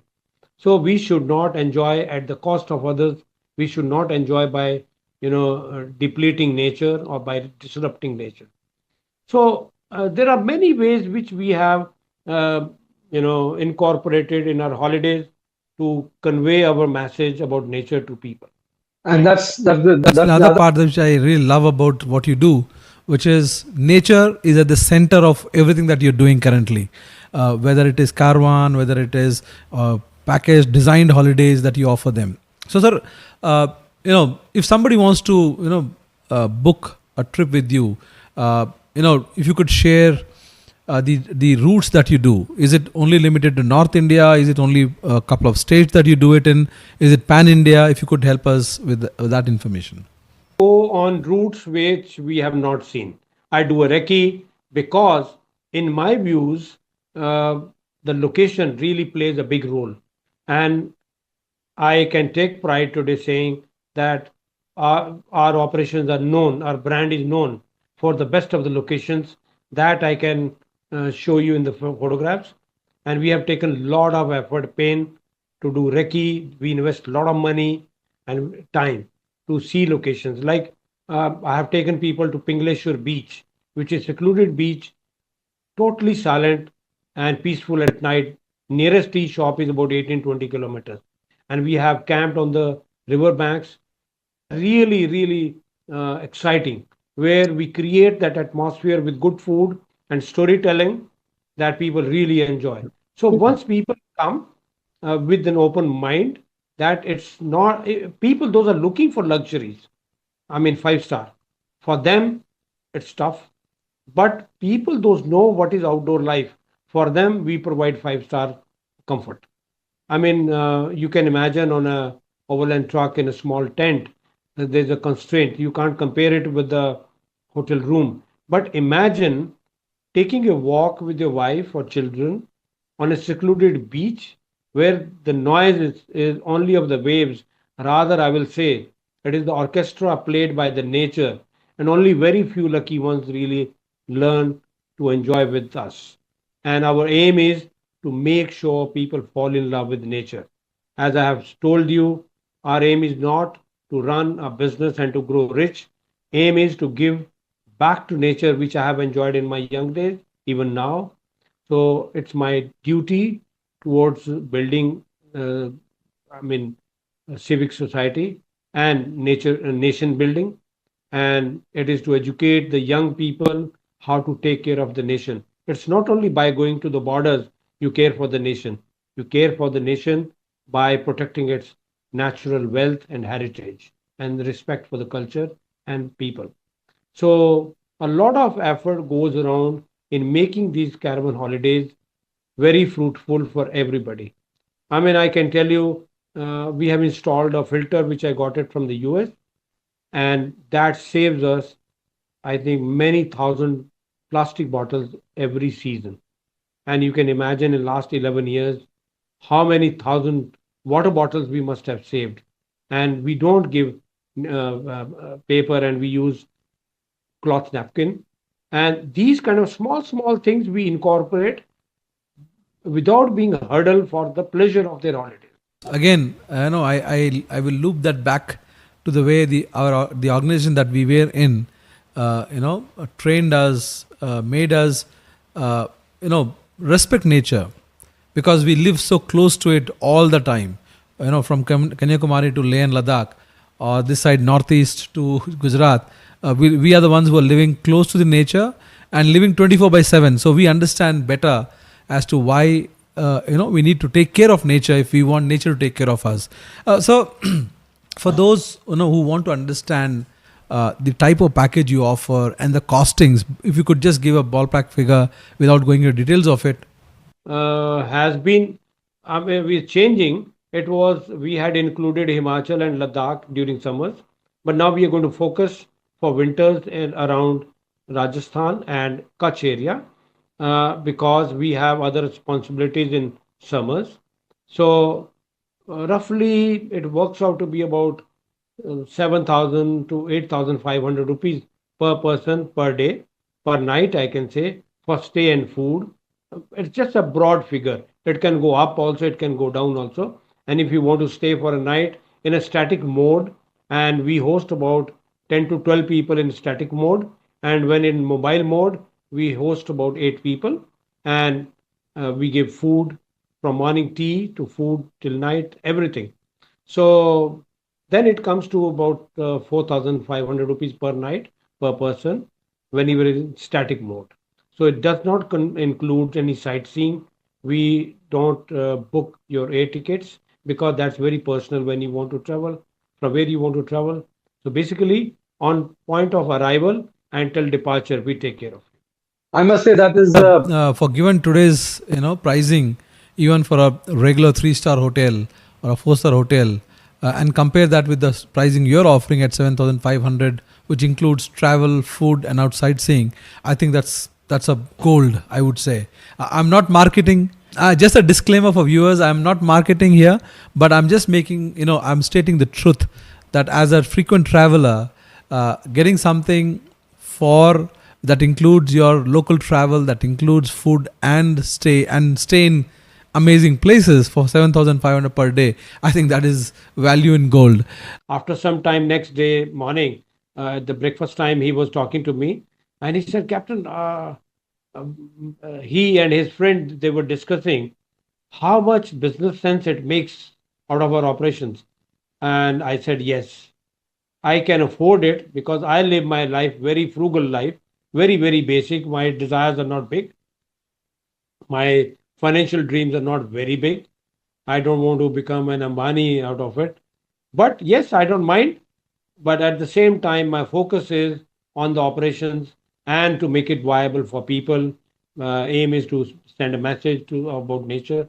So we are able to do it. But yes, we also have expensive operations where very high quality operations are also done, where we take you to wilderness and a lot of facilities are given. We enhance the experience. So we also do little bit of value addition. As you consume, as you use, you pay for that. So it is not easy to really make it run at this price tag, but we are doing it as of now. I think again, as you rightly said, serving beyond uniform, and this is something where you're offering us experience to people who probably cannot afford a foreign holiday at a paying couple of lakhs, but here if they want to spend 3 days or 3 nights with your caravan, that would be below 25,000 rupees, which is definitely gold. So coming now, switching on to your next venture that you are doing. So you also started building something called Tamarindi, which is, I would leave it to you to talk about it. But then I saw some videos of that and I was quite mighty impressed. I don't know how it all happened, from firing guns to becoming a designer. I have designed this overland truck Taurus and my first caravan King Cobra, and now I have designed some trailers also, which are towed behind tractor, and we shift locations. We call it a roving camp that changes spots. So now we have come up with something called Tamarindi. We have named it, and it's a roving cafe. It changes spots for parties. So it has been designed 100% by me and my son and my whole family. Before are involved in it, and it is basically to give you an experience in the outdoors. It really even make your guests feel great when you look after them with a very elaborate equipment. It serves beverages, sandwiches, snacks, hot soup, and few other food items, and it can be taken to any place towed behind a tractor. And It is quite an attraction at night when it revolves around on its axis, the drum, the ice cream drum, and beverages, and it really catches eyes of people. Another thing, another point I would like to say, why I am doing all this now new venture. This is basically to create a platform where I can train people, especially the veterans, those who want to get into, the fabrication, like our EME people, they can get into designing and fabrication. I will give them an ideas, and also those who want to run a hospitality business, like tourism and food business. So we are creating a platform for those veterans, those who want to get into this business, and also some youth who can come and work with us and learn about food business. So, sir, No, one thing I saw was, Caravan was one thing that you did, but then Tamarindi, you took it to the next level. Because I watched all those videos and I was quite mighty impressed the way you can, it can be used for, mobile parties. It can be used by pubs actually. If you're doing an outdoor event, it can be used by, anybody, because you can do multiple things in that, and it's completely mobile. You can hook it onto your SUV and you can drive it whenever you want to take. So it was quite from a design standpoint also, it was quite impressive. So, sir, before I let you go, you've been, when you transited from being in a uniform to, to a civilian life where you're a photographer, then an entrepreneur and a designer, keeping all that experience in mind, for soldiers who are about to retire, armed forces personnel who are looking for, who are wondering about their second career, second innings, getting ready to, hang the uniform.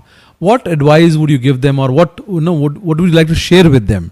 Yeah, there should be very clear vision about it. You have to have a very clear path in front of you. Clarity is one which you need. That is, do you really want to make only the money, or you want to enjoy life, or the middle path, make money and enjoy life? So you have to enjoy every event of it, and you have to enjoy the journey. So the most important thing in life is you must enjoy your life doing whatever you are doing, and that leaves you with good money and fulfillment in life. So you have to be very focused, very clear what you want. I think that's what Ram Forces personnel in your second innings you want to do, because in your first innings you're given everything that you had. In the second innings you want to do something that you love, and while you make sense of your life, both financially and otherwise. So My Startup TV is a full stack media house for entrepreneurs like you. We showcase their journey, we showcase on our different platforms. The whole aim being what the mainstream media does not, we are covering that gap. What do you think about the kind of work we are doing? A fantastic platform, I must say, because other commercial setups will not showcase something where they don't get money. Like in my case, I have paid nothing to you and I get projected to the people. People will come to know about our work, what we are doing, and the authenticity of your setup really will certify that we are good at our work. So I really appreciate your efforts, and it will really make difference for a lot of veterans. Those are going to transit into business and doing their startups. A commendable job by you, MajorSunilShetty. Thank you, sir. Thank you for being on our show, and we hope to see you again on our show to talk about your next venture, future ventures. Viewers, in case you want to hear such interesting stories from soldierpreneurs or founders, do join us Monday to Saturday, 4 to 6 p.m. on our live shows. Thank you. To stay informed about the startup ecosystem, subscribe to My Startup TV.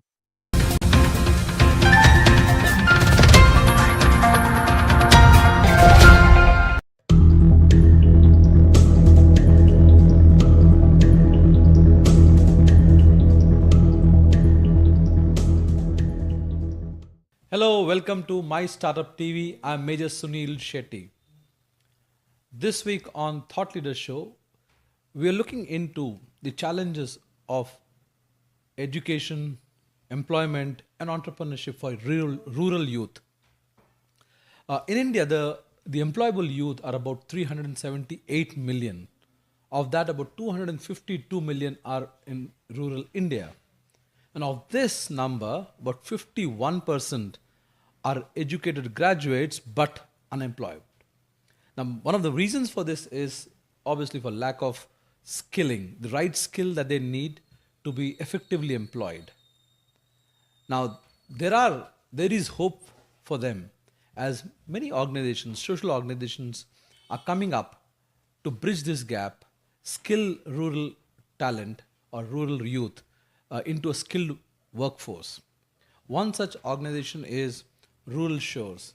And I have today with me, my guest is Tarun Singhal, who's the Group CEO of Rural Shores. Tarunji, welcome to the show. Namaskar, good evening and good morning to the people who have joined from different parts of the world. Namaskar, sir. Namaskar to you as well. So, Tarun, I want you to, before we get into the into the podcast, if you can just paint the picture of what is the challenge currently.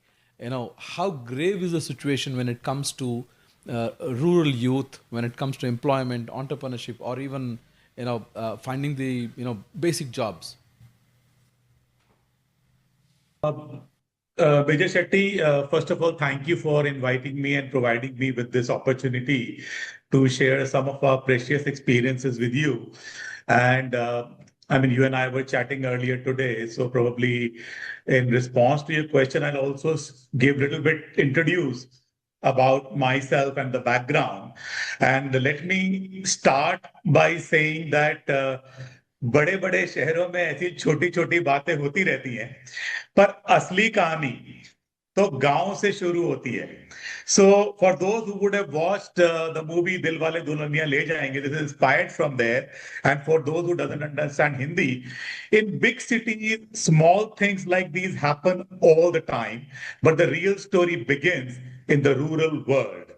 And an American poet, Maya Angelou, famously said, people will forget what you said, but people will forget what you did. And people will never forget how you made them feel. So my life's journey is also about making connections with people, hearing their stories and learning from their experiences. And of course, charting my own growth story. Having led over 3 decades of global experiences, I've led India growth for global giants, helping launch new services, whether it is marketing as a service or AI as a service, and scaled capability centers for global firms. Now, along the way, a lot of challenges have happened. We have overcome the same. Sometimes we connected with the Living Bridge global ecosystem, whether it is NASCOM, Business France, British, French, Belgian, European business groups. And yes, across the whole forte, chance to meet everyone from the Dalai Lama to Big B to the President of India to Anil Kapoor to Virat Kohli. Global celebrities and leaders from where you learn a lot and you make them advocates. For example, Sunil Gavaskar is a big advocate of the rural ecosystem, how to enhance that. So at heart, I'm a self-startup who believes in hustle, trust, and long-term relationships with people and with purpose. Coming to the Rural Shores, and as you asked why the mission resonates, Major Saab. So connecting with the startup ecosystem with rural empowerment and impact, I would like you to consider a very small acronym RISE, R-I-S-E.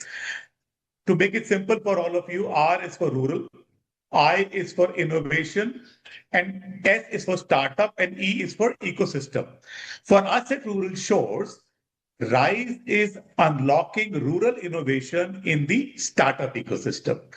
Each pillar of our focus can align with a letter. R, rural transformation and its importance in India's growth story. I, innovation driven by rural entrepreneurship and using local resources. S, startup synergies, how ventures like Rural Shores bridge urban-rural divides. And E, ecosystem building, partnerships, technology, and impact measurement. So to summarize, this acronym will create a memorable structure for all of you and reinforces our message of progress and inclusion through startups in rural India. Now, about myself, I'm super excited to join Rural Shores at its vital growth stage. Teams are geared up to revolutionize rural digital operations.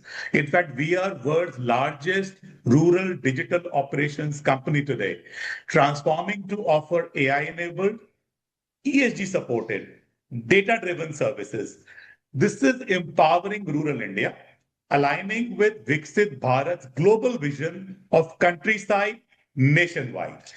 Uh, with agentic AI, we are poised to transform how work gets done in complex, underserved environments, employing the amazing talent of rural India.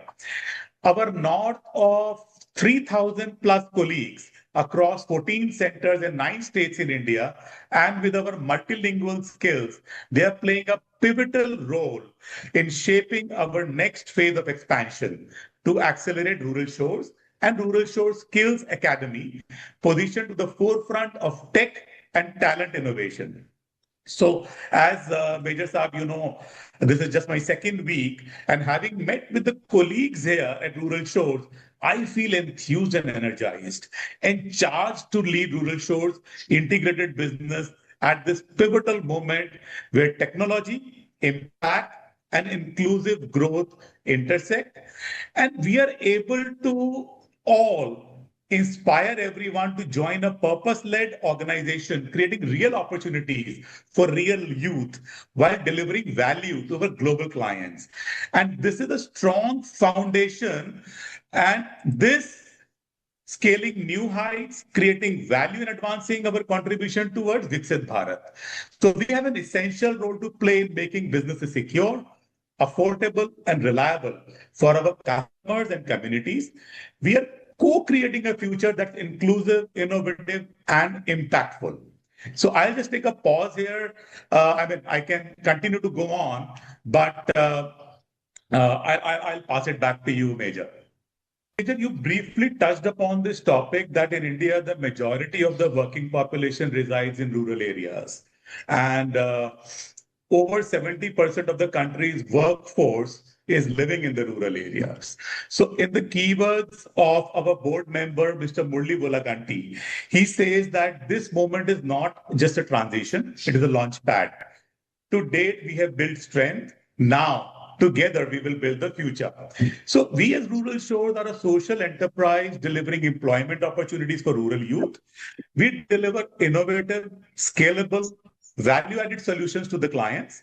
And this is done by combining impact-driven, tech-enabled, AI-powered IT and IT-enabled services, outsourcing, and managing sure that the whole ecosystem is looked after. Now, if you combine it with the Indian startup ecosystem and how we are helping in what you just asked, so I would like to bring it to your notice that innovation has spread beyond metro cities to smaller towns and rural areas. And there's a significant rise of tier 2 and tier 3 startup hubs, growing talent outside metros. So this is helping on mitigating the gaps, which is inclusion, access to skilled workforce, and infrastructure. Now, this leads to our purpose-led innovation. So startups aren't just about unicorns. They're about solving real problems. And that starts in rural India. So I would encourage the startups to focus on purpose-led innovation.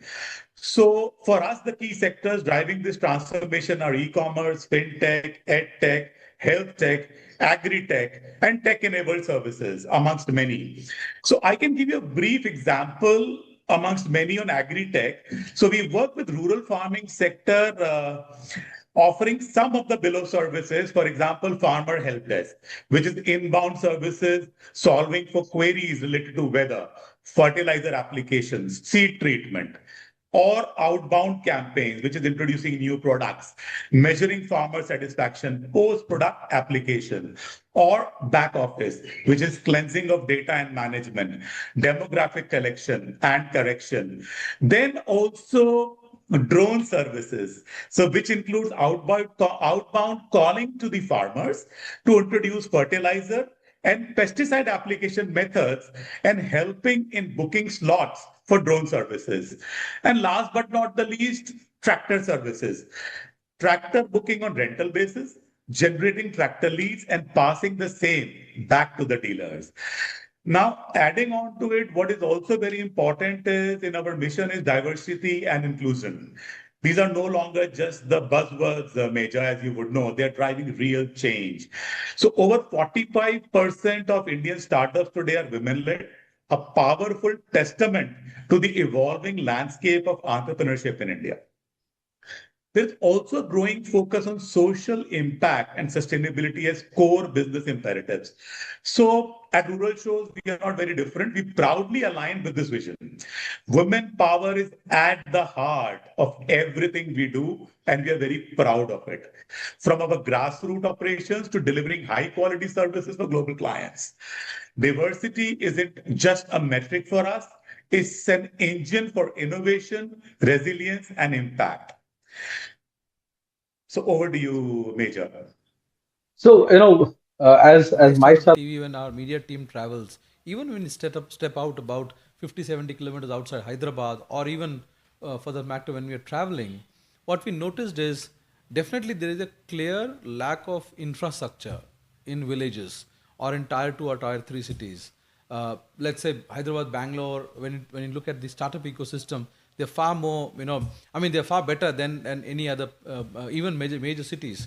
So what you as an organization, as Rural Shore, are you doing? I mean, are you setting up physical infrastructure that works with the rural youth for making them entrepreneurs, giving them training in innovation, or helping them with, in their startup journey, or training them, skilling them to become employable youth? How are you doing this? I mean, are you setting up physical infrastructure, or is it a one-on-one session that you do them in cities? Can you help us understand how does Rural Shore actually work with youth?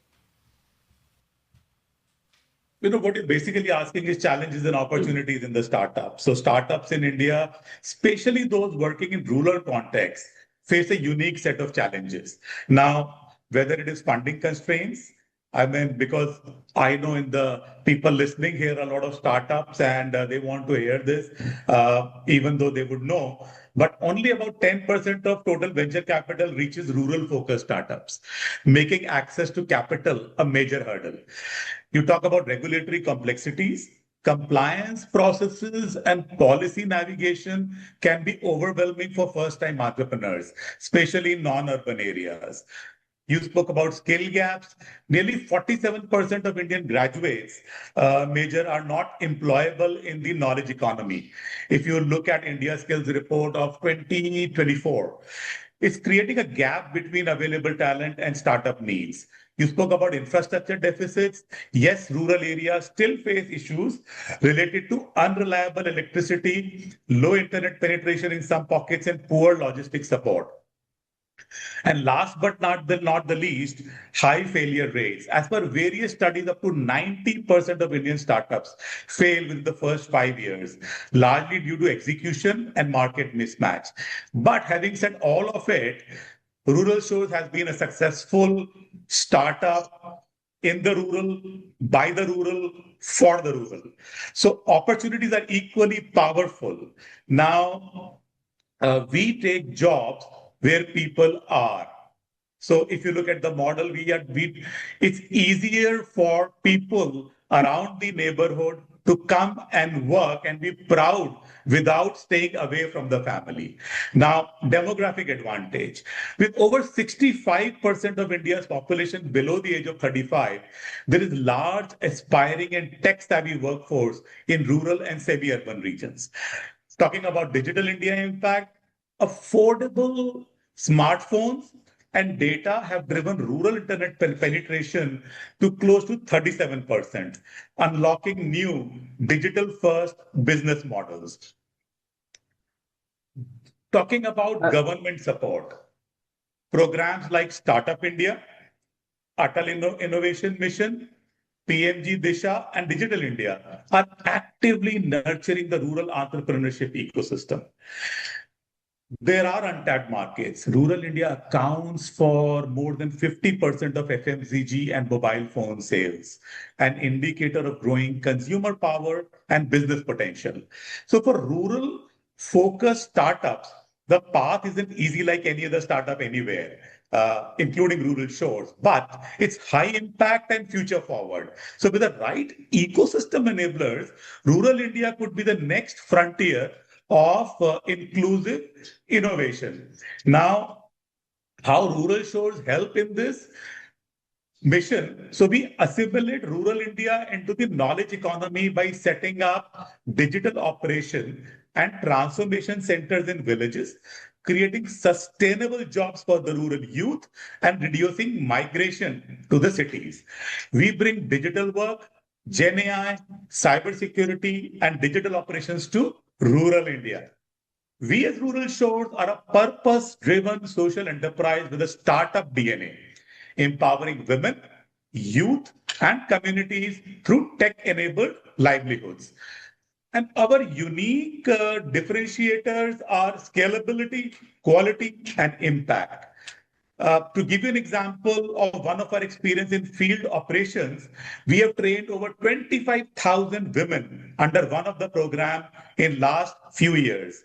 So our innovative model and social impact have also been featured by some of the world's most prestigious academic and research institutions, including Harvard Business School, Said Business School, University of Oxford, Illinois Institute of Technology, Ross School of Business, HEC Paris, IIM Bangalore, Shri Satya Sai Institute of Higher Learning, and so on.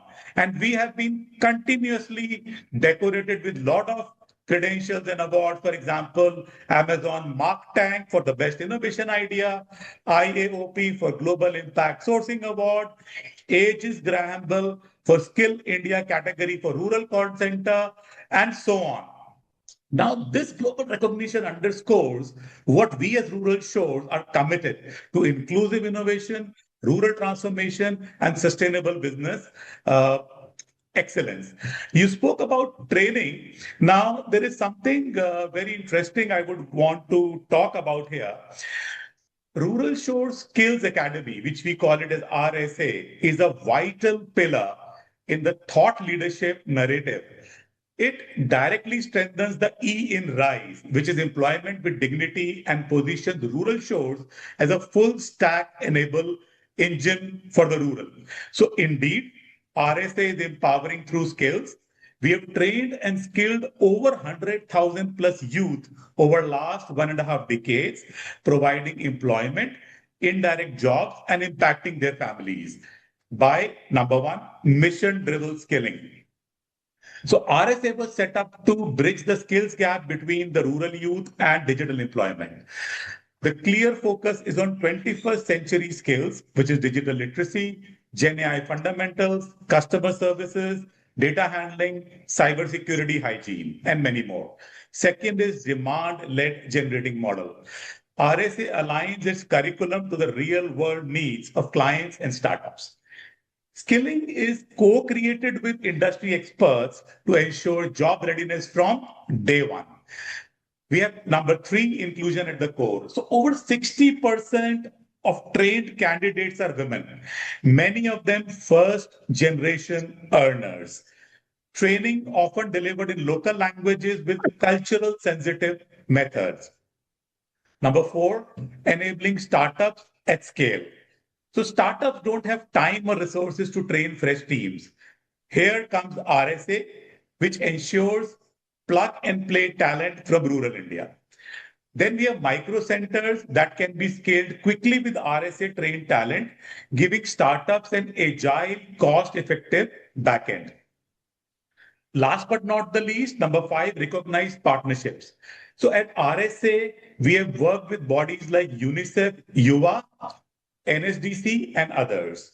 We are certified, benchmarked, and aligned with national skilling center standards, I would say. Uh, I would not shy away from saying that what powers rural shores' ability to deliver high quality digital operations from villages is our secret weapon, the Rural Shores Skills Academy. It is not just a skilling arm, it is a launchpad for rural youth to enter the digital economy with confidence and dignity. Back to you, Major. Well, that's a lot of That work you're that. doing there. Viewers, we are in conversation with Tarun Singhal, who's the Group CEO of Rural Shore, an organization which is working with or working for bridging the gap of bringing rural youth, giving them skills and talents so they can be entrepreneurs, they can find suitable employment. So Tarunji, personally for you, I know you've been in the organization for about 2 months now or 2 weeks now. How's been the journey for you? As I mentioned to you earlier, also the journey is very, very exciting. I mean, it's from working at the intersection of impact plus tech. I would like to mention two takeaways here: managing with empathy, scale, and innovation. And second is advice to startup founders from my 2 weeks journey at Rural Shores. Don't scale blindly, scale with soul. So You worked with, you've seen startups in city-based startups. You worked with MNCs, and now you're working with rural. In your short duration or short interaction with rural youth and rural entrepreneurs, what's the big takeaway for you? How do you find them? I mean, what I'm trying to arrive at here is, क्या वो जोश उनमें उतना ही है जो what you see in other in youth in metros and other cities? I would say Josh is super high in the rural major, and in fact, I visited one of the centers in Bagepalli very recently, and I could find the super high Josh of the people delivering high end services with super high energy, which for some reasons I have been missing for many years in tier one or some of the higher tier two cities. And they are all set for the next big disruption, which is inclusive innovation. So, talking to them, what I feel is that when inclusion is built into innovation, Gen AI and digital literacy in rural India will lead towards Vision 2030, building rural centers of excellence aligned to India at 100 goals, and ESG, social impact, and the need for conscious capitalism. We are we also are. part of the rural mission called Palle Sujana, which is based off Hyderabad, which is headed by Brigadier Ganesham. And whenever we travel with his team, basically there is a yatra that they do where you spend a couple of days with the in villages meeting the rural innovators. So one of the things that is striking is that many of these youth are working towards are building solutions which are which are localized. I mean, meaning for their local problems. What is your experience? I mean, in your experience, do you see there are youth who are also trying to think of solution which is for India or for the globe? Question, because what is happening is, I mean, you've spoken about, I did have the opportunity to meet some of these youth when I was visiting one of our centers, that was Bagepalli. And what we find is that how we are combining rural shores to become the operational backbone for startups like these youths who can look to scale affordably and impactfully. Now, we are very simple in the process. We say that work with the product or service you have. Our approach is either you or we build the product, but and we help you deliver solutions with rural execution power. Another thing which I can very strongly talk about is workforce as a service. WAAS, WAS. I mean, new terminology. Maybe it just came to my mind. From rural India is a new model for lean startups. So the value of technology in making rural digital operation centers competitive is of utmost importance, combined with the skilling of rural youth for digital jobs and leveraging digital India initiatives for scale. So the social impact and the commercial sustainability can always go hand in hand. And of course, at Rural Shores, the recognition as an impact sourcing leader is one of the key references. So, When we talk about rural youth, not everyone, as we see in metros as well, not everyone, every graduate or even who's coming out of college or school is looking for starting his own business. Many of them want to get into a secured job or at least a job to start with. How does Rural Shore help in getting them connected to organization where they could find jobs or skill them to find jobs? I mean, that's what I mentioned to you, that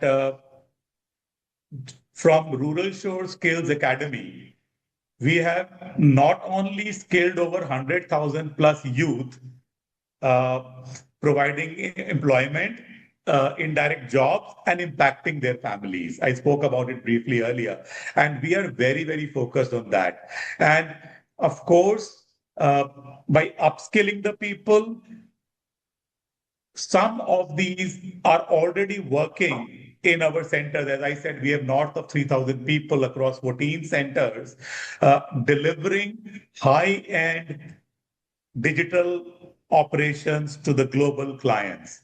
And these are the rural youth doing it with proud, making us proud, and making the world proud, and making the country proud. Do these rural centers of Rural Shore act as employment centers, or these are the places, business centers, where you hire them and then give them as a service to clients? Multiple pillars to what we do. The major one is skilling them and helping them find jobs. That's through Rural Shore Skills Academy. The other one is they join us, we train them in different models, different skills, and they deliver unique, skilled processes to our global clients. So there are multiple approaches and pillars we work upon. And trust me, I mean, I would encourage you and some of the other people on this call, the audience, to come and visit some of our centers and see for yourself. Definitely, we would love to do that. We have been doing. We have done this in Tamil Nadu.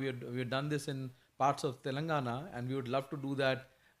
Come to one of your centers, interact with the rural youth, because it is important that the message is taken forward. Because what it does is, one is it gives confidence to the youth that there are organizations that they can approach, and also probably it will encourage other social organizations to copy some of your model and roll out in other parts of India.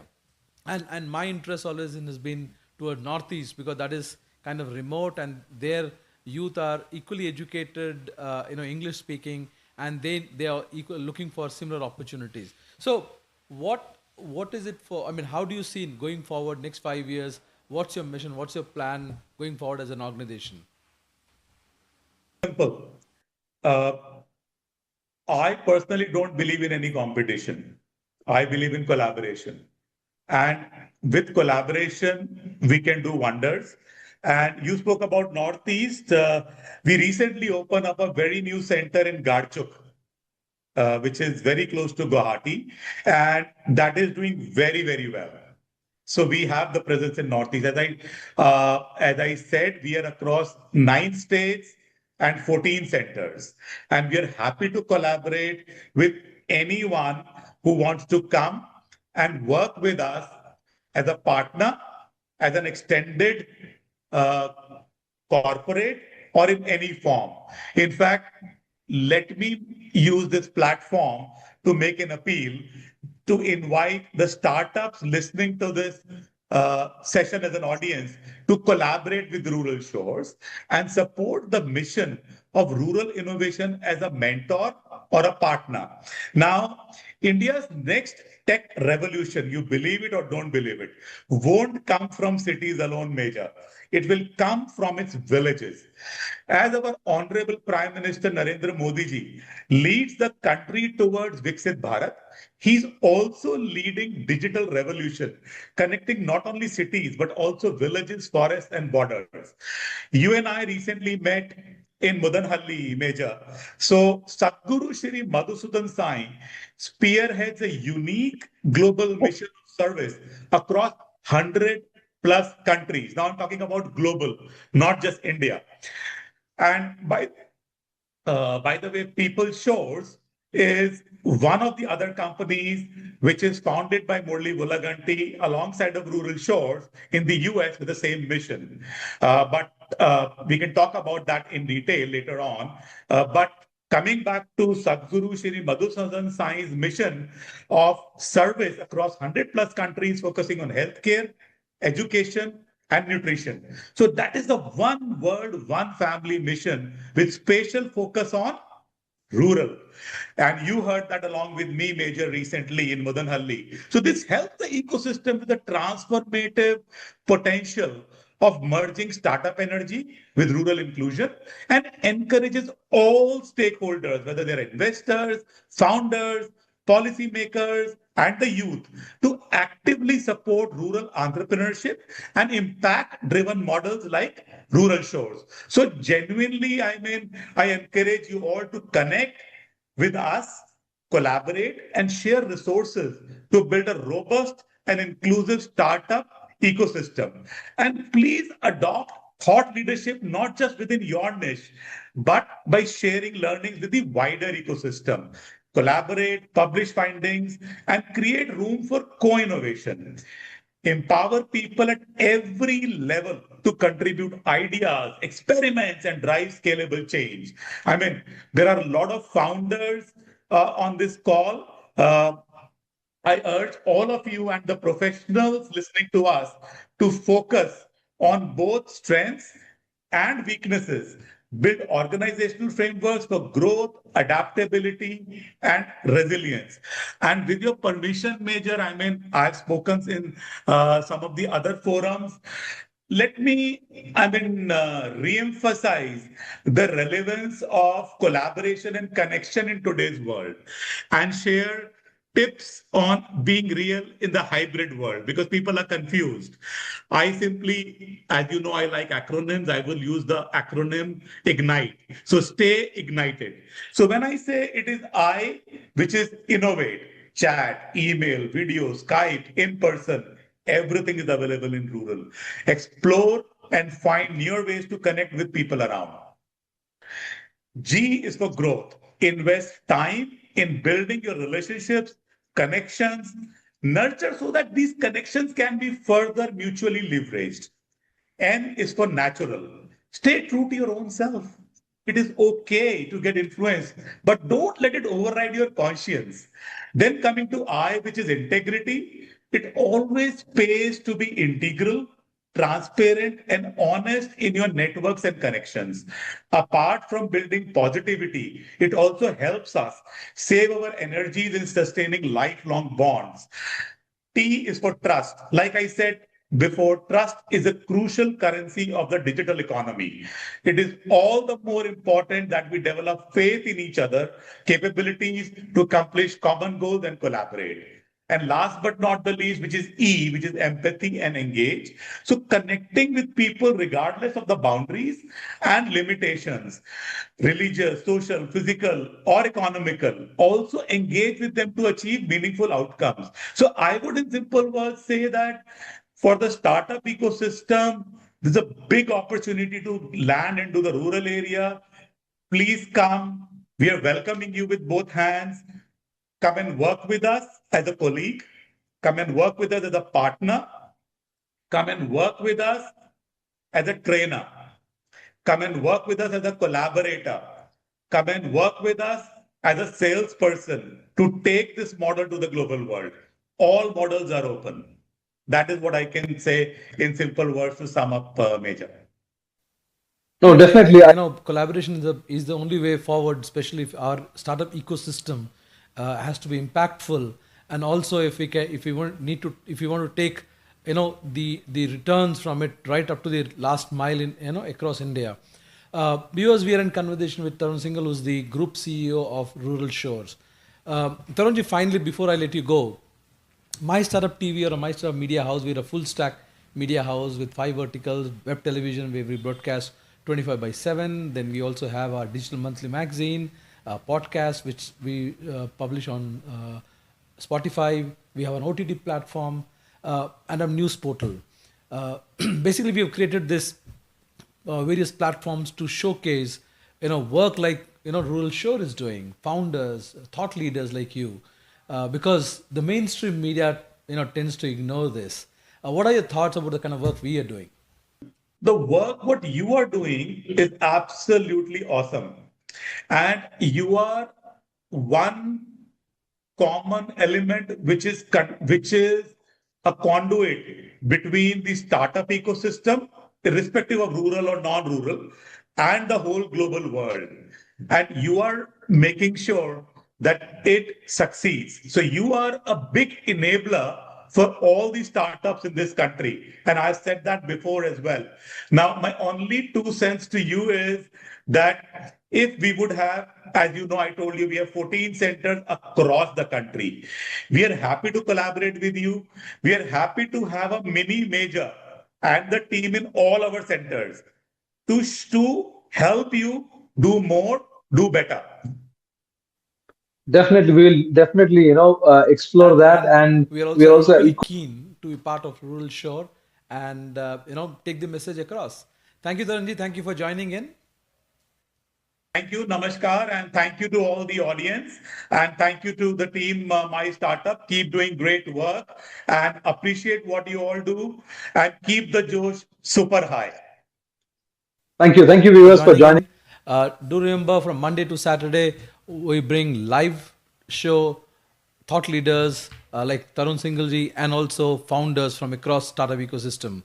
Do join in tomorrow at the same time. Thank you very much. To stay informed about the startup ecosystem, subscribe to My Startup TV.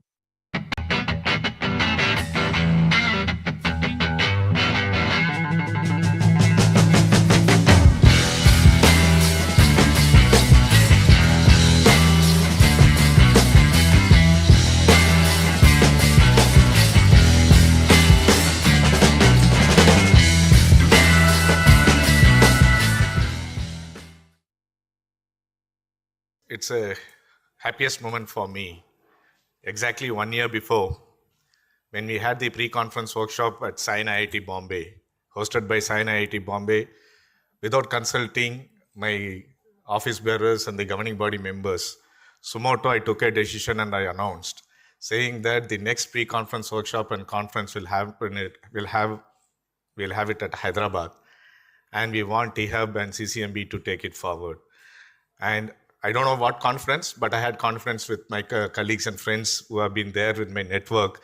And Vijay was there, Ramji was there on that particular day.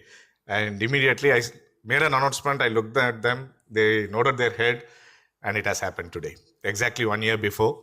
And thanks to all the Hyderabad incubators who have joined hands in organizing this, and especially to THUB and CCMB for making this event to happen.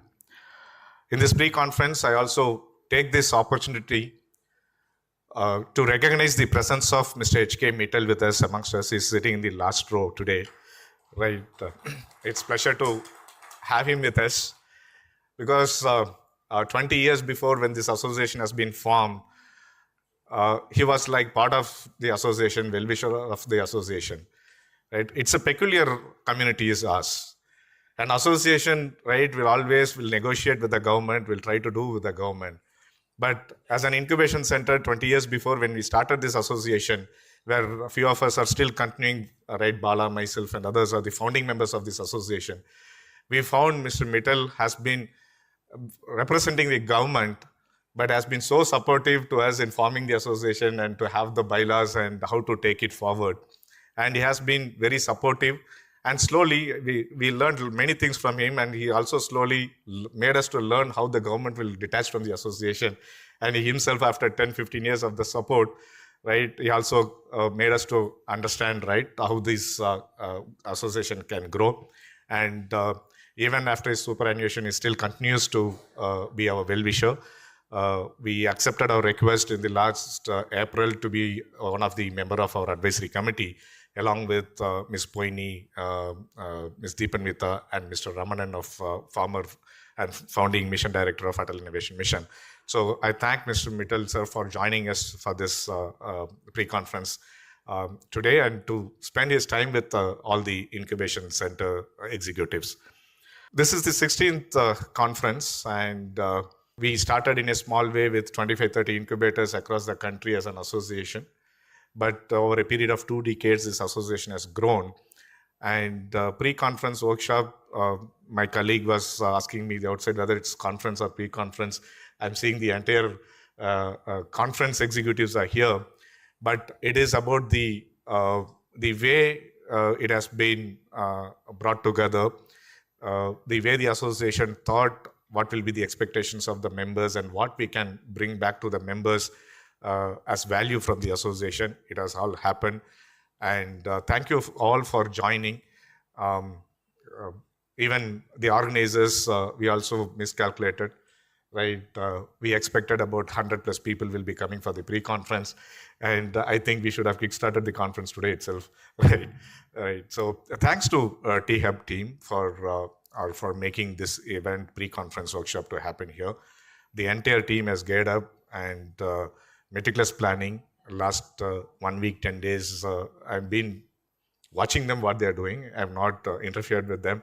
And whatever is been happened today, whatever you are enjoying today, it is all the collective efforts of T-Hub team.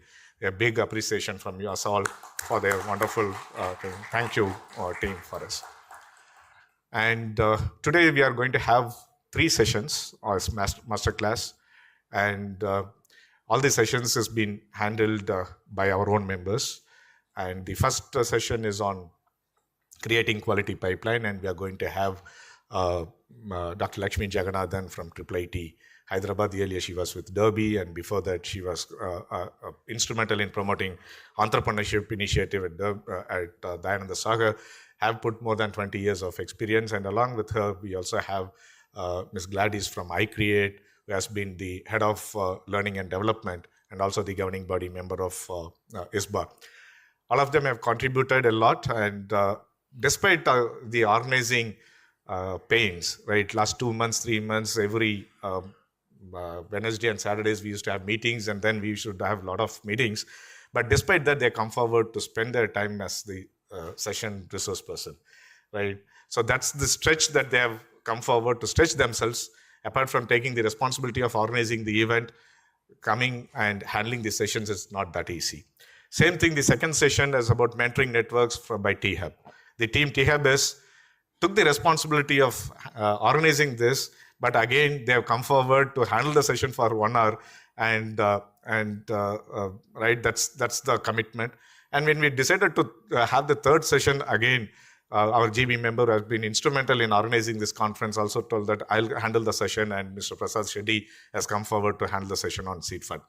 So next 3 hours, it's going to be a knowledge rich, and make the opportunity, and hope we'll have a good learning session. With this few words, I request Lakshmi and Gladys to take over to you. Thank you. Hearty welcome to all the incubators. Lunch ke baad, I think the energy is down. Can we have a big round of good afternoon? Good afternoon. हमारे हैदराबाद में ऐसे ही होता, right? But thank you so much, Dr. Suresh. Thank you so much, the ISBA governing body, Prasad Shetty, Prasad Menon, Gladys, Dr. Lakshmi, Ashish ji, and all the members who have worked behind it. I remember last year I was sitting at Sain IIT Bombay, and when Dr. Suresh made this comment, I was like, wow, bin mange, we got so much, right? And we're so proud as T-Hub to host the 16th annual ISBA conference in Hyderabad. And a full hearty welcome to all the incubation leads CEOs coming from different parts of the country. We also have the Asian Association of Business Incubators today with us. Also a big round of welcome and applause for them as well for coming all the way. Like Suresh mentioned, the kind of effort that has gone behind. I've seen the ISBA team, the way, the kind of effort they have put behind to ensure that those incubation leads from different countries like China, Philippines, Singapore, Malaysia, they traveled all the way to India and experienced the Indian hospitality and the Indian ecosystem. I'm sure you would have had a good tour of T-Hub and also T-Works, thanks to my able team who took care. I'm sure they took a good care of you. Can we have a big round of applause for them? Yeah. How many of you are visiting T-Hub for the first time? I'm glad. Yahi chahiye tha humko, right? The whole agenda is how many people can get associated, because I believe collaboration is the new competition. If we do not collaborate, will not exist. And I was talking to Prasad, and the whole idea of this welcome address is how can we bridge that gap of collaboration? We are here to collaborate. We are here to work together and kind of open the barriers on achieving things together. Today in the second session that would be handled by my team on creating investment pipeline, creating industry pipeline, and also on creating mentor pipeline. We'll talk more, dive deeper on how can we, all of us can collaborate, work together and see that your startups that are sitting here can work together. How can we open up our mentor network, our investor network, our industry network, and enable your startups to leverage the corporate innovation that we have championed in. We'll have a lot of discussion around, and me, my team, all of us are here, looking forward to speaking with you, looking forward to collaborating with you and taking it forward. Thank you so much. Once again, a hearty welcome to T-Hub, and looking forward to interacting with all of you over the next 3 years. Thank you. Thank you so very much, Vijay, for that such a loud welcome. And I believe after food, it's very difficult to keep people awake, because I was asking Vijay and his team, do we have some music, Natu Natu Ho Jaye Kuch To? So we will have that as well for you. But thank you very much, Dr. Suresh, for explaining about the ISBA journey and how the team has been working collaboratively. And I would like to thank the entire people who are here, who have traveled miles and miles and taken that effort and pain to be here with all of us.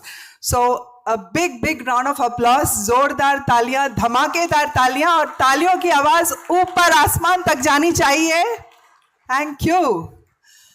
So I am seriously overwhelmed with the kind of experience and expertise who are seated in this room. And छोटा मुंह बड़ी बात होगी कि हम आपके लिए क्या session करें. We are here to learn from each other. We are here to collaborate. And thank you for this opportunity that we have got, T-Hub and the entire team, for hosting us today and helping us with all the preparation. So this is the power of ISBA that we have been seeing for last several years, and more power to ISBA. और this journey has to continue. पता नहीं जब तक सूरज चांद रहेगा तब तक ISBA कौन रहेगा, right? So this is going to continue.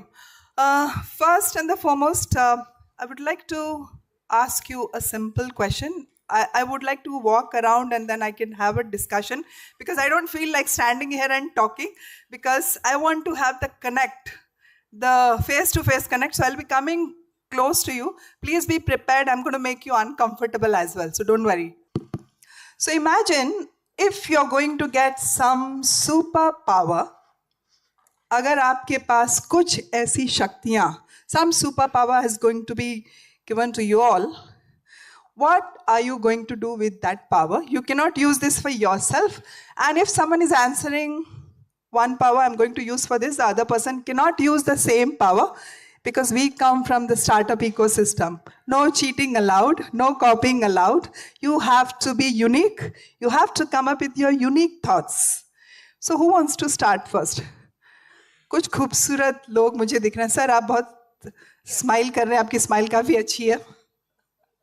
That's the simplest one. I would love to be Mr. India, the invisible one. Okay. Yeah. So I would like to make India a superpower. You would like to make India superpower. Okay, great. What about this side? Why this side is so quiet? My right side people? Yes. आपके पास super शक्तियां हैं. You are the Superman. What you want to change? Yes. Sir has raised his hand. Yes, sir. मैं तो वो श्लोक के लिए बोलूँगा, सर्वेत्र सुखिनः सन्तु सर्वे सन्तु निरामया. दुनिया में वसुदेव कुटुंबकम का, दुनिया में सबका अच्छा हो, ये blessing. Ma'am, Very nice thought, very noble thought. Yes, sir. अगर मेरे पास हुआ तो मैं ये कहूँगा कि अपनी दिक्कतें, कमजोरियाँ सामने लाके रखो ताकि उसे सुधारा जा सके. So you want to work on your inabilities? आप अपनी दिक्कतें सामने लाएंगे या सारे लोग? So you want to?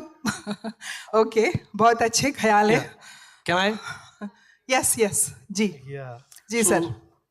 So basically, our education system has closed the minds of all the students. And So you if mean I to say get the such quality is superpower, not there? I would just love to open up their minds. They should You want try to new open things. up their minds. They should be not afraid Beautiful of risks. thought. And I think that will be one good thing to do. You open up their minds. Their Lovely. minds are all closed. Lovely. I see a beautiful lady sitting on this side. Okay, I'm coming. Don't get scared. Yes, ma'am. I don't know. I may be the cheesiest, but I like Shah Rukh Khan. So maybe, I don't know, I just want to be there with that I'll use the superpower for. So you want to be with Shah Rukh Khan? Oh, wow. May किसी चीज को बड़ी शिद्दत से चाहो तो सारी कायनात उसे लाने में लग जाती है. Very, very beautiful. I wish मैं आपके लिए शाहरुख खान को लेके आती. कोई है यहाँ? काका किरण कोई है? Shahrukh? Not exactly that Kiran, but yeah, I'm a Kiran and I have a mic. So लो मिल गए. Sure. Excuse me. Yes. May I, ma'am? Yes. Okay. Yes, ma'am. Can I? Yeah, please. Here. Oh, sorry. Piche. Yeah. I'm not sure how many of the people here would appreciate the answer, but if I have the superpower to do anything, I would probably reduce or ideally make it zero, nullify the importance and influence of money. Great. Influence of money. Matlab you want to erase money completely, eradicate that completely. Completely. फिर Well, हम किसके लिए लड़ेंगे? People should not have another motivation to help than just to help, in my opinion. Wonderful. Shahid, you have something to add?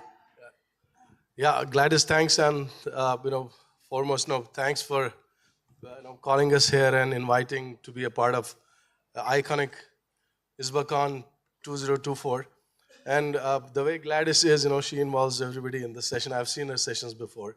So, I would see that, if everybody is here for a cause and incubation, I would love to have a power of understanding how to evaluate a startup which is going to be a success tomorrow. So if that power is given to me, I think, we all would want to have that power. No, that's something which really incubation should have. And I don't know how and when and how could we do that, but I'm sure the technology is evolving and we might tomorrow have a power of understanding and evaluating it in the right way. Thanks so much, Gladys. Beautifully said, Shahid. Thank you so very much for such a terrific answer. Over here, ma'am. I'm the newest member of ISBA. I've just joined. The newbie we have. Yes, the newbie and the young energy. So I always wanted to, give options to women. More options to women who can do something with their lives. More power to women. Yeah, yes. more power to women and more options to women, which they can do with their lives. So that power actually I've got recently because I'm the new CEO of SNDT Vice, where we have 70,000 women. It's the only women university of India. Wow. And recently I'm the new CEO and I have got the power to actually change the lives of women of India, nationally as well as internationally. And I would love that everyone supports me nationally. And, this whole thing has to be like a one energy for India so that we can represent internationally too. Lovely. Yes, sir. Thank you so much. So कोई और जिसके मन में तूफान उठ रहा है कि मुझे बोलना है लेकिन अंदर से संकोच है कि क्या मैं बोलूं? Yes, I saw somebody. Yes. Well, such a nice question, and I think I feel that if you had a superpower, does not really translate, because for me, I feel like there is the superpower which exists when you're part of such an ecosystem which is so inclusive, and you have everybody who's talking about collaboration, who's not just talking about it but also doing it. And like Vijay mentioned, collaboration is the new competition. That kind of really resonates well. And I'm right now heading the incubator SPTBI as part of the Bharati Vidya Bhavans in Mumbai, and I'm looking at amazing work being done in the startup ecosystem, and very happy to be part of this community and doing my part. Thank you. Sir. Yeah, if I were to have that superpower, first and foremost is I think everyone should be literate enough to understand the nature, and so that they can be self on their own. Thank you. Thank you so very much. And one more question I'm going to shoot to each one of you. Do you really need some superpowers to do good to the humankind or to the world? Or do you already have such powers in your hand? क्या आप में वो ताकत है? Yes, no, maybe? I think everyone has one power, that is power to change. Anything or small thing, anyone can change. So we all have, we just have to implement on that power to change. Right. So in this room, you can see the power. Can you feel the power in this room? Yes. Can we hear the power? Yes. Yes. Absolutely. So I am really, really happy that the kind of response that we have got. And I know that you all belong to one or the other incubators. We were expecting incubation managers, but I'm happy to see that the expertise and the people who are here. So we would like to ask you, what do you think we can do to improve our startup ecosystem? What are the qualities that we can bring in that will help this startup ecosystem? How we can be, we start comparing with Y Combinator, that's the number one. That is one among the number one. But why can't our incubation center, why we can't have such kind of powerful institution here? Don't you think we have the courage? We all have. But who is going to change this? We. Okay, so anyone, you must have gone through Y Combinator style. How is their training pattern? What exactly they do? What is the standard that they have set for? What are the standards that has been set for Y Combinator for selecting the startups and supporting the ecosystem? Anyone? Yeah. Okay. क्या Y Combinator का नाम सुना है? क्या है ये? Accelerator है, incubator है? कौन सी भाषा में आप लोग समझते? इंग्लिश, हिंदी, मलयालम, तमिल, तेलुगु, गुजराती, मराठी? बिकॉज पूरा भारत आज यहाँ पर है, राइट? एक मिनी भारत यहाँ पर है. Yes. Okay. Let's keep Y Combinator aside. Hi, Gladys. This side, back side. Sorry, मेरी दूर की नजर. No, I got it. It's okay. So, yes. Coming to that Y Combinator part, coming to a question rather, yes. which you asked Okay. that, what are the things which perhaps So Y what Combinator... are the standards? What set them apart from the rest of the world? Why people talk about Y Combinator ke startups, they have reached to that level? Why? Kyun? No, of course, it has been, in their case, over 15 years of now legacy. Earlier wasn't a legacy for sure. But I see, based on my experience, because I had kind of cleared 2 rounds of interview when I was a founder with YC. Okay. So what you have applied there?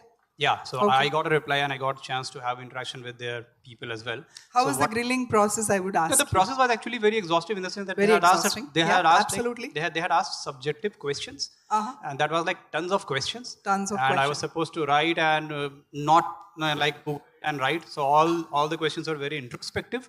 Okay. So I could feel that they somehow want to do the filtering process and understand the founder's grit and the founder's philosophy more than anything else. Because of course 80% of their startups are the startups are at idea stage level itself, the other 20% of the startup. Yeah. So I think that You can continue. the I'll just go founders. and change the slides. Yeah. Yes. So they do have a 45 minutes of filtering session, a discussion, a deep dive discussion happens with the people who have applied. I need the slider.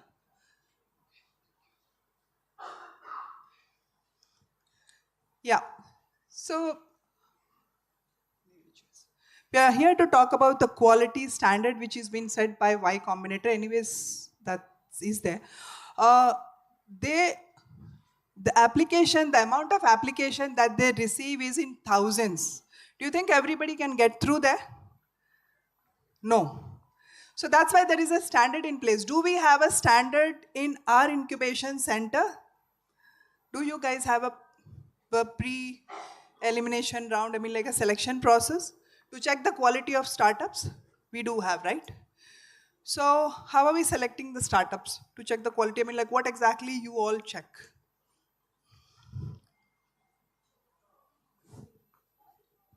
From Indian Agricultural Research Institute.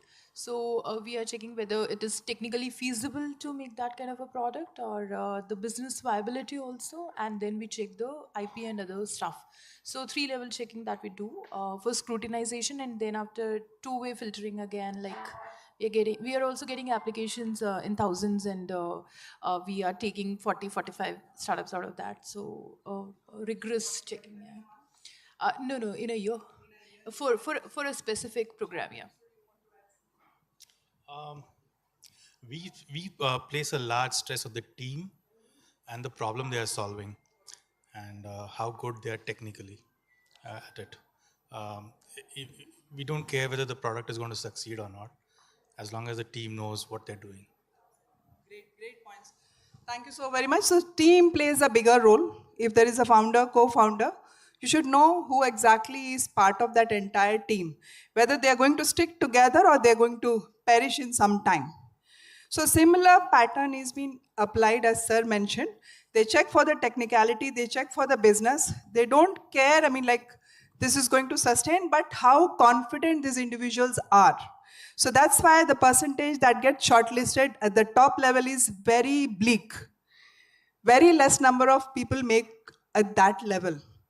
So we also need to come up with certain strategies where we get the best of the best lot so that we can produce the best entrepreneurs from our country. And you all sitting here are the best of the best ecosystem. And we have the power to do such job. Only thing is that we need to take that efforts.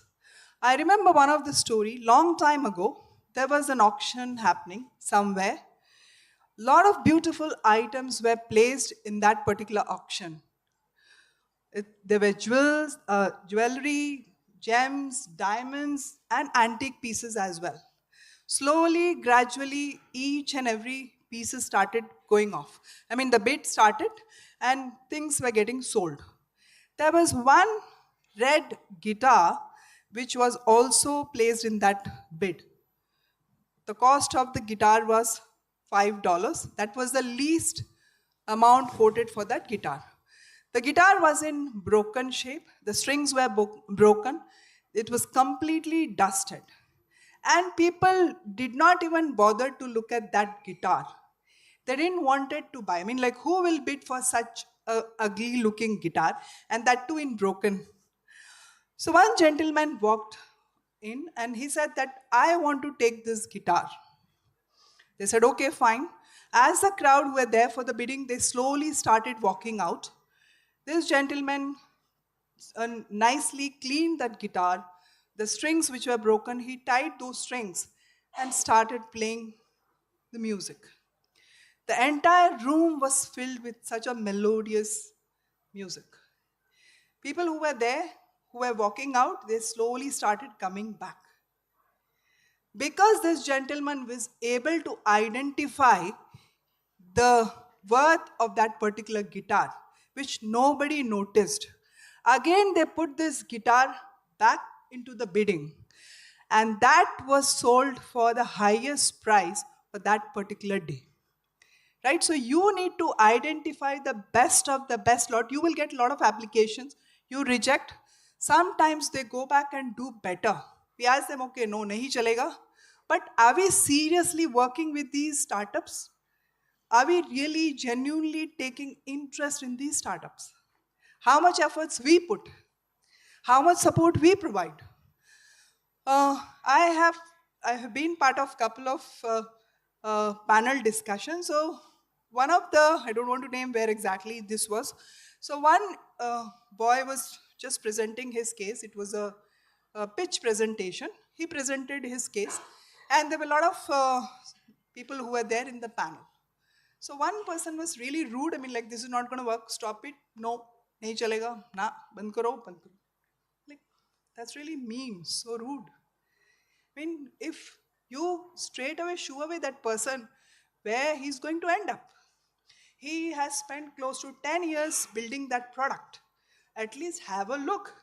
Because you did not identify the worth of that particular product, that doesn't mean it's not valuable, right?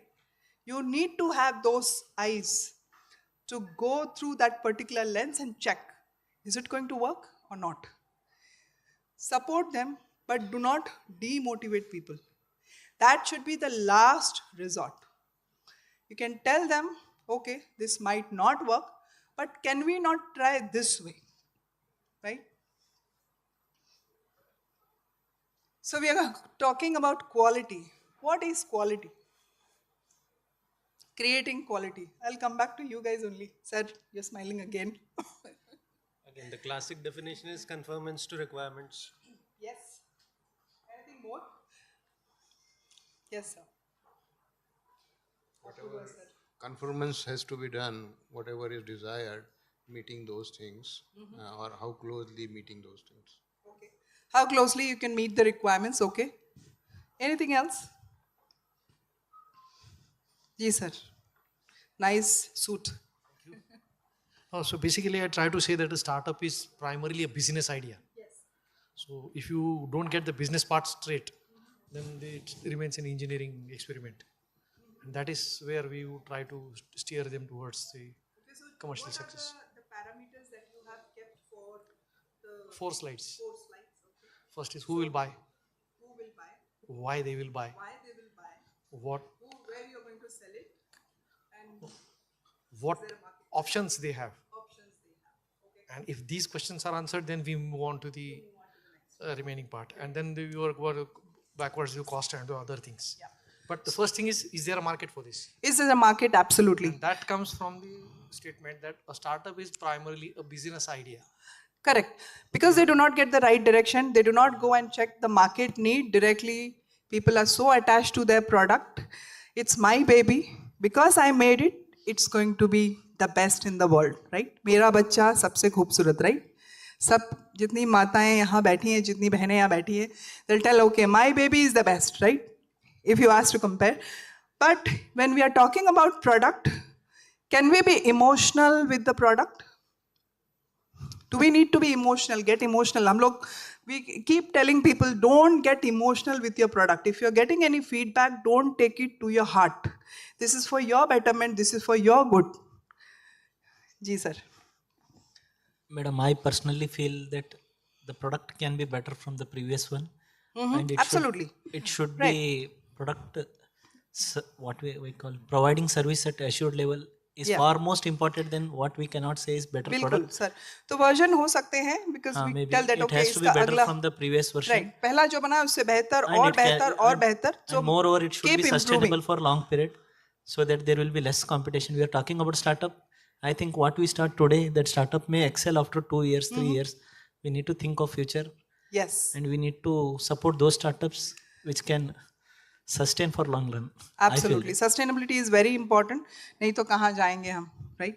These are some of the questions. Sir ने कुछ questions बताए. Some of the questions that you can add when you're dissecting the startup. The word dissect I use because we literally butcher the startup. हम बहुत बुरी तरीके से कत्ल करते हैं, right? We are preparing them for the best or the worst for tomorrow. But that doesn't mean क्योंकि today we are working with such a young generation or आज की generation, they want Maggie in 2 minutes. They don't have this much of time. So you need to have patience to work with these individuals. You need to understand their thought process and ideology, what exactly they want.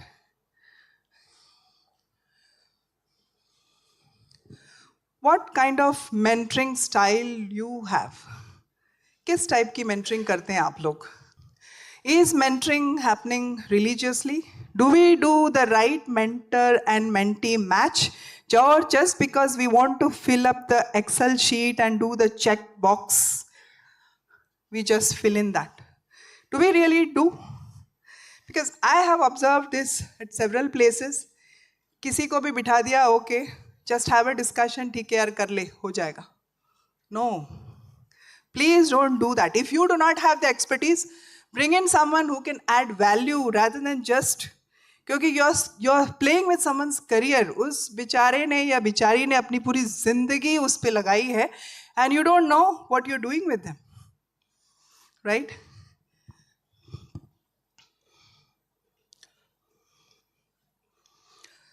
Team के बारे में, someone spoke about team. Everyone is working in a team or we work in silos? सबकी team है? Do you believe in teamwork? We believe? Is team important? Together we swim and sing together? Huh? We do? So why team is important?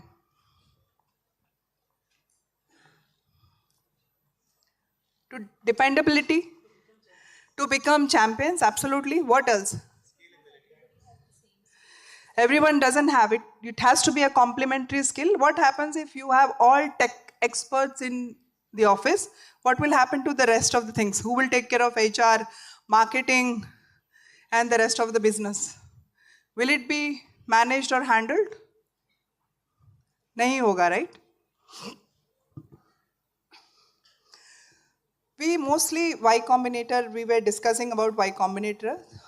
So let me tell you, the selection process that we were discussing, they have a very rigorous process. So there is a 45-minute, if in case any startup is lucky enough, I would say lucky, if they succeed, they will have a discussion, a virtual discussion or a face-to-face discussion whatsoever. And if they succeed from there, there is another 3 to 4 months that they're going to spend in training. So this is a kind of training, a rigorous training that happens where they learn a lot. Every week they'll organize certain dinner where they invite the alumni, the startups who are already doing well in the market. They invite and they talk about their stories, not just success, but the failures as well. Because startup is not all about success, right? Each step that they're going to take, there will be failures, but they need to learn from those failures. Every moment, they need to learn. And it's 24/7 job. Our job is okay, we are doing 9 to 5, 9 to 6, done. You can go home and sleep. But can they? They can't. They are the whole and soul for that particular product. So give your support wholeheartedly. Dil se karo, nahi to mat karo. We talk about, okay, that incubation center is really doing good. We start comparing, okay, T-Hub, I'm using T-Hub as an example. Please don't quote me on this. T-Hub is doing itne log aa rahe hain, this happening, that happening. Why we are not doing such things? No comparison. So isi baat pe I remember one more story. I enjoy telling story. So there were 2 boys who decided to go to the seaside. And they thought, okay, we don't have a job. Let's collect some seashells. Seashells, समझते हैं? समुंदर के किनारे जो सिप्पियाँ होती हैं. We'll collect these seashells and then we'll make some money out of this. So those 2 boys, एक का नाम Ram, the other one was Sham. He said, okay, you go to the left side, I'll go to the other side. And we'll meet for lunch and we'll see how much we have collected by lunchtime. He says, okay, fine, let's go. So both of them disperse and Ram goes to the right hand side. Whatever he gets, he quickly collects all those and puts in his bag. And during lunch, he also gets a bigger shell. So during lunch, these 2 gentlemen meet at the center point. And then when Sham sees that, oh, my friend Ram has got so many shells and he's got a bigger one. I don't have that. the jealousy has taken place. Irsha andar aa gayi. I do not have this, so I need to get much better than this one. So he goes to the other side again, and then whatever he had, he throws everything on the way in search of a bigger one. Evening again, they return back, and Ram asks, "What happened, Sham? Your bag is completely empty. Did you not get anything?" He said, "No, I got, but I was trying to find a bigger piece. I couldn't get a bigger one. So I've just thrown all what I have collected." They go to a nearby shop to sell this. And as soon as they reach the shop, the shopkeeper gives 5,000 to the bigger one and 10,000 to the smaller shells that they have collected. So Ram was very happy, and Sham was more jealous. I mean, like, he was filled with a lot of filth and all this disgusting feeling that, oh my God, my friend got this much and I did not get anything. So Ram tells his friend, "See, my friend, you have thrown whatever I picked up, those shells. So the bigger one has given me 5,000, the smaller one has given me 10,000. If you wouldn't have thrown this, you would have got this money." Right? So small opportunities comes your way. Try to grab such opportunities rather than shooing away, "Oh, ye chota kaam hai. We will not collaborate with them. We will not do programs with them. We will not do such things." Koi chota bada nahi hai. Right? Everybody is playing their part. Do your bit. Add your part. What value you can bring to the... Okay. It's... How much time do I have? Did I exceed? Okay. So then I will move quickly. Okay. So when you're working in the team, last part I would like to discuss one of my favorite and interesting part. किसी को कभी गुस्सा आता है यहाँ? कितने लोगों को यहाँ गुस्सा आता है? सच बोलना, सच के सिवा कुछ मत बोलना. आता है, आता है. How many people get angry here? मतलब जिन लोगों के हाथ नीचे हैं उनको कभी इतने साधु संत महात्मा लोग यहाँ बैठे हैं, wow, really nice. So you guys जिन्होंने हाथ नहीं उठाया, आप लोगों को गुस्सा नहीं आता, या सोच रहे थे कि मतलब कोई देखेगा तो क्या सोचेगा, अरे इसको गुस्सा आता? सबको आता है. We are human beings, right? We are not machines. So what happens? Do you have conflicts anyways? Don't give any organization का नाम. आपस में झगड़ा होता है, घर में भी होता है, जहाँ 4 बर्तन होते हैं खनकते हैं, राइट? होते हैं. So conflicts do happen. So what do you do when you are really angry, you're not feeling good about such situation? What do you do? Startups हैं, उनको भी बहुत गुस्सा आता है. So this is any which ways आप सब लोगों ने पढ़ा होगा. Have you heard about the conflict resolution style? सुना ही होगा. जितने लोग मैनेजमेंट वाले हैं या नॉर्मल भी सुना ही होगा. So competing. Shark, have you seen shark? What kind of quality does a shark has? Aggressive? That kind of behavior. So every time you cannot be very suppressive in nature. You need to be aggressive, but depends on the situation. हर बार आप शांत रहोगे तो people will use you like tissue paper, right? Compromise, fox जो है, compromise करना, उसके भी उससे we can learn. At times you need to compromise. Every time you cannot be in a fighting mode. Compromise. Certain situations, compromise. But अपने दिल पे हाथ रखकर कुछ गलत है तो don't compromise on such things. बोलेंगे कि अरे pre-session में they told okay compromise कर लो, we did compromise. So don't do that. Turtle का nature. Have you seen if there is certain challenges या कुछ आता है turtle, वो seriously अपना मुंह अंदर ले लेते हैं. मतलब they will take their head inside the shell because they know there is a danger.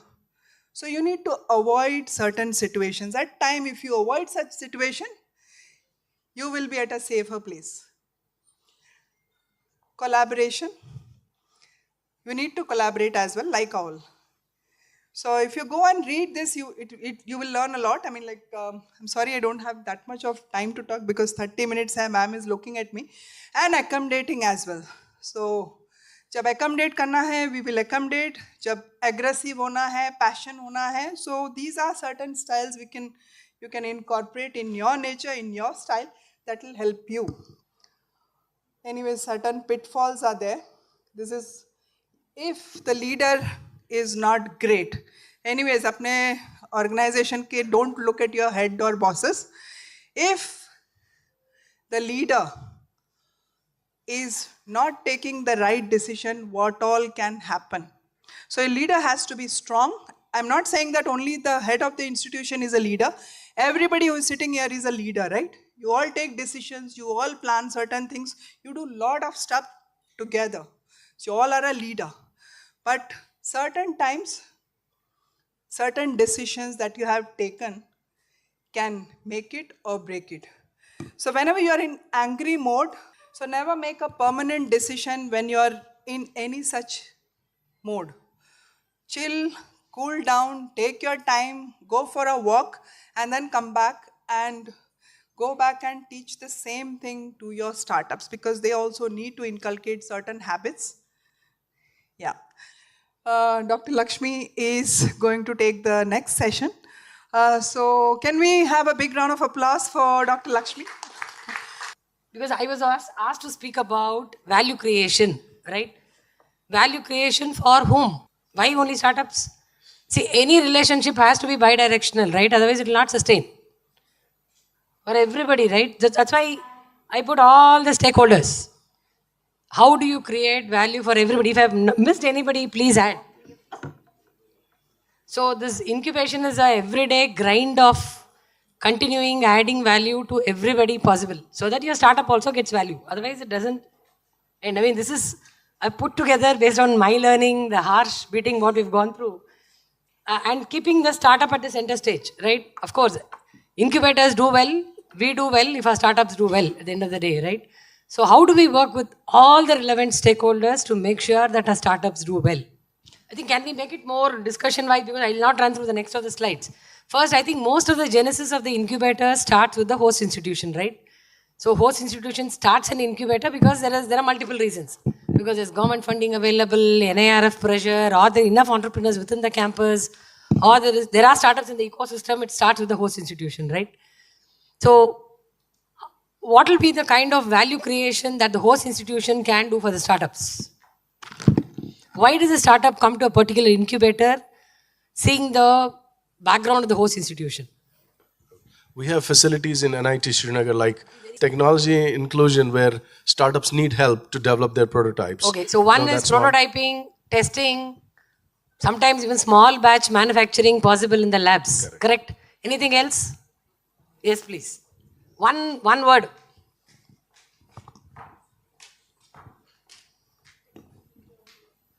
Yeah. Running a business requires multiple activities. And one of them you tell what the campus can give, no? Yeah, so all the other things the incubator can provide to the startup. So because we'll have to cover how many? About 12 of them in 20 minutes. Okay. So roughly 2 minutes per point. Funding agency would be one good thing. No, let us stick on to host institution. If somebody wants to come to the campus, they can make use of your labs. Please be seated. Yeah, please. Experts like faculty expertise, where does it matter? Mentoring for what? Okay, for... See, now with deep tech, slowly startups have realized that faculty can also add a lot of value for R&D expertise.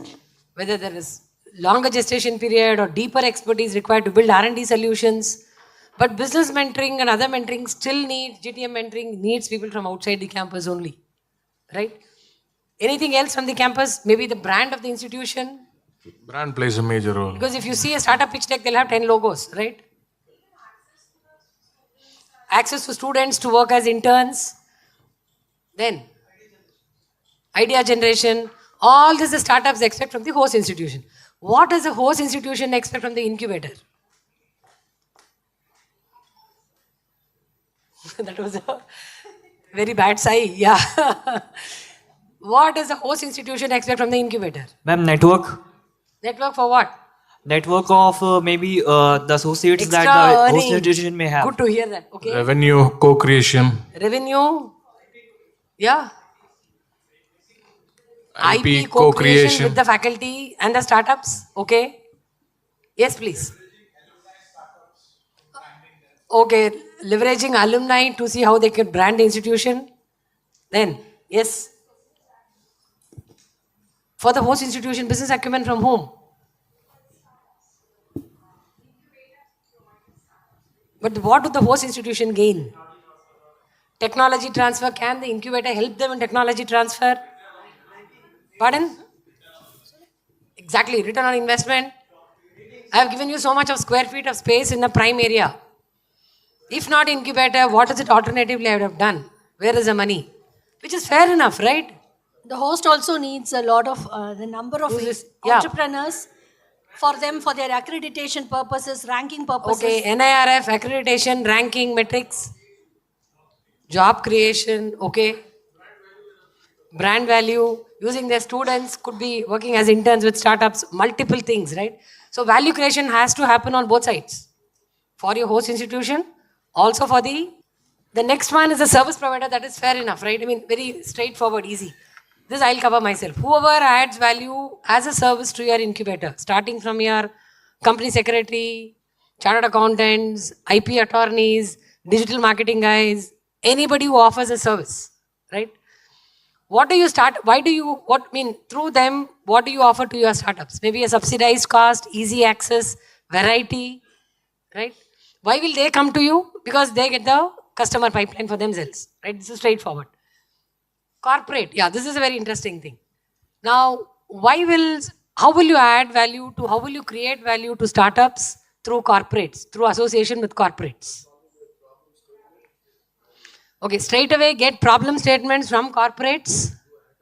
No, once again, we'll stick on to that. You get problem statements from corporates. What will happen to the problem statements?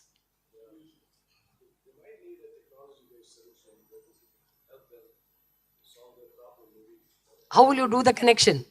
Startups, corporates will give you a problem statement. What will you do with the problem statement? But our startups, then you'll have to scout startups who are working in relevant area, right? See, good or bad, startups are passionate about what they're trying to solve. So there's no problem, no point in asking somebody to solve somebody's problem. But are you able to connect the right startups? So scouting startups for corporates can be one, right? Then, so startups get an opportunity to build a solution what a customer needs. Some of the startups could also get CSR from the corporate through the incubator to them. Okay. Then, startups could get access to very good top-notch R&D labs, testing facilities which are there in corporates. Many of the corporates are open today to do that, right? Even small batch manufacturing you want to do, they have an access. Yeah, market, GTM, you can get a lot of technology, business, GTM mentors from corporates. That depends, if you're able to maybe do a joint venture, acquisition, they are ready to open up their doors for distribution at some point of time, right? Why will the corporates, how can you create, what value are you creating for corporates? Most of them have, but the corporates cannot be as agile, as low cost, as economical, as fast as startups, right? And when they're looking at one problem, you can maybe present them hundreds of solutions through startups. It will take them tons of money, you can do it at a minuscule of cost, right? Some of them could also meaningfully look at using their CSR for benefiting the society through technology. But again, it should not be allied to their core business area, right? Okay.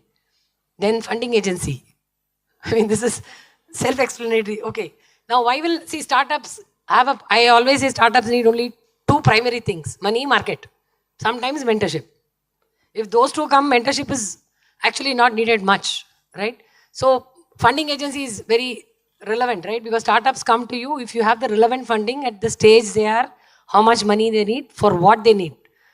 Right from an aspiring entrepreneur through a fellowship to a maybe a very late stage seed fund, depending on what sector they're doing, for what you want to do. If the funding is there, they'll come. So through funding agencies, you can also add value to startups by giving them the required funding support whenever needed, right? What does a funding agency expect from an incubator? How can you create value addition, value creation for a funding agency through the incubator? Can you create? You should create, right? How will you create? Success of startup? No. See, what I'm asking is, how do you keep your funding agencies happy? Generating revenue? I don't think they're very focused on generating revenue, right? If you're self-sustainable, yes, don't go back to them asking for money, which we keep on doing. There's no other go, right? No, see, I'm talking at the incubator level. See, every funding agency, every scheme has predefined metrics for every scheme. Whether it's number of entrepreneurs created, number of patents done, number of funds raised, number of co-investment, impact on the ground, partnerships, investors, so many things. See, in between, if you see 10 minutes, I was missing, right? I had a review, matey review for IIITB. So when God calls, you have to go, right? We have to be there. So that is the onus on us as well. And wherever through a relevant program, if some startup, some innovator has got benefited, they need a mention, they need acknowledgement. That is also required, right? And as far as possible, run a clean, transparent, very effective. See, what government gives is only a seed. Can you multiply the seed? Can you demonstrate that multiplication is very key, right? That will automatically create value. Then international partners. Why will startups need international partners? Okay, to access overseas market, soft landing opportunities, either overseas market for selling, testing, trials, opening a new business venture, fundraising, international best practices adoption. Okay, then anything else? See, today, I mean, can you as an incubator connect one of your startups to a relevant startup somewhere abroad who's either behind or before in the value stream? Keep all these options, right? Or easiest thing to do is if you partner with the international university, right? Can those students abroad be interns for your startup who's here? Do a market dip study there. As low as that, there could be multiple engagements, right? What do international partners look for through the incubator? How can you add value to international partners? If there's an investor who's keen on India market, can you give him the good pipeline, what he's expecting? Can you showcase the right startups to him, right? Or it could be some students who are there in a university abroad who want to do an India market study. Can you organize a program? It's a win-win for you as well, right? See, a few weeks back, I met a bunch of students who were from Spain. They said they're coming to India as a part of their academic exercise to spend 1-2 months in India. Then I said, good, what are you going to do? They said they are spending 2 weeks in Agra. I said, very good. What is the problem you're trying to solve? They said, no, we are trying to spend time at Taj Mahal. Then I asked the student, what is the problem you've identified? Why are you coming to India? Then they said they want to refill all the car seats with cotton waste, which is more recyclable, more eco-friendly. Then I said, you should be going to Coimbatore. And I opened bang on Google, and in India Mart, there was one company in Coimbatore who was manufacturing a machine to make cotton waste out of cotton for 4 lakhs. See, many of the people from outside don't know what to look for in India. India is a black box for many of them, right? We are so varied, so diverse. So any opportunity, see how you can leverage. So that somebody in your incubator, some startup in your incubator can get benefited, right? Of course, investors. Yeah, I think this quickly we'll touch upon. Now, startups come to you primarily because you have access to investors. Again, the same thing, right theses of the investors. I'm sure Prasad will touch more points in the investment there. Right theses, why are they interested in you? What is it you can offer? For your startups, for investors, there's a lot of value. Why will investors work with you? Apart from your pipeline of startups. All that coming because of pipeline, you're able to handhold. You can tell, in fact, many occasions I have told investors, you just help us in selecting the startups. We will handhold them, bring them to a stage. From there, you take them forward. All that is fine. Anything else? Absolutely. See, one is you can always say, I will put in my 10 lakhs initial Nidhi Prayas to help them build a prototype. You keep your radar on, they make progress, come back. That could be one. Or if you are able to give them very good testing grounds, if you are an incubator which is associated with, say, a hospital, right? Many of these investors have healthcare startups who may not have access to hospitals. Or you are an incubator who's working with some couple of banks. So can you open up test beds, trial beds for those? Everything works in life only if there's a win-win on both sides. How do you ensure that, right? Yeah, nation, I'll come last. The next one is a TBI team, right? So what would the startups, through the TBI team, how do you add value to the startups? How should the TBI team, I think Gladys also spent a lot of time on the team, right? How should the team be to add value to startups? One primary, I would say, attribute of the team towards startups. Exactly, right? Because entrepreneurship is a very difficult, tough journey. None of us in the room have done it, or very few of us would have done it, right? Very easy to talk, very difficult to do, right? How many of your team members, you ensure that they are empathetic towards the entrepreneurs, understand their problem? First of every month, they have to cut checks, they have to pay salaries, they have to sustain. Day before yesterday, I met one startup who was running a company for 8 years. After 8 years, he shut shop. He had a revenue of about 1.5, 2 crores. He said, I was not able to raise capital to scale. I could really see the pain, right? Empathy is the first thing. And do anything possible to help entrepreneurs. I think that should be the mantra to the team, right? Why should the team do all this? I have no answer so far. If anybody has an answer, please help me out. Why should the TPI, including the CEO and the team, why should they work for the success of the startup? See, at the incubator level, fine, but all of us are humans, right? For everybody, every individual, every manager, every CEO to stay motivated, continue performing, delivering on the ground in the incubator every day to support startups. Why he or she should do? What is it I get at the end of the month? Yes, please. No, see, my question was, thank you, please be seated. See, my question was, if can we create mechanism where people get compensated? See, for example, incubator does well, 10, 20 years down the line, you get an exit from the startup. That time, none of the team which gave all the support all these years would be there. So how can you translate this into specific incentives month on month, year on year? Yes, please. Thank you. Yeah, thank you all so much. Thank you. Now we'll have a very interesting session that I was talking about on building a quality pipeline. And initially we thought that I'll have my team talk about building a quality mentor pipeline, industry pipeline, and funding pipeline. But we thought let's make it a bit moderated, where I can be a voice between our incubator partners and our team members and share both sides of the story. So can I have Yuvraj? Thanks, Yuvraj. Yuvraj is our director for innovation management, who heads the value partners, value partner desk, mentor desk, and as well as delivery of quite a few programs. Yuvraj, for the building a quality value partner pipeline, let's also talk about what's a value partner and building a quality mentor pipeline. And then we'll start taking a couple of questions and make it very interactive. Thank you, Vijay. So most of the incubators, including T-Hub, would try to give our best to startups. However, due to various reasons, it would not be systematic. When you want to build a world-class incubation center like T-Hub, what we thought, building a systematic way of supporting startups is extremely important and critical. That's when we thought we'd build a vertical for stakeholder management. When you say stakeholder management, so we have mentors at one hand and service providers for the startup at another hand. So where we manage the desks by a dedicated person. So as we know, I can see most of your mentors already for the startups at one point or other. So with T-Hub, what we did, we used technology for creating a mentor desk. It's not just about listing a mentors and connecting them, but to create a process where end-to-end we utilize the service of the mentors effective way and capturing it, what kind of mentor sessions we are doing for startups. It can be one-on-one, one-to-many. It can be startup sitting in this particular building. Startups beyond T-Hub where we do our webinars through online.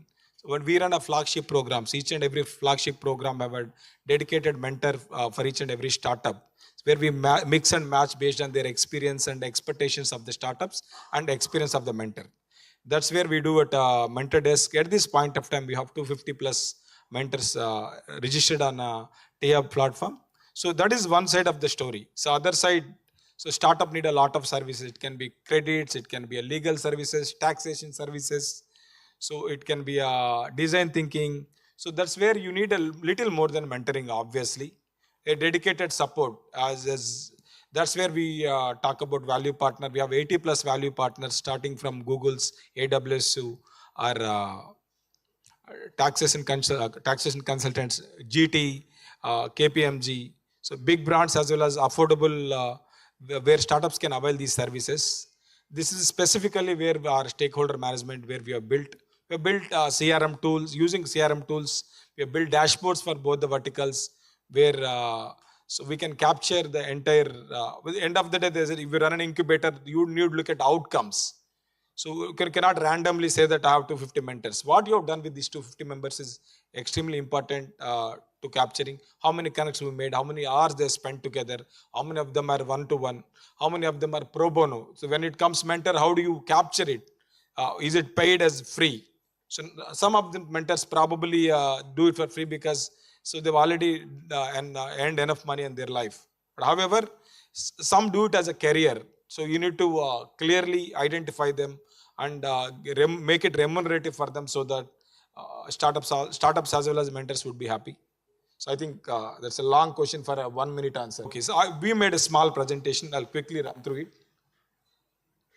These are the stages typically we do it. We start with a need. First we identify what is the need of a startup. Then we will list pool of mentors. Technically also we have mapped with some keywords. So based on keywords as well as our internal knowledge desk run by Zarina. So we'll identify the mentors. Then we engage with them both one-on-one as well as one-to-many. Then we take feedback from both mentor as well as startup. So we'll take a decision whether to engage them or disengage them. This is a process we follow. So these are different types of engagements we have for our mentors. So when you say community, for T-Hub community, both physically as well as virtually, we have flagship programs starting from Blitz, pre-idea to prototype. Then we have rubrics, prototype to MVP. Then we have Lab 32, go-to-market program. And we have T-Angel, where we help them to make them funding ready. So each and every stage startup require a different type of mentoring. So based on their requirement, we engage the mentors. So one-to-many and one-to-one both will engage. So what's in mentors? We incentivize mentors, providing them various opportunities. So not only sometimes we pay for one-on-one mentoring also. This where we incentivize them. We make them part of corporate innovation programs where we utilize their services, where we are identifying problem statements or helping the corporates, connecting them to the startups. So this is the kind of dashboard we have built. So yes, come. So Jarina probably would take a minute or two to explain about how you are using technology to capture all these things. So this is where typically we do. This is only a snapshot of what we do. We have an in-depth CRM tool where we capture each and every outcome. Mentor-wise we do, startup-wise we do, how many one-to-one we have done, how many of them are pro bono, how many of them are paid. So end-to-end we have captured it. So it depends on what kind of topics we are covering, that also we capture. So this is what technology is extremely important, so using technologies helps us to capture the outcomes. Most of the incubation programs are state-run programs. You would get funded by Government of India or state. So you need to present them extremely important numbers. That's where probably technology would help you at a fingertip or a snapshot. So our mentors, they have a wide variety of backgrounds: governments, corporates, social sector. They themselves, some of them are entrepreneurs themselves, research and development organizations. So these are some of the examples where they are from. So we have testimonials from the startups who would say that how the mentorship helped them to navigate through their journey. So I think I would stop here. Of course, as I said, most of your mentors yourselves, we've seen startups firsthand. These are experience, so you would have your own experiences. So would love to happy and connect and see how, in what best way collaborate, make it the mentor network better for the benefit of the startup ecosystem. Thank you very much for the opportunity. Vijay, thank you. Thanks, Yuvraj. You be there. I think a couple of important questions that we should dive deep on is how do mentors approach us? Like, what is the starting point, right? Or that's inbound. That's more inbound. How do we go out and approach our mentors that, hey, you are the right mentor, and we would like you to engage with our startups? How is that process happening? How many of you have this question? Yeah. Let's try and answer that.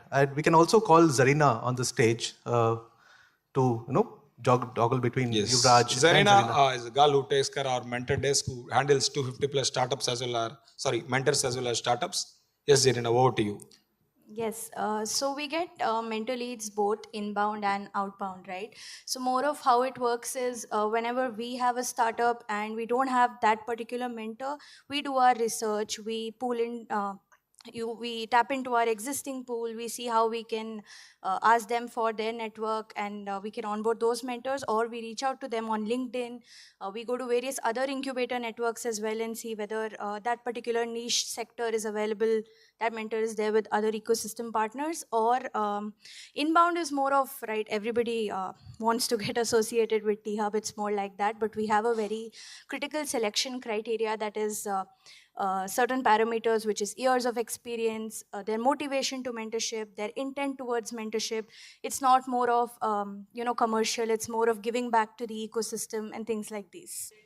How are mentors compensated? I think that's a very important question, Zarina and Yuvraj. How do we compensate mentors? I would like one of you to just take that question. Yeah. So certain programs we have budgets and certain engagements are paid, whereas more of this relates to giving back to the ecosystem, right? So we have other benefits that we offer to mentors, which is brand visibility on the mentor directory, which can be post-program advisory, that is they can take up advisory roles on the board of startups, they can invest in startups, and things like these, and co-learning opportunities between mentors. So that's more of it. I mean, that's between the startup and the mentor if they want to at a later So stage. taking an equity between mentor and startup, we generally leave that discretion between both the parties that are engaging together. We kind of have very minimal interventions there. Zarina, how do we say no to a mentor? So we don't say no to a mentor if he is qualified to be a mentor, and if the intent is to give back and help the startups, we just wait for the right opportunity. We maintain that good rapport with them and connect them to the startup when there is a need. So it's more of a need gap game than a get everybody and don't balance the demand supply. Can we have Devi? Yeah, Hi, Devi. Good afternoon, everyone.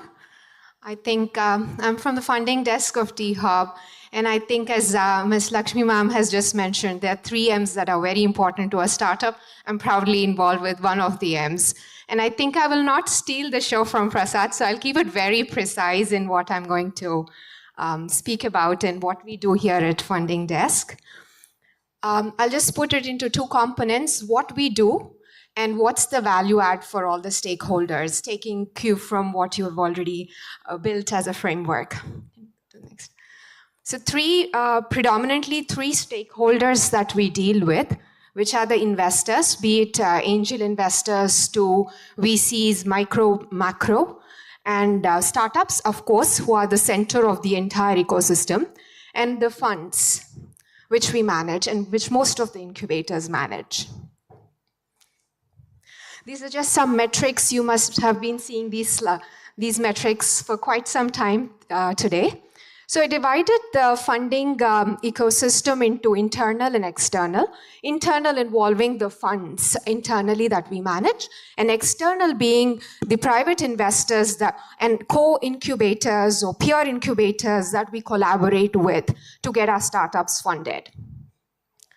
First stakeholders are startups. What's the value add startups get from funding? Needless to say, funding is a very important resource for any stage of startup to propel to all the plans that they have. So funding is definitely important, and what they lack in the journey of funding, amongst myriad things, importantly, they are short of telling their story effectively, which kind of can get them the buy-in from several stakeholders like investors or fund managers.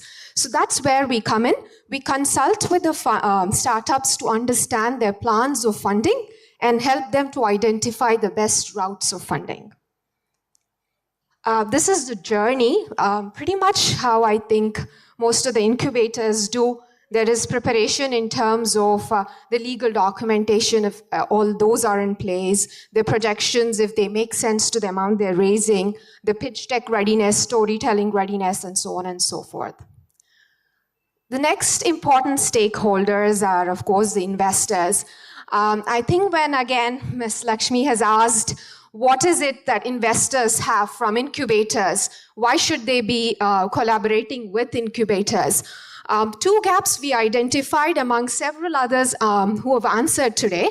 One is, of course, deal pipeline, needless to say, but they're also looking for a space analysis because the volume of startups that incubators see versus a pipeline of different kind of startups that come to individual VCs. I think they look at how we can analyze the space and understand the different trends in the space. So we do come up with a newsletter on different type of startups that we're seeing, say in deep tech, what are the latest trends, and say in space tech, how it's trending, and so on and so forth. We do encourage them to do thought leadership events and master classes and so on and so forth to give the awareness to the startups to understand how their funding journey should be, when they should raise money, what would be appropriate amount, and so on and so forth. And we also do strategic partnerships with them in terms of helping their portfolio companies, because of course for the investors, their existing portfolio is the most important thing. And how do we help them? Again, with all the several arms that we have as an incubator, be it mentorship arm, be it the program arm, be it the value partners, be it the market access. Through all these, we also encourage the portfolio companies to join hands with us. This is again the same thing about how we help portfolio startups with market access and further fundraising as well. Now, the third stakeholders, of course, the funds who trust us and give the fund to us to manage. I think a lot of us here have funds which are specific to certain sector. T-Hub being more of an agnostic kind of incubator. We also manage certain funds. One is the Telangana State Fund, Startup India Seed Fund. We are managers in a few other funds.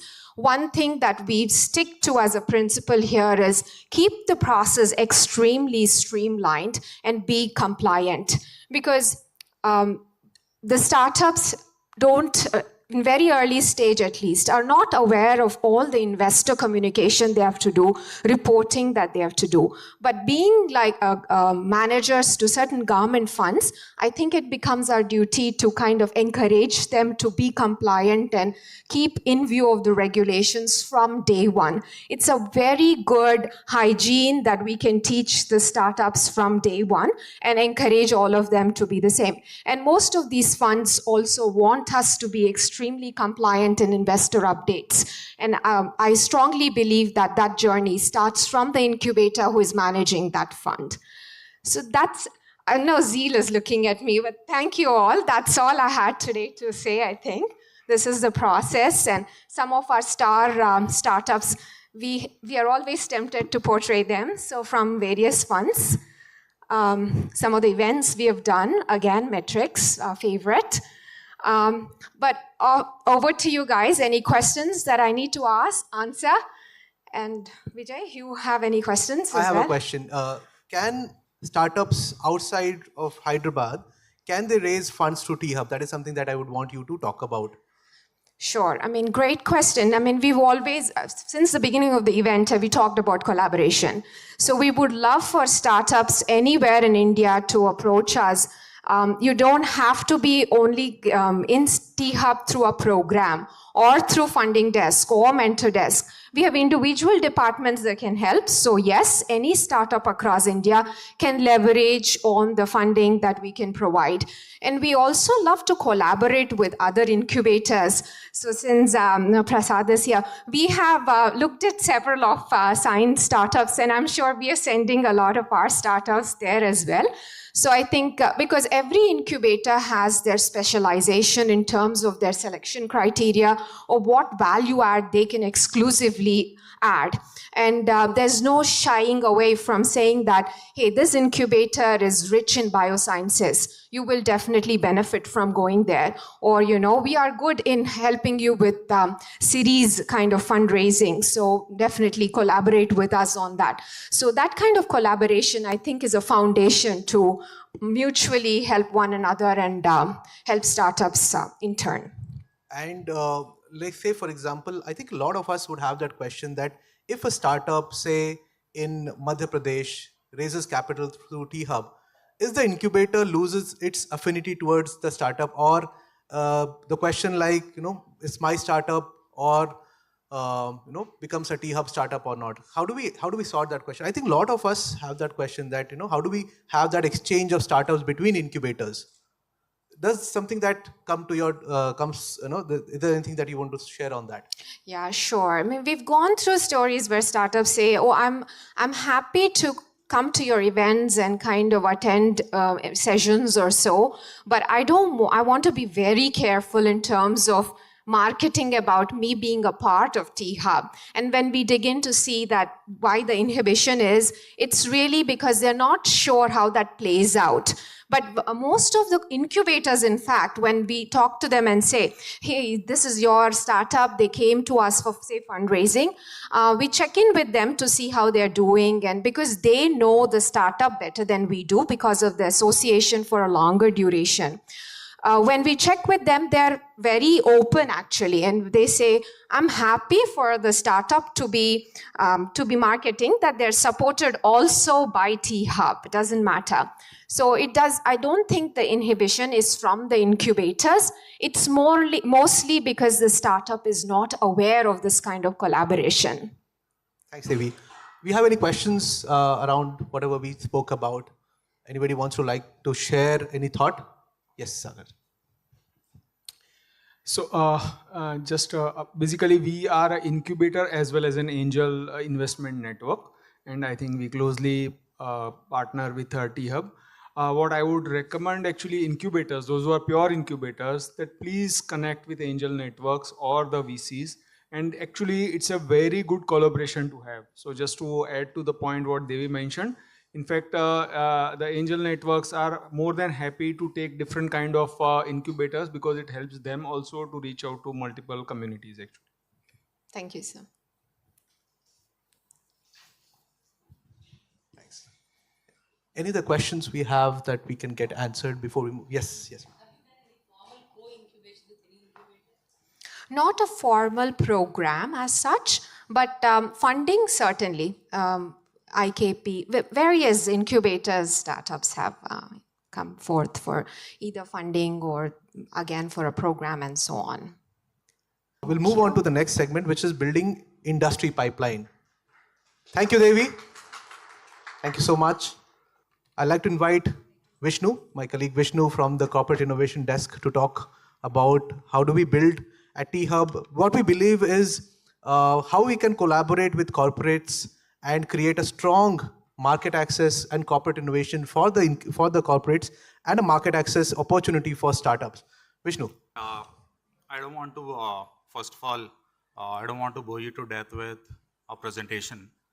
It can be more conversational in nature. I'm a senior manager of corporate innovation at T-Hub.